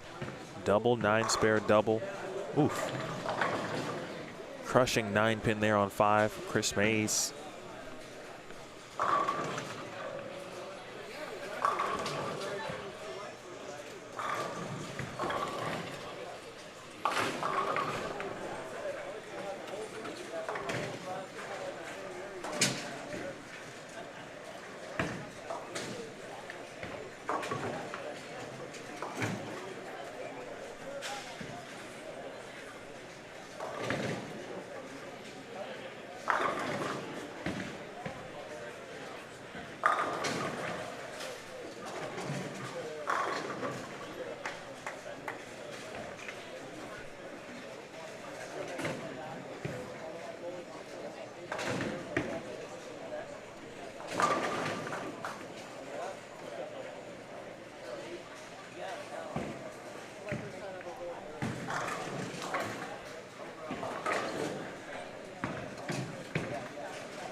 Chapman originally from Manchester, Iowa.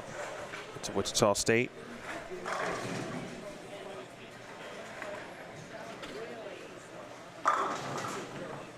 It looked like a ball change there for AJ.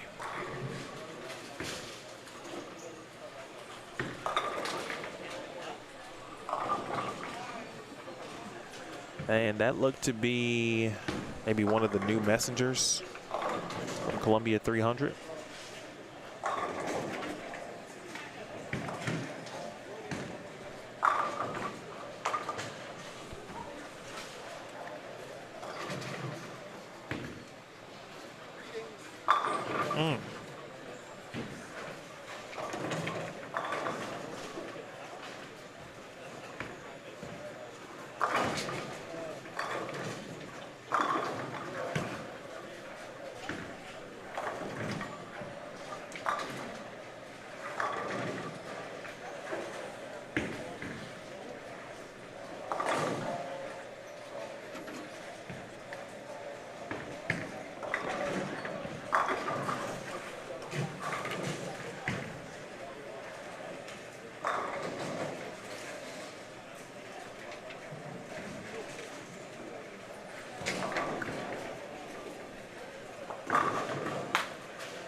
If you're just joining us, Jacob Buttroff is plus 233 for 6 games. I haven't gotten the 7-game update yet.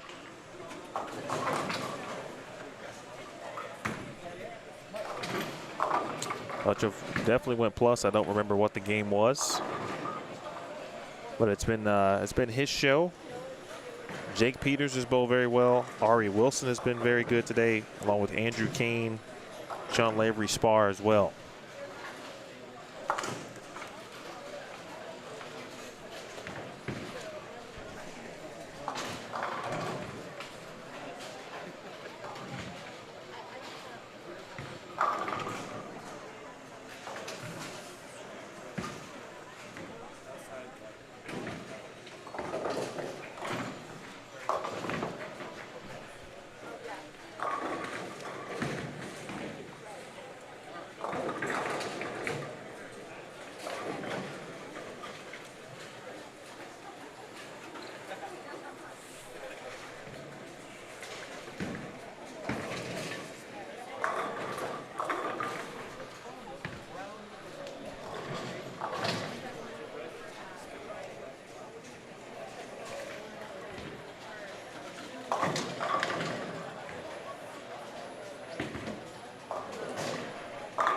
Oh, wow.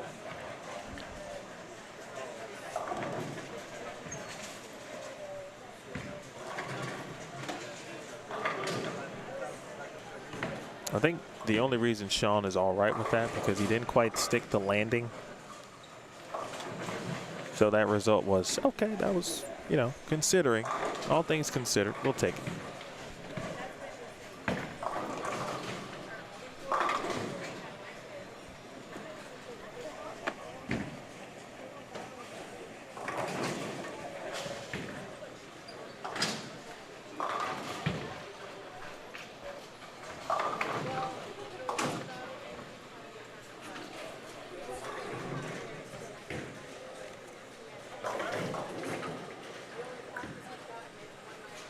That's an all Arizona group on 9 and 10.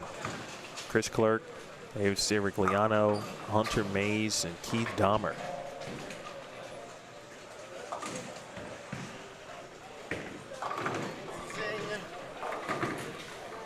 Game 7 update.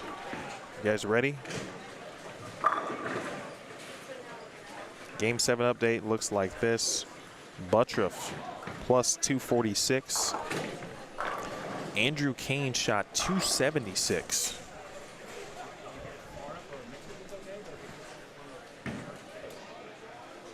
to get to plus 201. Jake Peters now at plus 127. Butters. Ari Wilson, fourth at plus 119. AJ Chapman is moving into fifth at plus 109.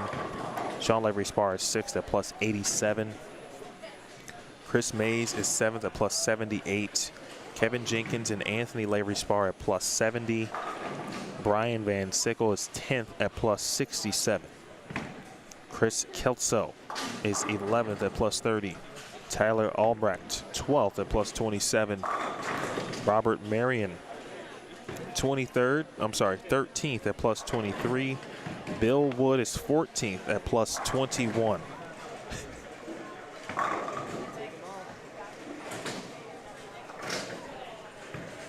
And bowlers, when you finish up your final game, please. I love the timing. They've got the time. It's almost like there's some artificial intelligence. When they, as soon as I started talking about some standings, they hit the button. I didn't know we were playing additional games within the game. Nonetheless, Bill Wood, again 14th at plus 21. Hunter Mays is 15th at plus 12. Justin Perez, after shooting 269, is now plus 8 and 16th. Josh Hirschman is 17th at plus 7. Steven Kurtz is 18th at plus 3. And then we get to Timothy Jacob, who is 19th at minus 1. Matt Zweig is 20th at minus 5, tied with Dave Sirigliano.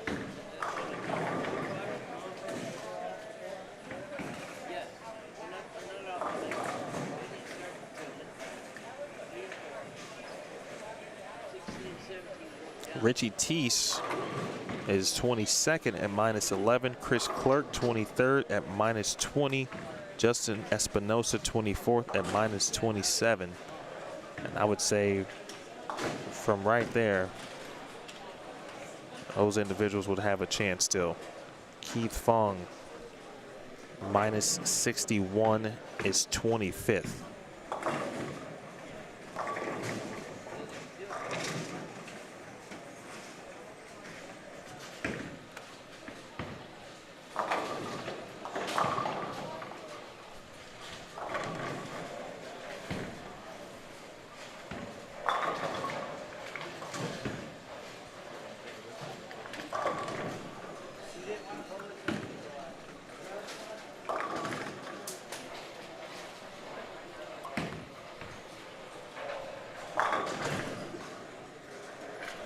Andrew Kane finished with 193. He's going to be at plus 194.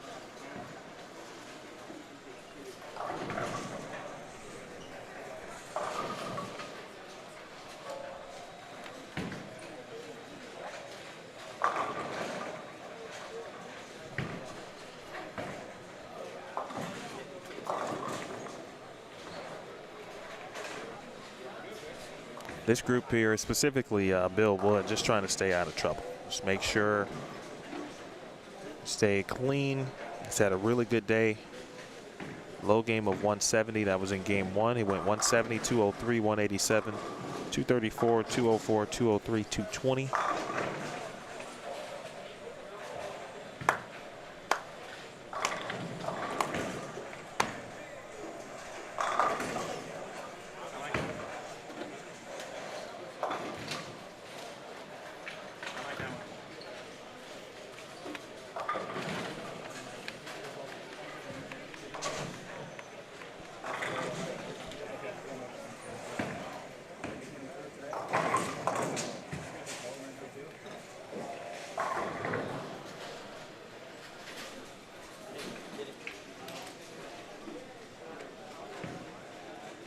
Again, Bill Wood at plus 21.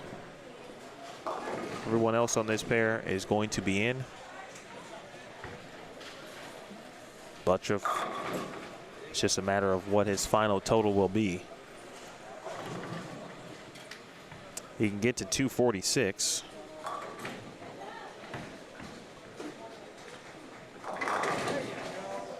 That would get him to plus 292.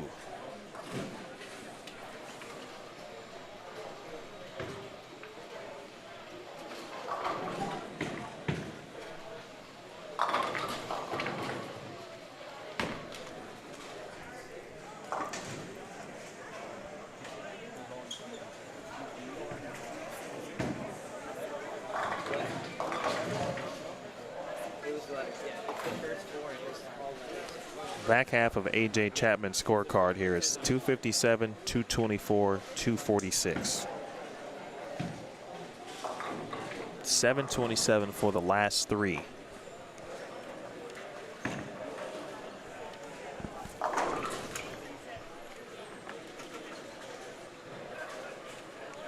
What's up, tournament leader? I called it last night when you couldn't even walk.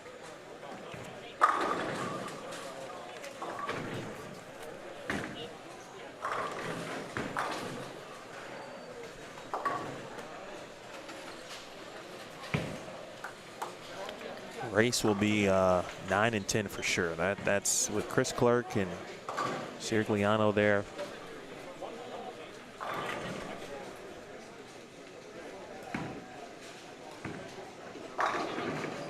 Keith Dahmer at -80. Probably gonna be a little too far out, but you never know.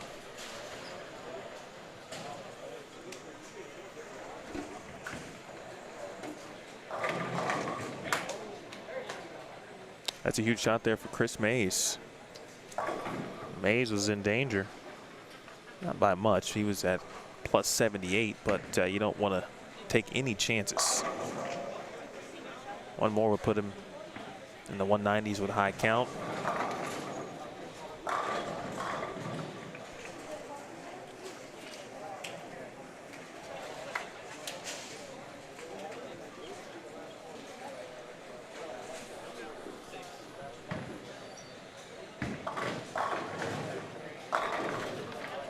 Chris Clark has gone strike, spare, 4-bagger.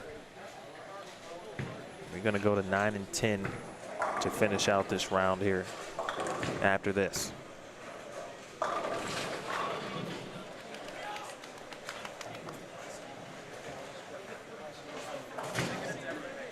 think it's the first trip for Sean Lavery's bar has had today.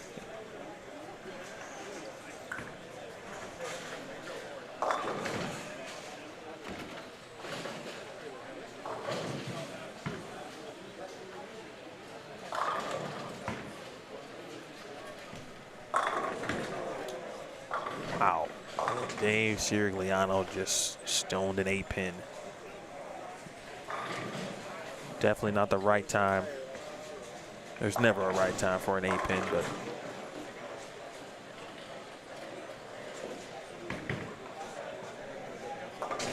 Mays will finish at 180.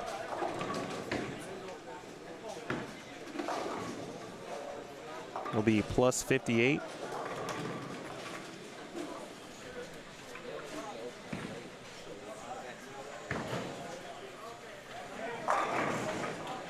Oh, for the road. One for the road.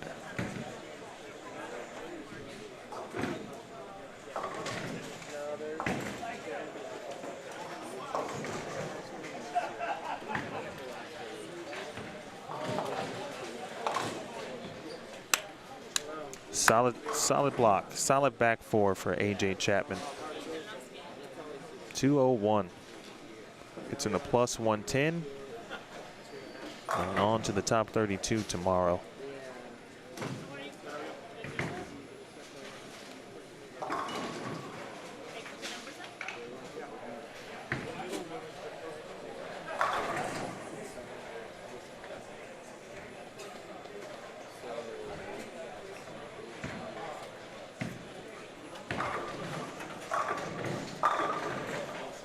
Great bowling today from Sean. 204, 201, 206, 210, 228, 268, 170, 236.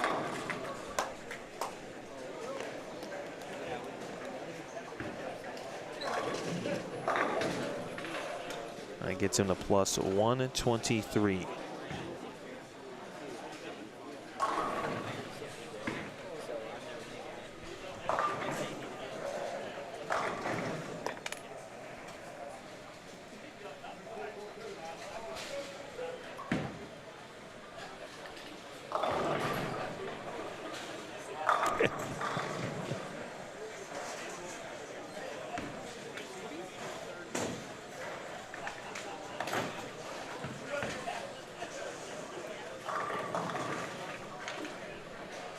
Dave missed the head pin to the right there on 10. Chris Clerk now with a 5-bagger. Richie Teese has made the bucket with the 7-pin. He's still got a chance. Oh, the only open there for Bill Wood. There was a right time for that. 193 for Bill.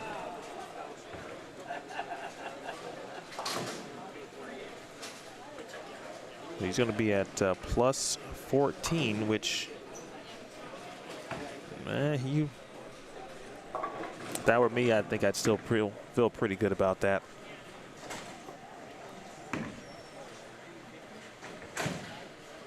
.234 for Jacob Buttriff. On to 9, 10, 11, and 12.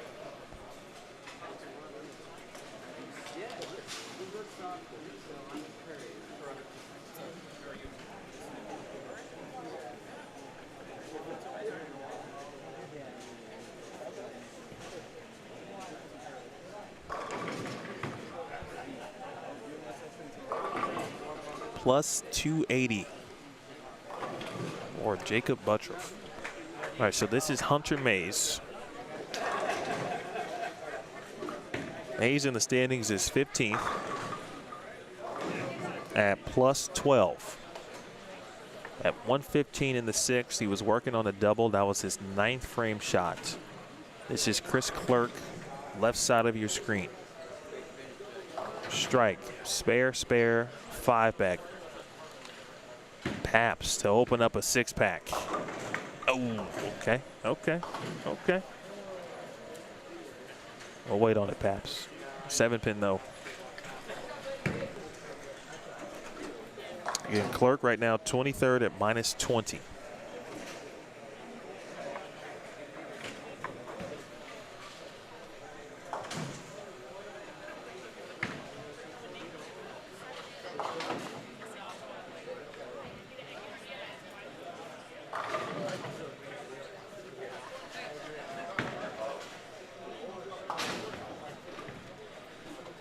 Through 8 is complete, and oiling will begin.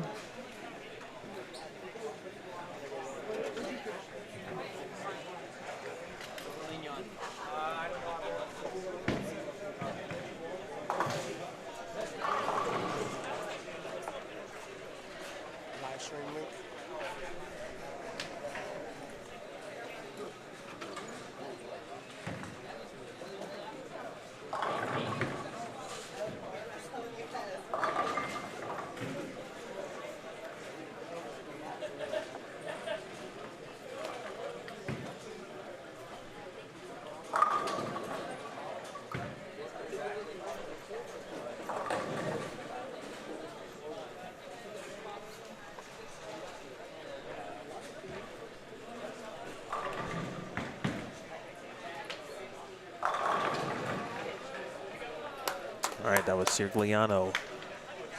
He'll take it. He was owed that. He comes back saying, wow.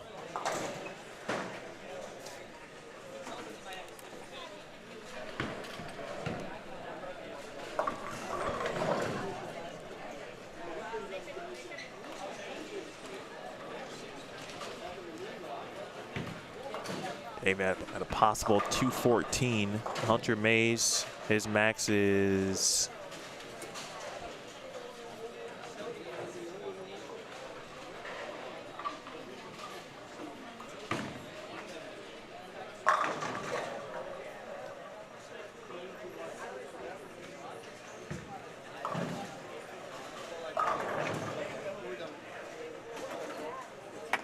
.214, which doesn't really seem like much, but it is.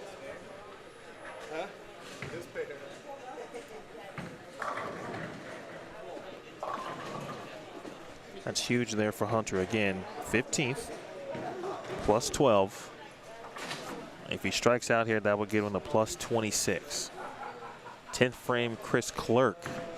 Max in the 240s. And that one was out the window.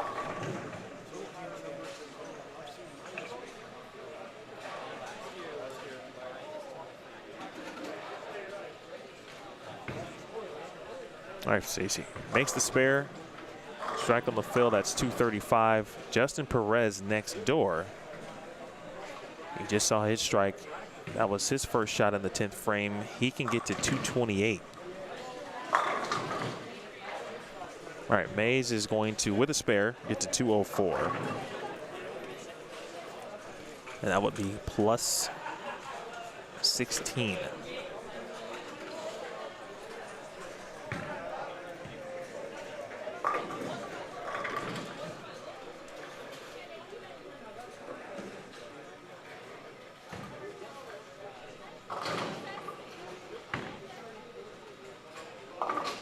Good spare there for Clerk.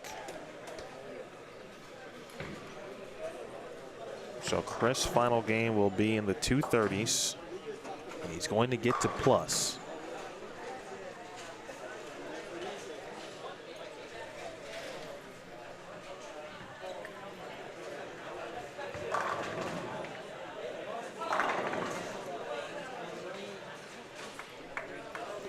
Perez doubles.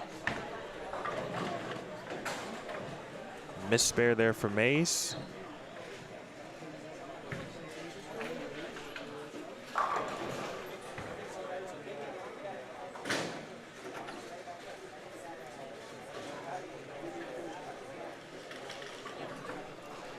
So Mays settles in at plus 15. That's one ahead of Bill Wood. Chris Clerk, 234. That is back-to-back 234s for Chris Clerk.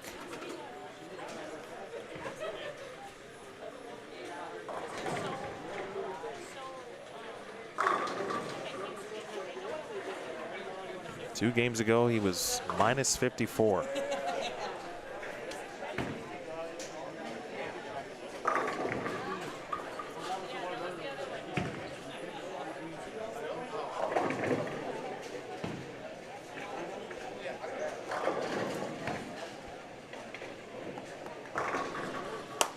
Clark's going to get to plus 14.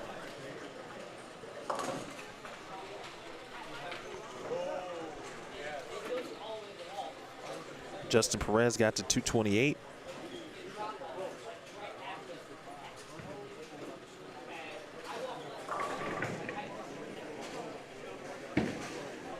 That's going to get him to plus 36.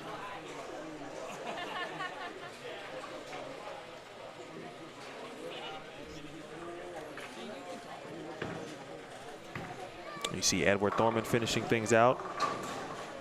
Saw him bowling a few sweeper as well. Again, the next squad was scheduled to begin at noon Mountain Time, but I would give it at least 30 minutes from now. And Sirigliano, after getting the first one in the 10th, 2-4-10. Richie Teese, 193.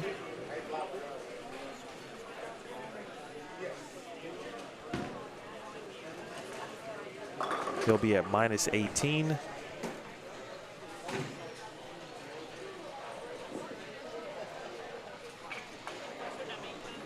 Somebody down there is going to be in the 270s.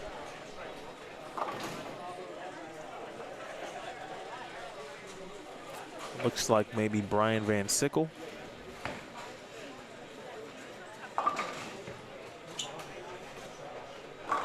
$200 even. Sirigliano, and he will remain at minus 5.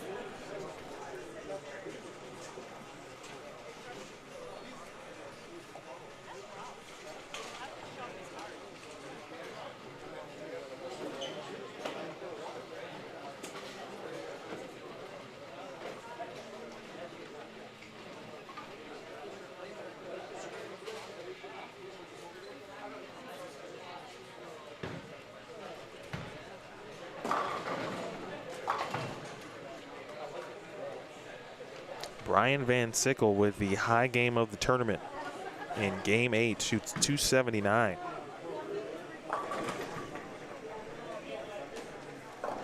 Sounds like a high game pot winner right there.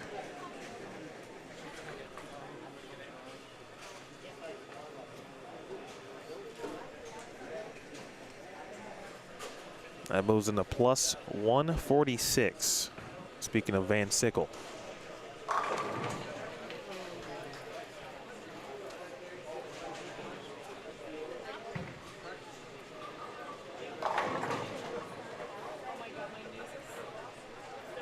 Anthony Lavery Spar 213. That gets him to plus 83.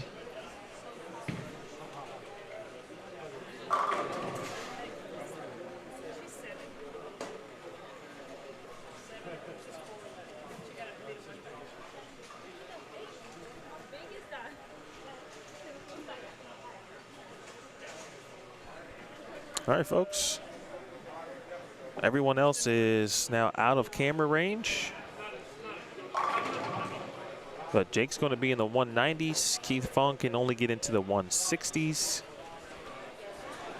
And that's the only pair left going. So, shout out to Chris Clark getting the plus 14. And Richie Tisa at minus 18. Dave Sirigliano at minus 5. There's a ton of other numbers, obviously, we do not know yet. Justin Perez gets to plus 36. All these scores unofficial. Hunter Mays at plus 15. Bill Wood at plus 14. Brian Van Sickle at plus 146. Anthony Lavery Spar at plus 83. Chris Mays plus 58. Sean Lavery Spar plus 123. AJ Chapman at plus 128 for the last 4 to get to plus 110. Andrew Kane plus 194, 276 in game 7. And of course, Jacob Buttroff, 234 last game, unofficially plus 280 for his 8-game block. That is going to do it for us here in Squad 3. Nice bowling today. So we anticipated higher scores, a great squad, a lot of great competitors, and that was on display here on BowlStreamTV. Squad 4 is coming up next. I'd give it about a half hour or so. I'm going to go in and change the time for the Squad 4 event. So give it about, again, 30 minutes and some change. Lanes are being re-oiled as we speak. They are starting, of course, on the low end and will make their way to the high end. Big thanks to all of our sponsors here for the 18th New Mexico Open. Those include, of course, Pabst Blue Ribbon, Principal Financial Group, Petrie, New Mexico, and Shamrock Foods.